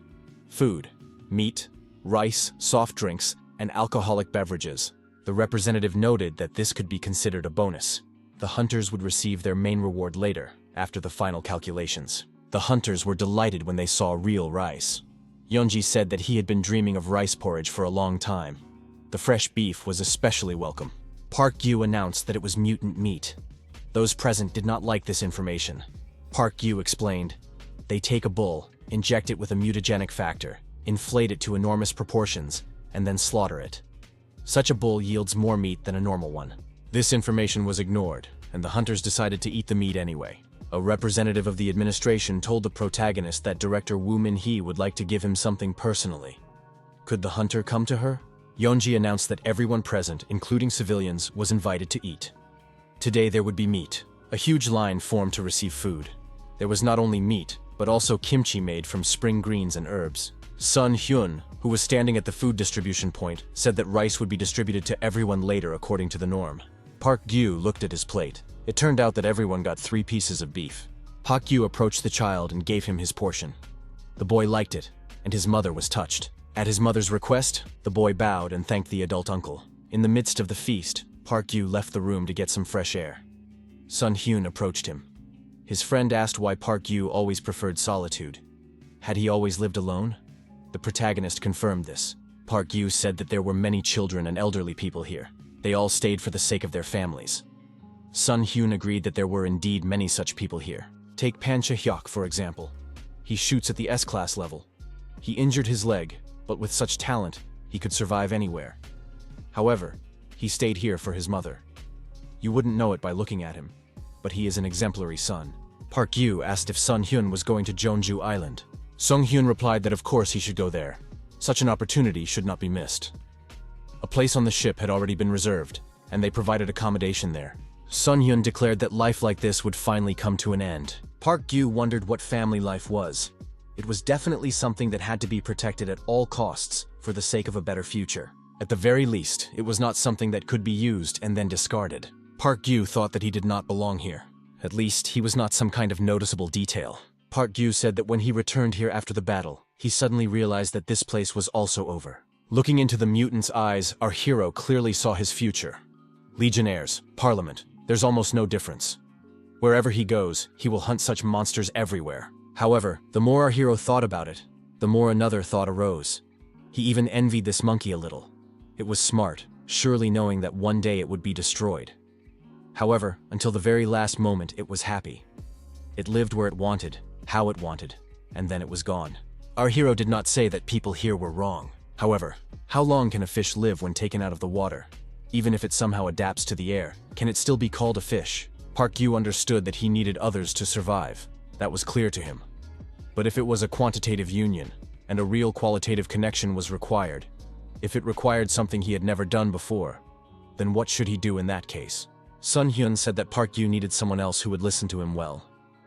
Park Gyu must find someone for himself. Our hero often imagined the worst-case scenario and pondered it alone. Park Gyu himself understood how ridiculous his fears were. He understood that.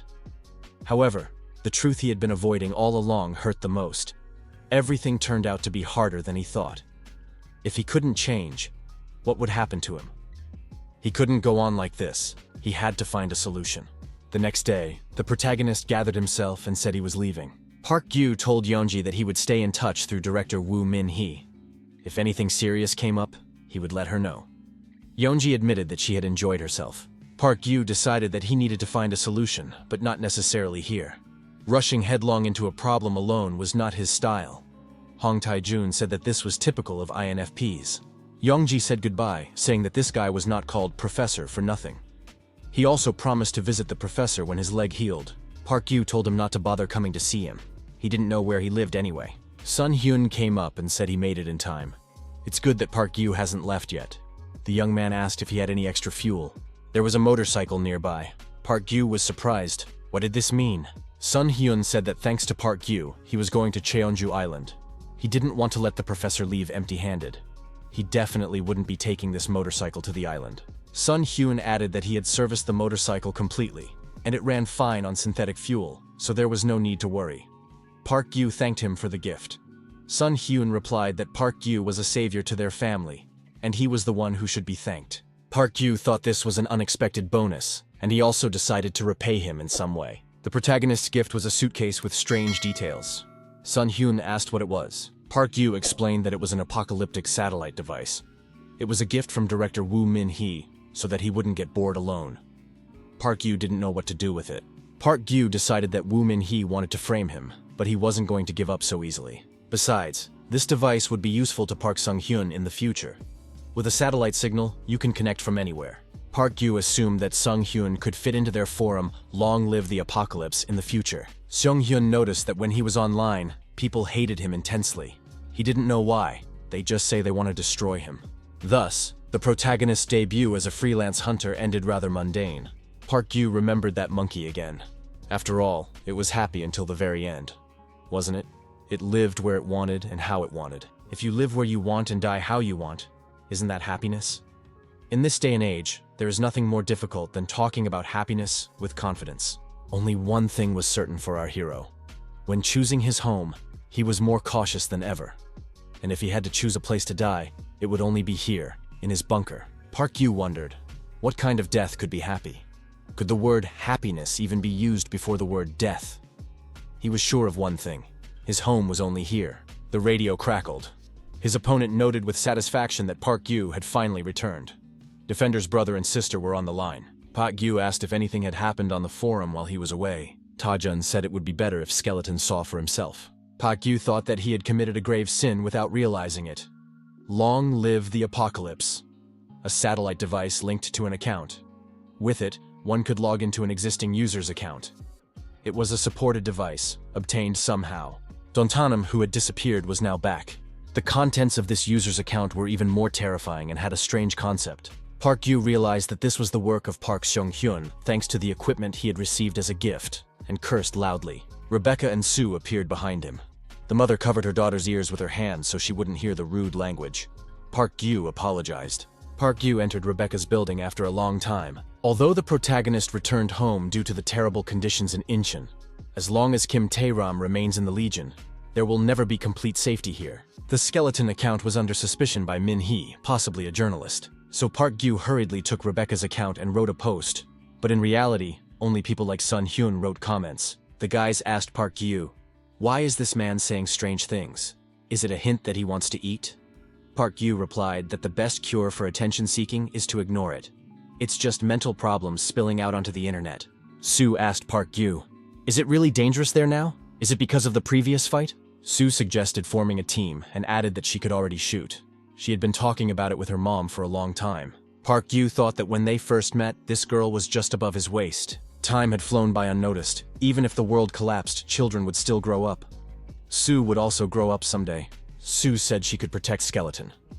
One day, the time would come when she would be taken seriously as a discussion partner. Park Yu apologized and said that time had not yet come. Sil admitted that she had actually been watching Skeleton use the internet through her mother's accounts. He uses a strange style of speech and constantly makes spelling mistakes.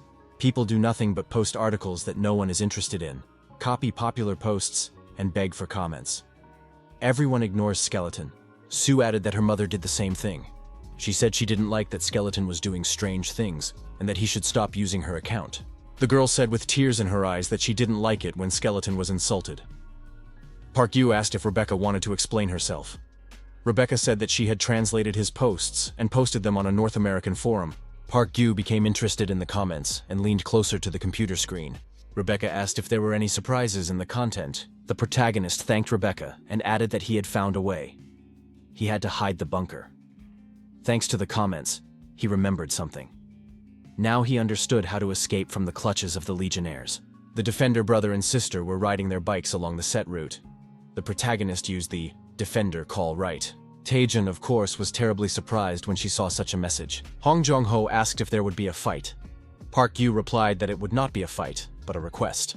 Taejun asked if she could also appear on call. Park Yu said that was exactly what he wanted to talk about.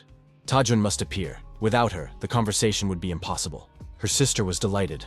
Without her, the young people would not be able to do anything. But what exactly was it about? Park Yu announced at the meeting that they would be building. Taejun was surprised. What did that mean? Park Yu repeated that it meant they were going to build. The entrance to the main bunker must be buried.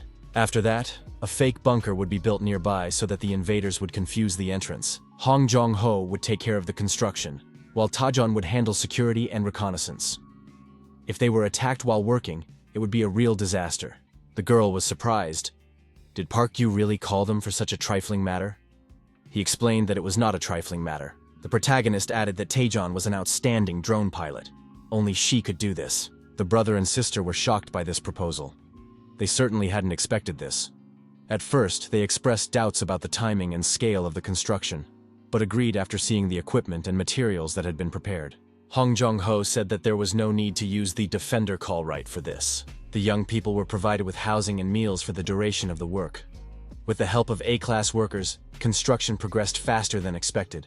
A month of intensive work passed. Almost everything was ready. Park Yu said that everything looked good from the outside. However, the inside was still too empty. Overall, the bunker was complete. Park Yu installed a toilet in the center of the bunker and said that now it looked like a real one. They would definitely not be found. The only information known to the attackers was the approximate location and the presence of a toilet in the center. That was the technical value of the central toilet. Traps for escape had also been recreated, so the attackers would most likely be satisfied with this and leave. But if someone does not give up their suspicions and continues the investigation, explosive devices have been set up for such people. After the explosion, even reinforcements would not be able to find them. The bunker would be completely buried. Park Yu thought that this would prevent most problems, but the main one still remained. Taejun asked, "So the last thing the attackers will see is the toilet?" Her brother replied that it would be a tragedy. The main problem was that Kim Tae-ram, who had betrayed him, was still among the Legionnaires. However, if she came, the protagonist decided he would not hide. He would come out and meet her face to face to ask her personally why she had done such a thing. A man was playing golf on a large, well-maintained course. One of the migrants asked where Mr. Kim was. The column replied that no one knew. Another person suggested that Mr. Kim wanted to stay here. Did he really think it was all over because it had gotten a little warmer? Was he completely crazy? Did he want to freeze to death? A woman in the column said that before the war he had been a professional athlete. Someone asked what sport he had played. There was no answer. The man continued to play golf. He took a long time to aim, trying to get the ball into the hole. The ball rolled slowly and finally went in. The man was very happy and even shed a tear. Then he took out a gun, and with a smile on his face, put the barrel to his temple. A shot rang out. The man fell onto the neatly trimmed lawn of the golf course. The long, drawn-out winter had come to an end. Park Gyu spent a month with his brother and sister Defender, building a shelter. As usual, many events took place. The hero had his brother and sister by his side. The girl was especially helpful.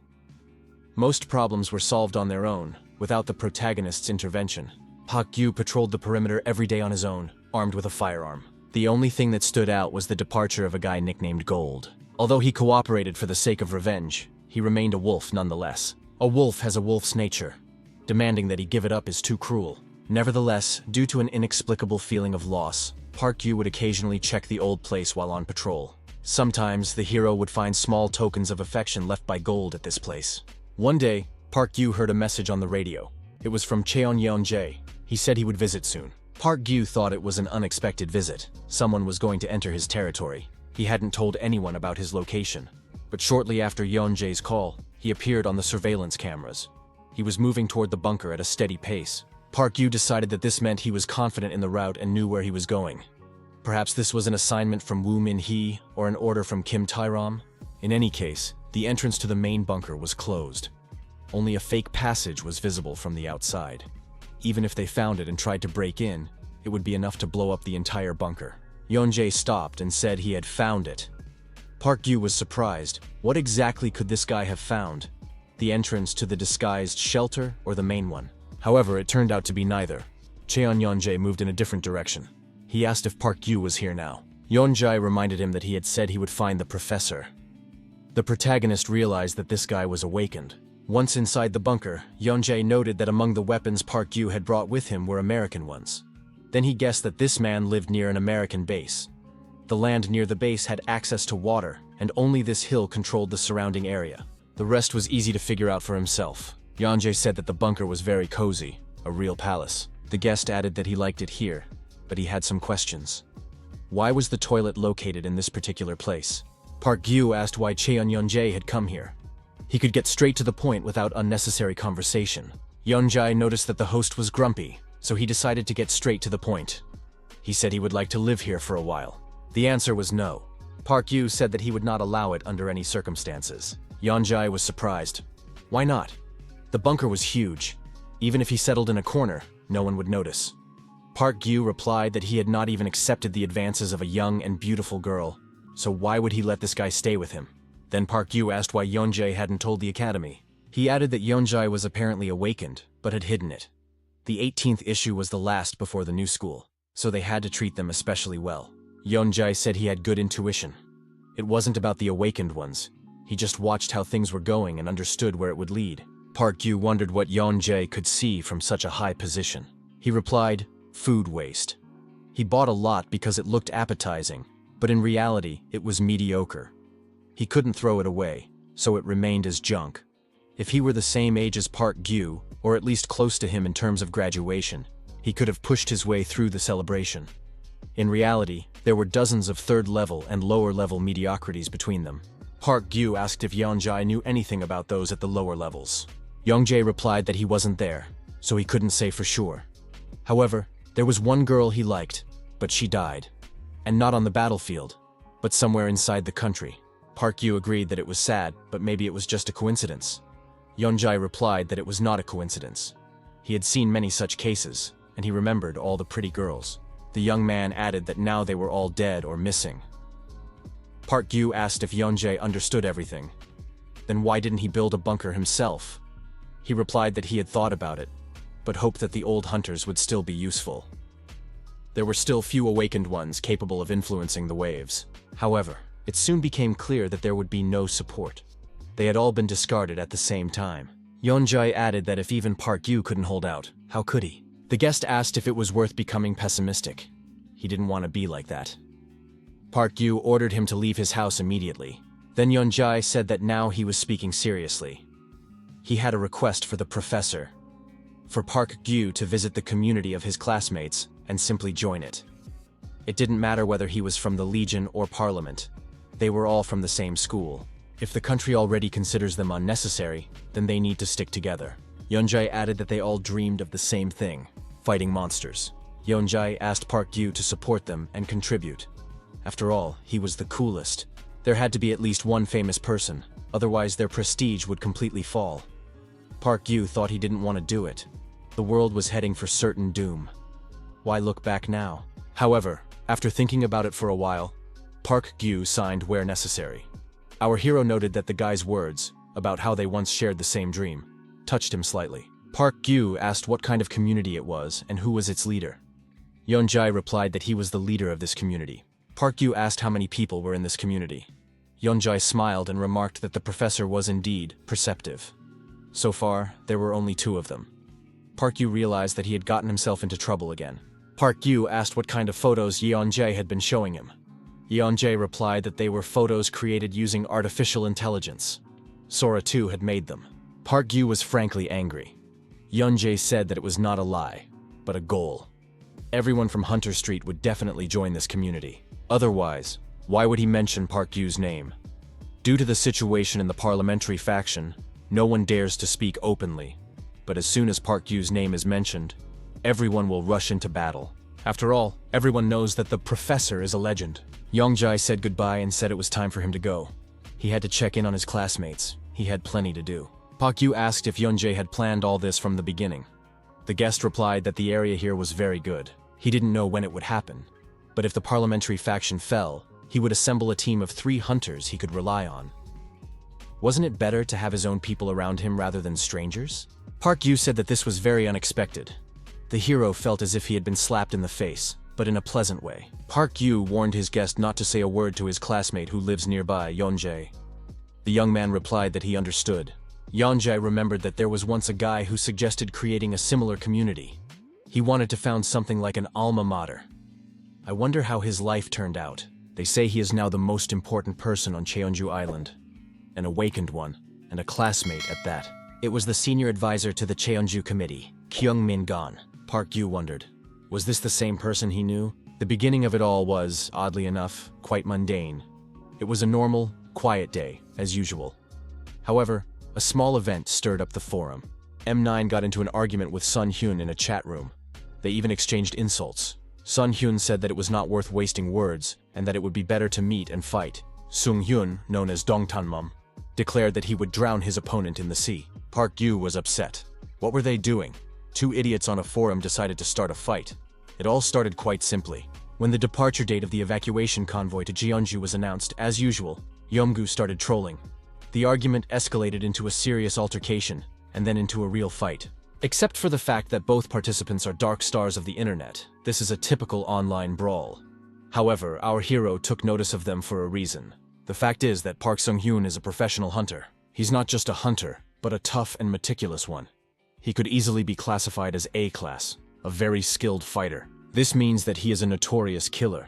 Yeomgu frankly has no chance. If Sung-hyun decides to get into a fight, Emgu will disappear from the face of the earth in an instant. Park Gyu thought that there was nothing he could do about it. If Emgu dies, it will be his own fault. He started it all. Talking to him was useless. He wasn't the type to listen to advice. There was no time to persuade him. Our hero had his own plans for tomorrow. Coincidentally, he also needed to go to Incheon. He had to take the defender there. Park Gyu thought that maybe Emgu would ignore Skeleton's words, but Sun Hyun would definitely listen to Park Gyu. No matter how annoying he was, Yeomgu was still an old-school user, a former participant in closed discussions. He didn't want him to die so mercilessly. Having gotten involved in this matter because of some trifle, our hero had no idea what a storm it would cause later. The next day arrived, refugee camp in Incheon municipality. Looking around, Hong Jong-ho noted that many more people had survived than he had previously thought. Defender believed that everyone would freeze to death, unable to survive the past winter. Park Gyu noted that survival rates in the camps varied. If the government had effectively abandoned them, everything depended on the skills of the camp leader. In some places, people survived by huddling together like penguins to keep warm. This was not a rumor, but the truth. Park Gyu asked what exactly Hong Jong-ho wanted to find. He replied that he was looking for painkillers and other small items, and that it would also be good to find a good doctor.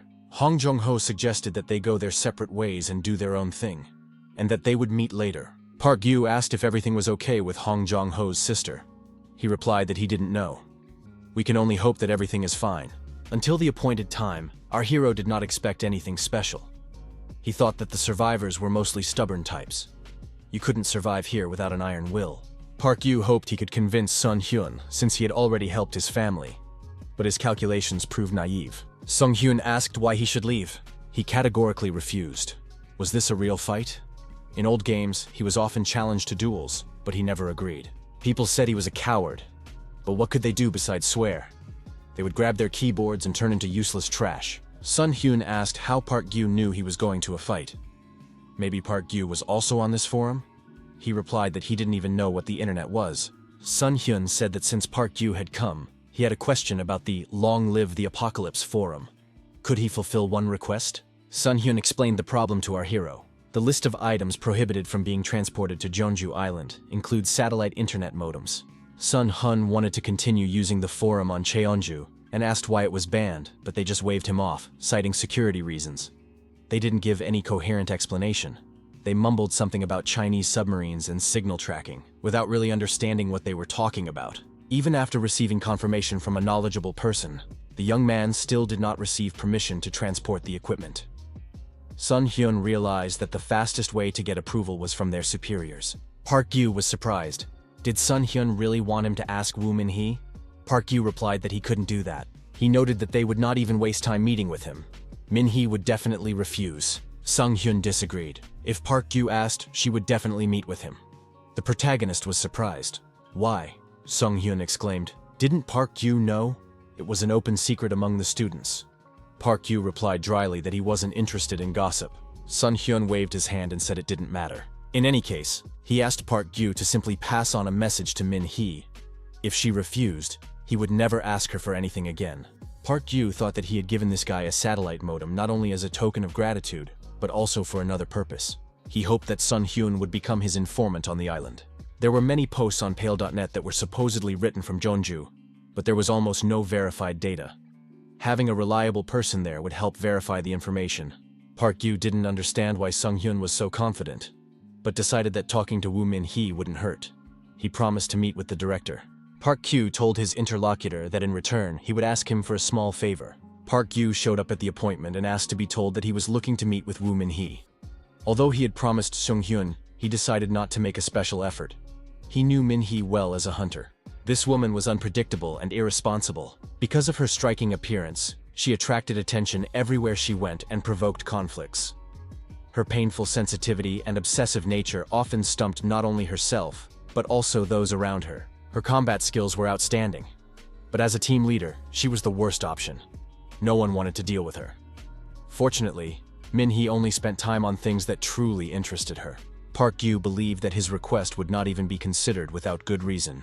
He planned to sit for a while and then leave, citing failure. Woo Min-hee was surprised. For the first time ever, Park Yu had come to her himself. Park Yu was amazed that she had come out to meet him in person. Min-hee noticed that Senpai only sought people out when he needed something. What was it this time? Information or resources? She added that Park Yu had been avoiding her for so long. What made him come here in person? She was really curious. Park Yu asked if the director was free.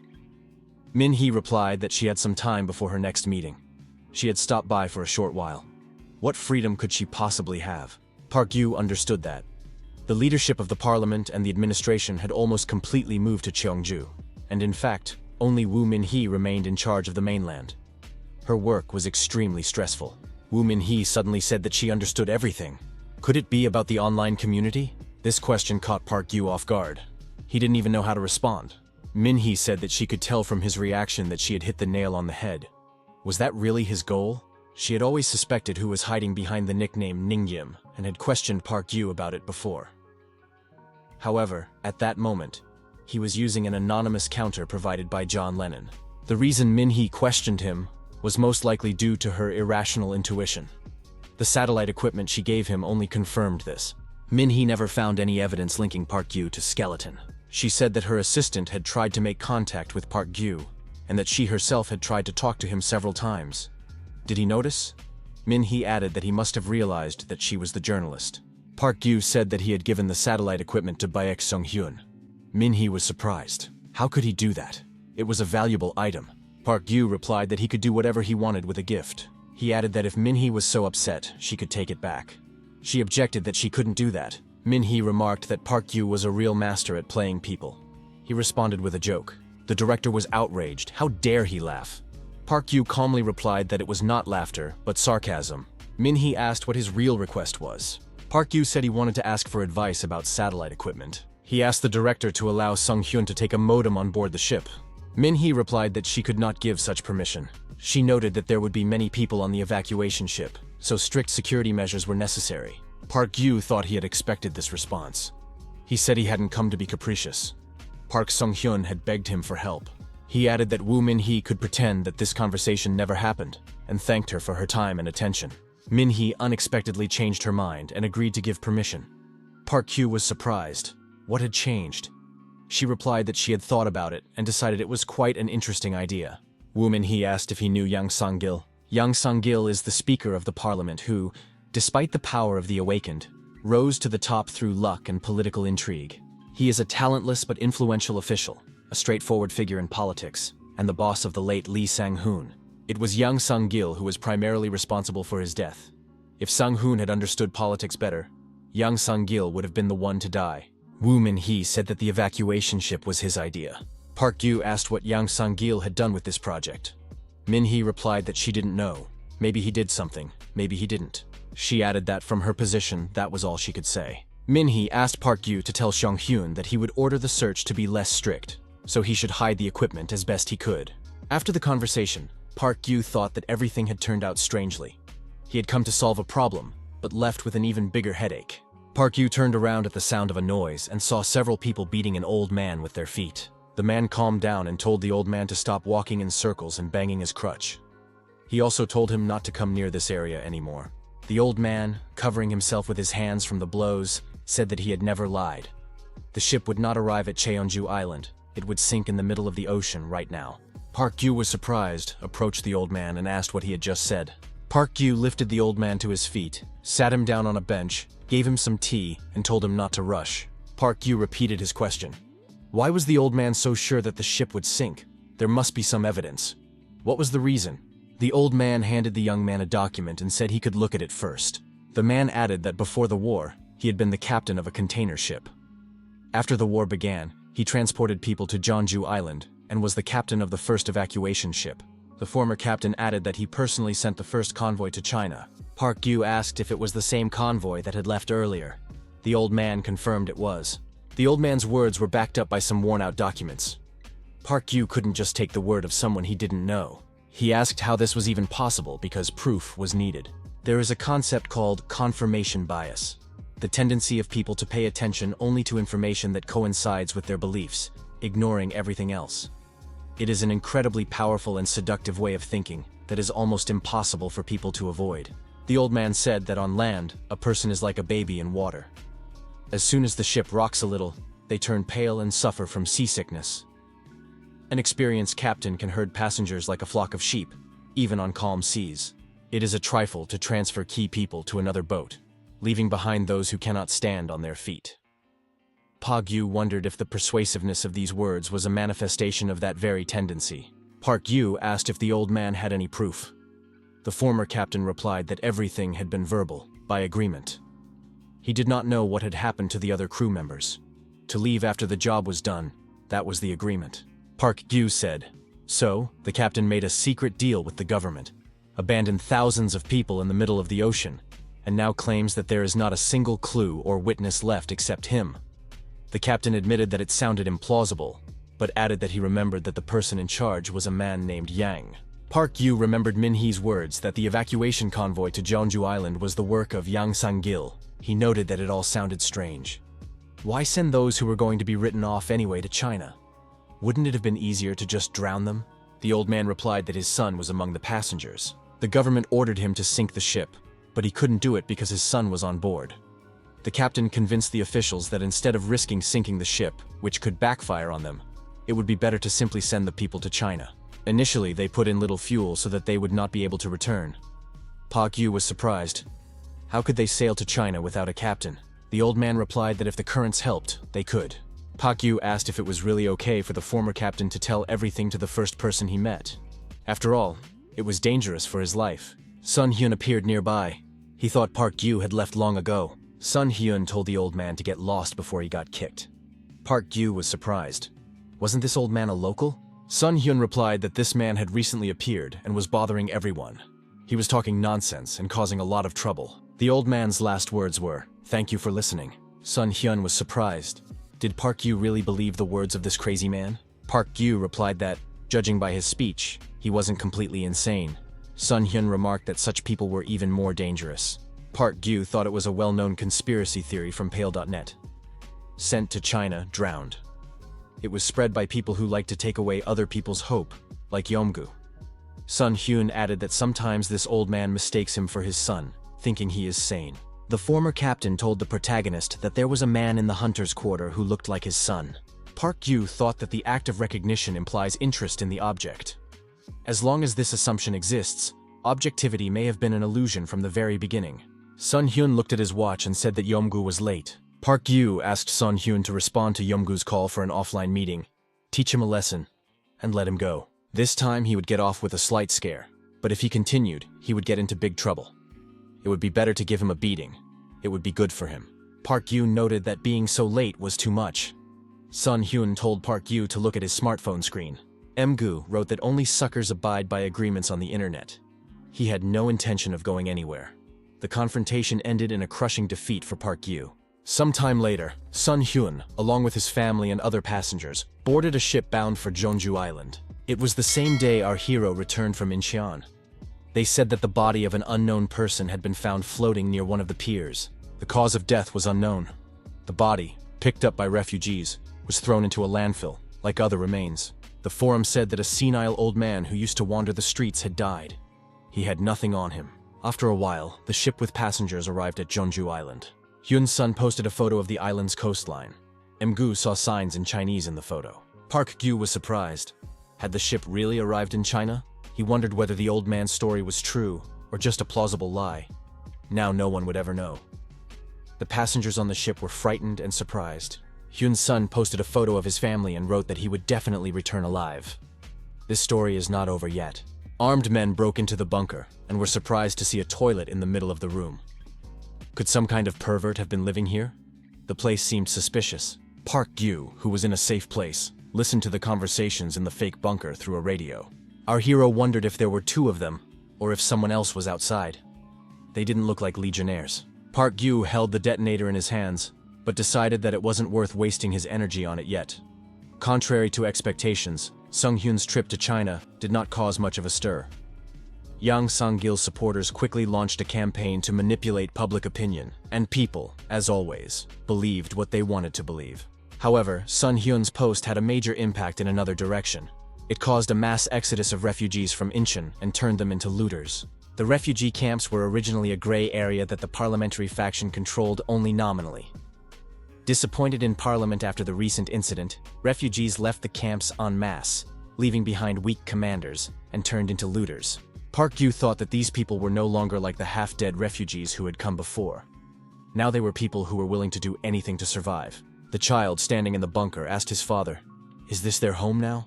Did he destroy the people who lived here?" The boy's father replied that it seemed the place had been attacked before. Everyone had been killed and abandoned. "It's not a safe place," he added. His wife suggested staying here and not taking any more risks, but the man said he would prefer a country house to a stuffy basement. Park Gyu thought he should contact Defender. The family that had invaded the protagonist's territory turned into cold corpses a few hours later. Tajin asked Skeleton if he had seen their last post. The reaction was simply magnificent. She hadn't enjoyed writing so much in a long time. Park Gyu congratulated the girl on her success. The time had come when people devoured people. However, as always, there were exceptions. There were those who had ambitions. Not all refugees were looters. Mansok from Kafadon greeted the young people and said he was glad to see them. Hong Jong-ho noticed that he was a bandit from Wonju.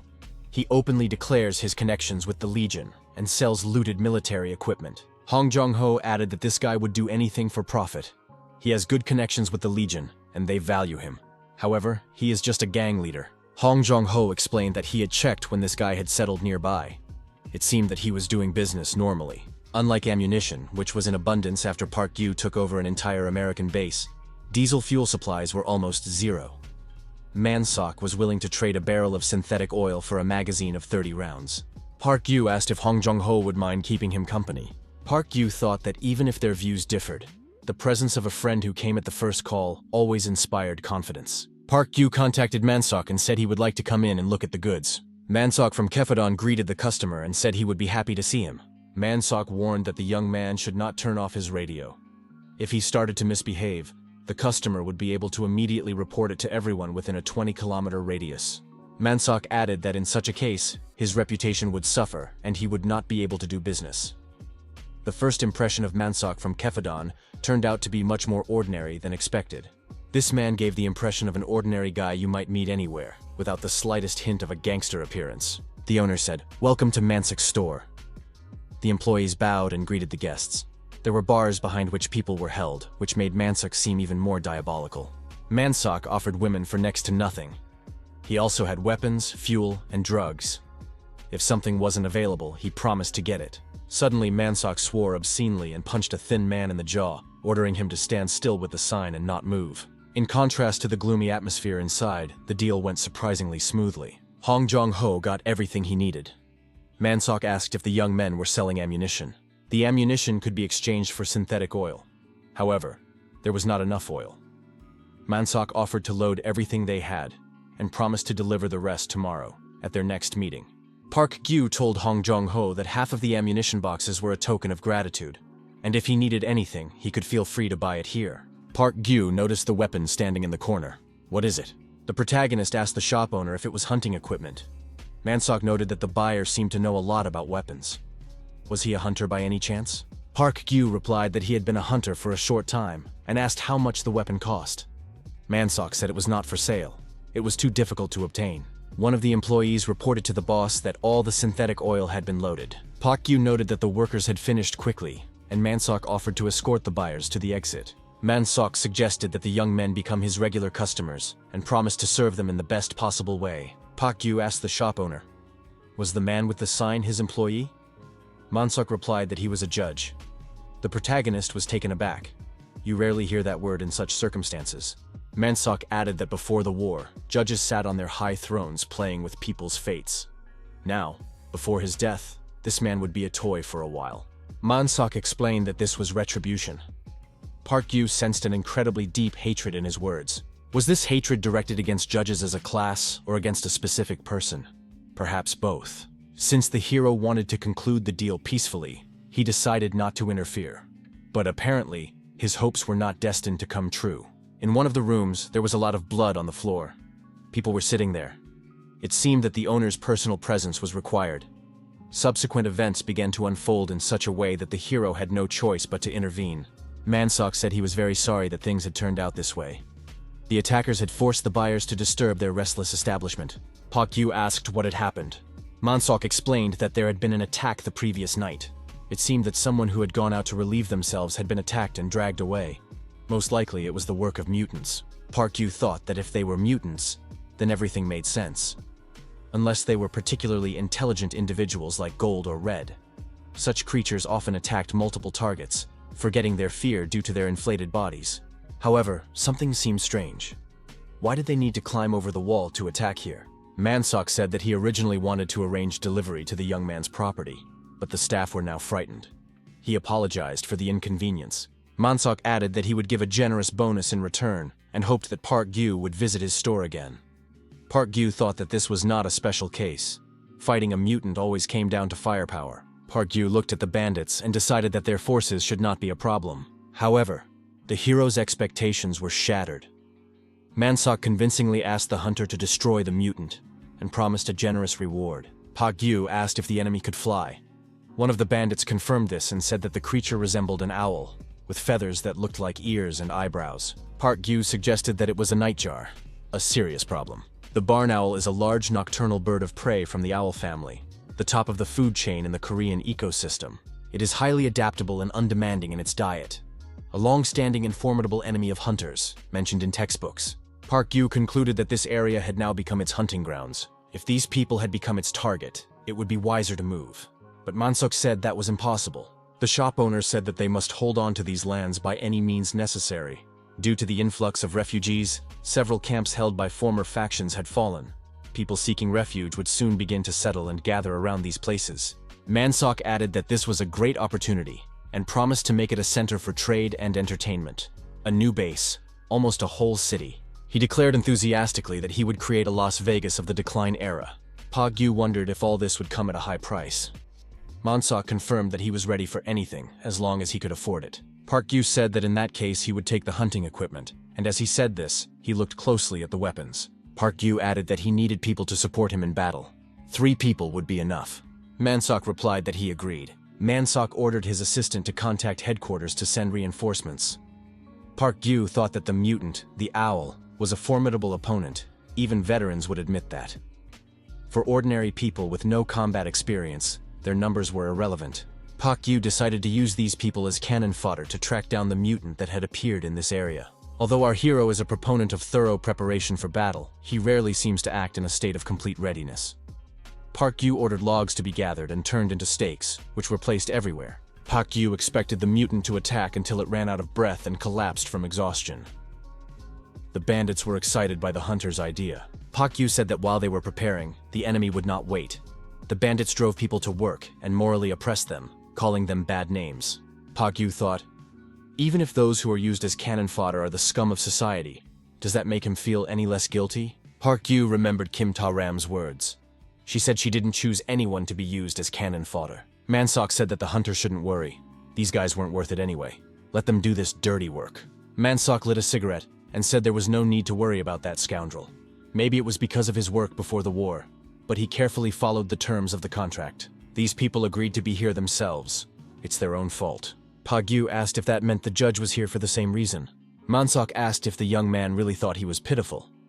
Park Yu replied in the affirmative. Mansok asked the hunter if he had anyone he hated intensely.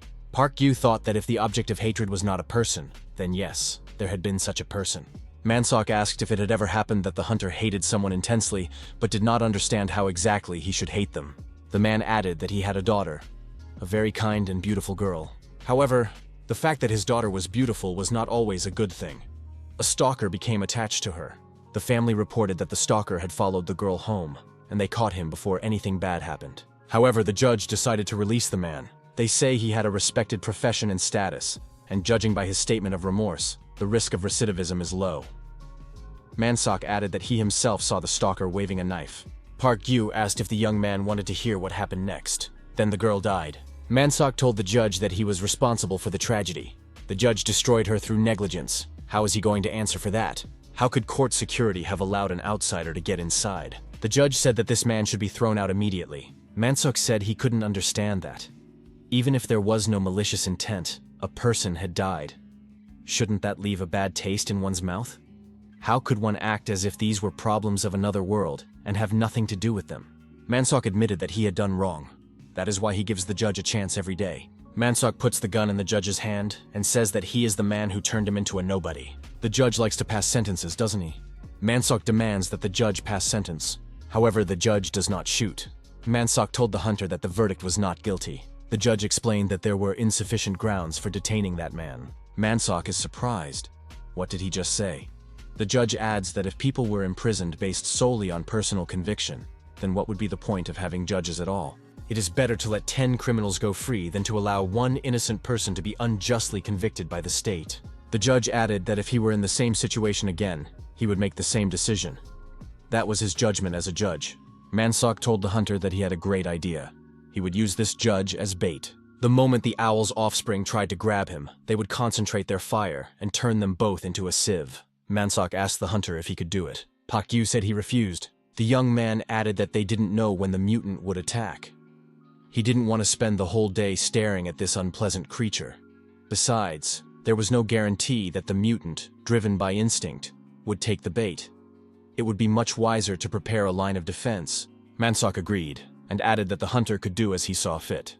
But he himself would also act at his own discretion. Park Yu said that Mansok could do whatever he wanted, as long as he did not interfere with the preparations for defense. That same night, Mansock did what he thought was right. He said it wasn't too unfair. The judge was crucified on a cross and placed at the top of a makeshift tower. Mansock said that circumstances forced him to act this way. Mansock asked if the judge was at the top, what sentence would he give him? Execution or life imprisonment? The judge called Mansock an ignorant man. Did he really think that a judge was an official from the Joseon era? He could not ignore laws and regulations and do whatever he wanted. The judge added that it was because of people like Mansock, who immediately shouted, "Execute," that the presumption of innocence and the three-tiered court system had come into being. He had struggled to get the stalker arrested. However, the stalker had been released because the reasons for his arrest were too obvious. Didn't Mansock know that this scoundrel would be released and deal with his daughter? If he had known, would he have stayed and protected her? Isn't that true? Mansock got angry and shouted that the hunt was cancelled for today. The judge yelled that Mansock could destroy him right then and there. But did he really think that the rule of law would change? Mansock began to climb the stairs. He shouted that he would rip out the judge's tongue so that he could no longer speak. The next moment, special devices transmitted information about the probable approach of a mutant. Park Gyu shouted for everyone to take their places. The mutant was approaching. Mansock asked in surprise, where was this mutant? Had anyone seen it? Was the hunter lying to save the judge? A huge bird did indeed appear behind Mansock. It extended its claws and prepared to grab the man. Park Gyu did not lose his composure and opened fire with his automatic weapon. Park Gyu continued to shoot and shouted for Mansock to come down immediately. Mansock fell down the stairs and landed on the ground. The shooting continued. Mansock thanked the protagonist for saving him and added that it was truly the accurate shooting of a hunter. Park Gyu asked Mansock to be quiet and not interfere. The mutant flew towards another person and destroyed the barrier of stakes. Park Gyu thought that the mutant was trying to attack the bandit on the container, but it froze for a moment because of the barricade. Even if the barricade could only stop its movement for a moment, that would be enough time. Park Gyu fired a few more shots, and the mutant, bleeding profusely, fell to the ground. The people celebrated their victory. They had finally dealt with this mutant. Was it really that easy to defeat him? The assistant reported to the boss that the bird had been destroyed and was no longer moving. Mansock spoke about the reward. Was the young man sure he agreed to it? The man added that he thought they should offer more. This mutant was smaller than the one they had encountered before, and there were no visible marks on its legs. Park Gyu shouted for everyone to return to their places. There was another mutant. A huge bird was indeed circling above the head of one of the armed bandits. The bird grabbed the armed man with its claws and crushed him. The people were terrified. Everyone began to scatter in different directions. The armed squad succumbed to panic. The mutant continued to circle, flapping its wings and grabbing armed men with its claws, seriously injuring them. Park Gyu suggested that the mutant understood that guns were dangerous. Now it was primarily targeting those who had weapons. Our hero lowered his machine gun to the ground. The bird flapped its wings and prepared to attack the bandit with the machine gun in his hands. Park Gyu appeared between the bird and the man with an axe in his hand. He swung back and prepared to throw the axe. Park Gyu thought that the force of the throw was not enough for a powerful blow. He counted on the acceleration he would get from the fall. By adding the force of the throw to the acceleration, he could pierce the mutant through and through. And indeed, the thrown axe pierced the mutant's head through and through. Park Gyu thought that the mutant was beginning to glow. He needed to move away so as not to fall under its harmful influence. Tajin and Hong Jong-ho asked the protagonist what had happened to that bench. Park Gyu replied that the survivors had returned later and evacuated. Tajin expressed regret that they had left. She wanted to buy something. Hong Jong-ho asked what happened to the judge. Are they still carrying him around? The protagonist couldn't easily answer that question. During the fight with the mutant, the platform with the judge fell and crushed the gang leader. Mansock screamed in pain and assumed that his leg might be injured. He dropped the gun from his hands. The freed judge picked up the gun. Park Gyu watched as the judge approached the gangster and pointed the gun at him. Mansock shouted for no one to interfere. He turned to the judge and said that the establishment had been destroyed and his henchmen had almost all been killed. Even if the judge killed him, there would be no one left to take revenge. Mansock declared that the judge must finally pass sentence. The judge pointed the gun at the gangster's head and said, "Execute." At that moment, the judge and the gangster looked like twins. The man in the protective suit informed his boss that he had arrived as soon as he received the message. He reported the news. The North has almost defected to the government. The assistant saw his boss, John Lennon, kneeling and coughing up blood. The man rushed to John Lennon and asked if he was okay. It was already a critical situation. Even in the most optimistic scenario, this month could be critical. But if the boss died, what would happen to Fail.net? Pagyu noticed sudden changes on the forum. It happened in one day. What are these strange numbers? Mysterious numbers began to appear after the nicknames. Users suggested that it might be a camp code. In the past, cell towers were built for each camp. The regional code turned out to be correct. After surviving the winter, the government built and tested cell towers in the Seoul and Incheon areas. The identification codes assigned to them were added to patches to be displayed on accounts connecting through these towers. They had no particular meaning other than showing the location. Park Yu immediately sensed something was wrong. His premonition proved to be correct. Rumors that the distribution of camps was based on pre-war wealth and social status had been circulating from the very beginning. However, these were just rumors. There was no evidence. However, users took these codes and assigned their own evidence to them. Without understanding the merits, they wrote, "Freedom and equality for all." John Lennon's meaning was being misrepresented. He really didn't look like he was 180 centimeters tall. Character is revealed in such things. 171 centimeters told Skeleton about all the twists and turns that had happened. Last time, heavy snowfall broke the equipment, and in the process of getting help from the government, the site actually came under their control. At first, they resisted, but they had no other choice. The resources to maintain the servers were completely depleted. Codes are just the beginning. The government wants to make fail.net a government website. However, the server is still holding up thanks to John Lennon being here. As soon as he dies, the server will be confiscated. That's all the government is waiting for. Skeleton asked if John Lennon's condition had deteriorated significantly.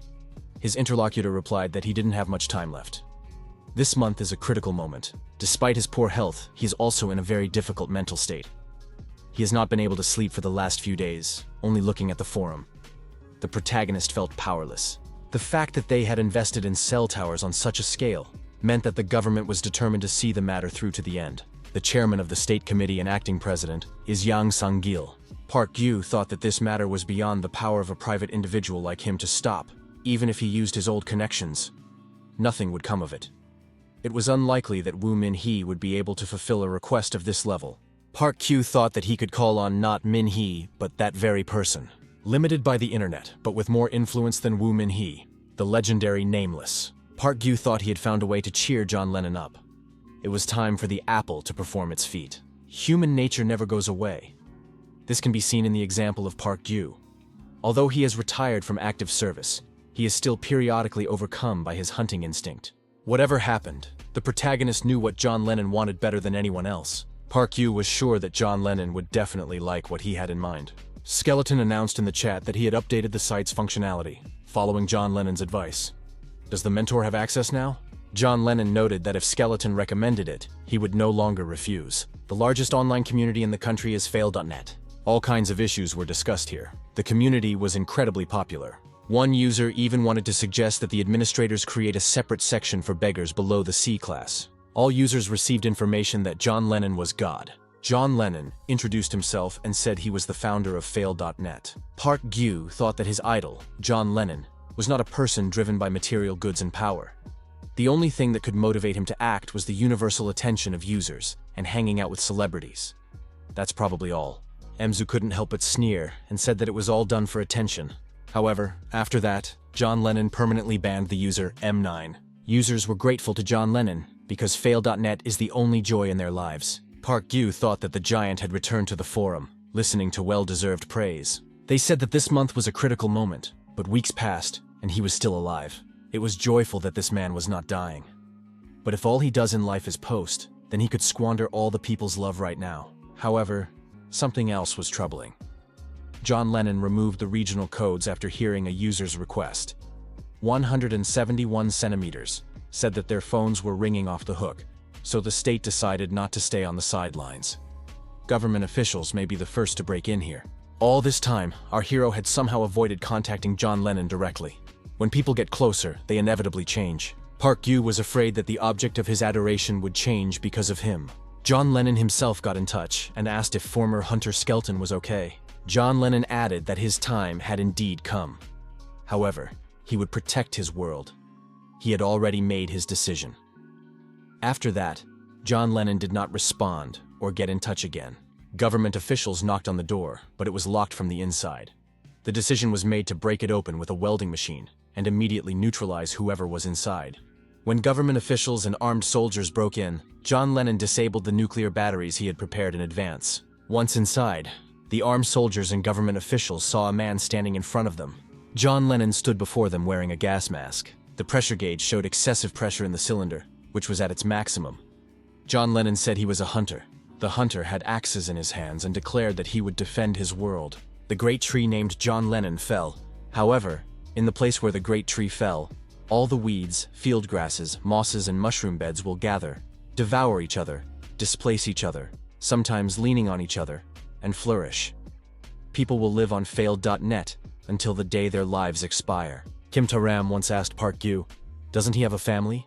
Park Gyu and Kim Ta-ram were actually from an orphanage. Kim Ta-ram said that no matter what she did, there would be no reaction. Whether she got 100 points, got into a fight, or came home bruised, they treated her as if she didn't exist. The girl noticed that even on the eve of her first performance, she didn't receive a single call. Park Gyu was surprised. Why was Ta-ram telling him this? Kim Ta-ram asked what Park Gyu thought when he heard this. Park Gyu, lying in bed, opened his eyes sharply. The young man decided it was some kind of strange dream. However, there were reasons why he might have had this dream. Woo Min-hee said on the radio that Park Gyu was still using the internet. Recently, to comfort John Lennon, the protagonist used the Apple account. He did not regret what he had done for his idol. However, the reappearance of Apple must have hurt Woo Min-hee deeply. Now, as retribution, he had to listen to her grumbling every time, which was becoming more and more frequent. Min-hee said that she didn't like people meddling in her personal life. She didn't like wasting time looking for something. Park Gyu asked how she could prove it. Woo Min-hee said she was going to visit Park Gyu. Park Gyu said that it was a bachelor's house. It was dirty, and there was a lot he couldn't show her. Min-hee said that he didn't need to clean up or prepare anything special for her visit. The woman added that she wanted to verify something and announced that she would be there around noon the next day. Park Gyu remembered that Woo Min-hee, suspecting her lover of infidelity, once spent 3 days in the trunk of a car to follow him. She is that meticulous and scrupulous. To deceive someone like Min-hee requires appropriate preparation and planning. Park Gyu thought that hiding the laptop would not be a problem. It would be enough to wrap it in a waterproof tarpaulin and stuff it into a suitable crevice. And that would be that. The young man was more concerned about the satellite dish installed on the bunker, an obsidian antenna. The protagonist camouflaged it so that even a careful inspection would make it difficult to find. But Min-hee would surely come up with something. Park Gyu talked to the right people on the forum and followed all the instructions. Now the young man was calm. Everything necessary was hidden. It was time to fill the empty space. Initially, Park Gyu had no particular hobbies other than the internet. If he removed all of that, the unnaturalness was inevitable. He had to completely fill this void with his imagination. You can leave the computer where it is and place a few photos nearby. If tactical manuals or reports are left in a prominent place on the desk, it will be possible to give a plausible answer to the question of what he does in his spare time. He thought that in this case, the enemy was a creature closer to a monster than a human being. If he didn't concentrate, he would lose. The next day, a military transport helicopter landed at the airbase. 2 women got out of the aircraft. Min-hee waved hello and said they had arrived. Park Gyu said he was very happy to see them in his bachelor bunker. Did Min-hee really come in such a huge limousine? Min-hee was surprised. Had Park Gyu personally come out to meet her? Park Gyu saw that he had received synthetic oil as a gift. Min-hee reminded him that she was not the type to visit empty-handed. Park Gyu realized that the director had prepared thoroughly. Park Gyu drove the guests to the bunker in his SUV. Min-hee noted that the young man had a magnificent garage. Once inside the garage, the woman said that there was a lot of space and everything was well done. Park Gyu wondered why the Legionnaires hadn't attacked yet. Park Gyu opened the huge doors and said that this was his bunker. Upon entering the room, Min-hee's first question was, "Is that really a toilet?" Min-hee noted that in that case, Park Gyu must have taken into account the location of the pipes and ventilation. "It's grand." Eugene scanned the space and agreed that everything was well constructed. When asked what it was, our hero replied that it was a computer for backing up data. Min-hee's professional eye immediately spotted the hidden laptop. She asked what it was. Park Gyu thought that even though the laptop was packed away and hidden in the gap between the furniture, Min-hee still found it. Min-hee looked at the owner of the bunker and said, judging by his reaction, that it was what she was looking for. Park Gyu, looking frightened, told Min-hee to put it back immediately. The woman asked if she had found something she shouldn't have seen. Park Gyu acted as if he had something to hide. If the sergeant was innocent, he had nothing to hide. The woman added that such a trifle could be shown. A photo of a girl in a bikini appeared on the laptop screen. Min-hee was embarrassed. Park Gyu repeated that she should put it back. Earlier, our hero thought that Min-hee would definitely conduct a search, so it was unwise to keep compromising material at home. The real laptop was buried in a safe place. Park Gyu thought that if Min-hee found it, she would not be able to continue searching the bachelor's house. Min-hee said she was ready to use the prepared trick. The director called out to Eugene. Could Eugene check the perimeter using her abilities? Park Gyu understood that Eugene was an awakened with X-ray vision. Min-hee said it was necessary to scan the ceiling. It seemed that the satellite equipment must be there. Eugene pointed at the ceiling and asked what was there. There was definitely something there. Min-hee asked the homeowner if anything was becoming clear. Park Gyu asked what they were talking about. What satellite equipment is Min-hee talking about? Park Gyu thought that Eugene was pointing at the ceiling and saying that there was something there. However, if you look at her fingertips and the direction of her gaze, you can see that they don't match. Her wandering gaze is also not consistent with the reaction of someone who has discovered something. She is unconsciously trying to avoid the guilt of lying. This woman probably does not have X-ray vision. After receiving instructions, she agreed to point to the right place and pretend she had found something. If she had really found something, she would not have asked questions, but would have run to get the evidence. Park Gyu asked what kind of satellite equipment it was. Eugene said that, as expected of the professor, he didn't even bat an eye. Park Gyu was surprised. Why did Min-hee suspect him? Min-hee replied that it was a woman's intuition.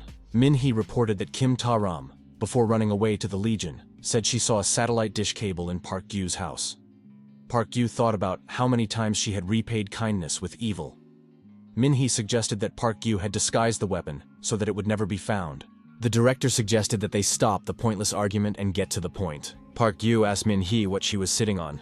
The director asked what the sergeant thought of Mr. Jong Sang-gil. Park Gyu said that it was his toilet. Min-hee remarked that when she was in China, she had sat on much more terrifying things. She thought she was sitting on a burnt tree, but it turned out to be a monster burned by napalm. Min-hee noticed that Chung Sang-gil must die this winter. Park Gyu was surprised. What does must mean? Has it already been decided?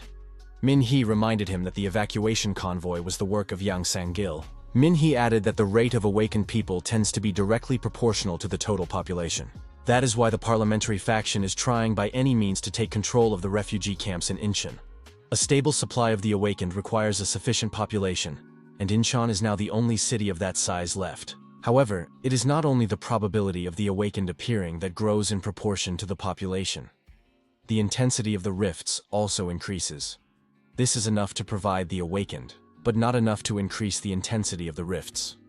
Regulating the optimal population was Yang Sang-gil's task. The director added that this man was a genius at thinning out the population. Yang Sang-gil primarily put those who did not have children capable of passing the aptitude test, or who were deemed unfit on the ships. All these details were strictly classified. Unfortunately, however, someone smuggled satellite internet equipment onto the evacuation convoy. This was done in secret. The government of Jeonju Island raised a fuss. They put a lot of pressure on Yang Sang-gil to take control of the situation, even confiscating the entire server. Min-hee noticed that Yang Sang-gil was unable to do so. Not only did they fail to seize the equipment from one person, but they also lost the people assigned to him. Min-hee noted that this man himself was unawakened. However, he caused a scandal, declaring that no one who was not awakened should be allowed on Cheonju Island. Because of this, there was no one left to blame, as before, so he had to take the blame himself. Having arranged such insurance for himself, he tripped over his own foot. Min-hee added that when the purge was scheduled, she would set up a zoo on the golf club grounds and throw Yang Sang-gil's family there. She would make those who enjoyed comfort and peace experience the life of those they had abandoned. Min-hee asked, "Isn't that interesting?" The woman continued, saying that if he lived to see spring, then Park Gyu would have to deal with him himself. Park Gyu thought that this was exactly what Min-hee was like. That was the reason why he had distanced himself from Woo Min-hee. Although the influence of family upbringing also plays a role, she naturally enjoys change. More precisely, she enjoys seeing how others change because of her. The object and direction of these changes are not important to her, as long as it is intense and irreversible. Probably, the reason she displaced Yang Sang-gil is also trivial. Whether she liked him or not, he caught her eye. Park Gyu knew about her whims and avoided her all the time. It is necessary to keep your distance before it is too late. Park Gyu agreed and added, if of course he lived that long. Min-hee noticed that sometimes it seemed to her that Park Gyu's soul ached more than hers. Min-hee asked why Park Gyu couldn't become awakened. The level of awakening is an indicator of how well he perceives mental impulses. Although it has not been proven, There are reports that mentally ill people have a higher chance of becoming awakened. In practice, this trend exists. Park Gyu noted that in that case, he was normal. Min-hee added that becoming awakened is not necessarily a good thing. Park Gyu asked what she meant. Min-hee asked Eugene to step out for a moment. They wanted to talk privately. Min-hee said she had heard rumors from the front lines, although nothing had been officially confirmed yet. They say that among the awakened of her level, there are those who have turned into monsters. Park Gyu asked in surprise. Min-hee doesn't mean the monsters themselves, does she? Min-hee replied that the sergeant was almost right. Min-hee's eyes lit up unnaturally. The protagonist was affected by this glow. He was also thrown back by the shockwave that appeared. Park Gyu knelt down in surprise. Min-hee said that the way they use their power is no different from monsters. If they want to, they can become monsters. Or monsters could devour them. It sounded like a speculative conclusion. Min-hee asked if she suddenly turned into a monster, would Park Gyu be able to destroy her?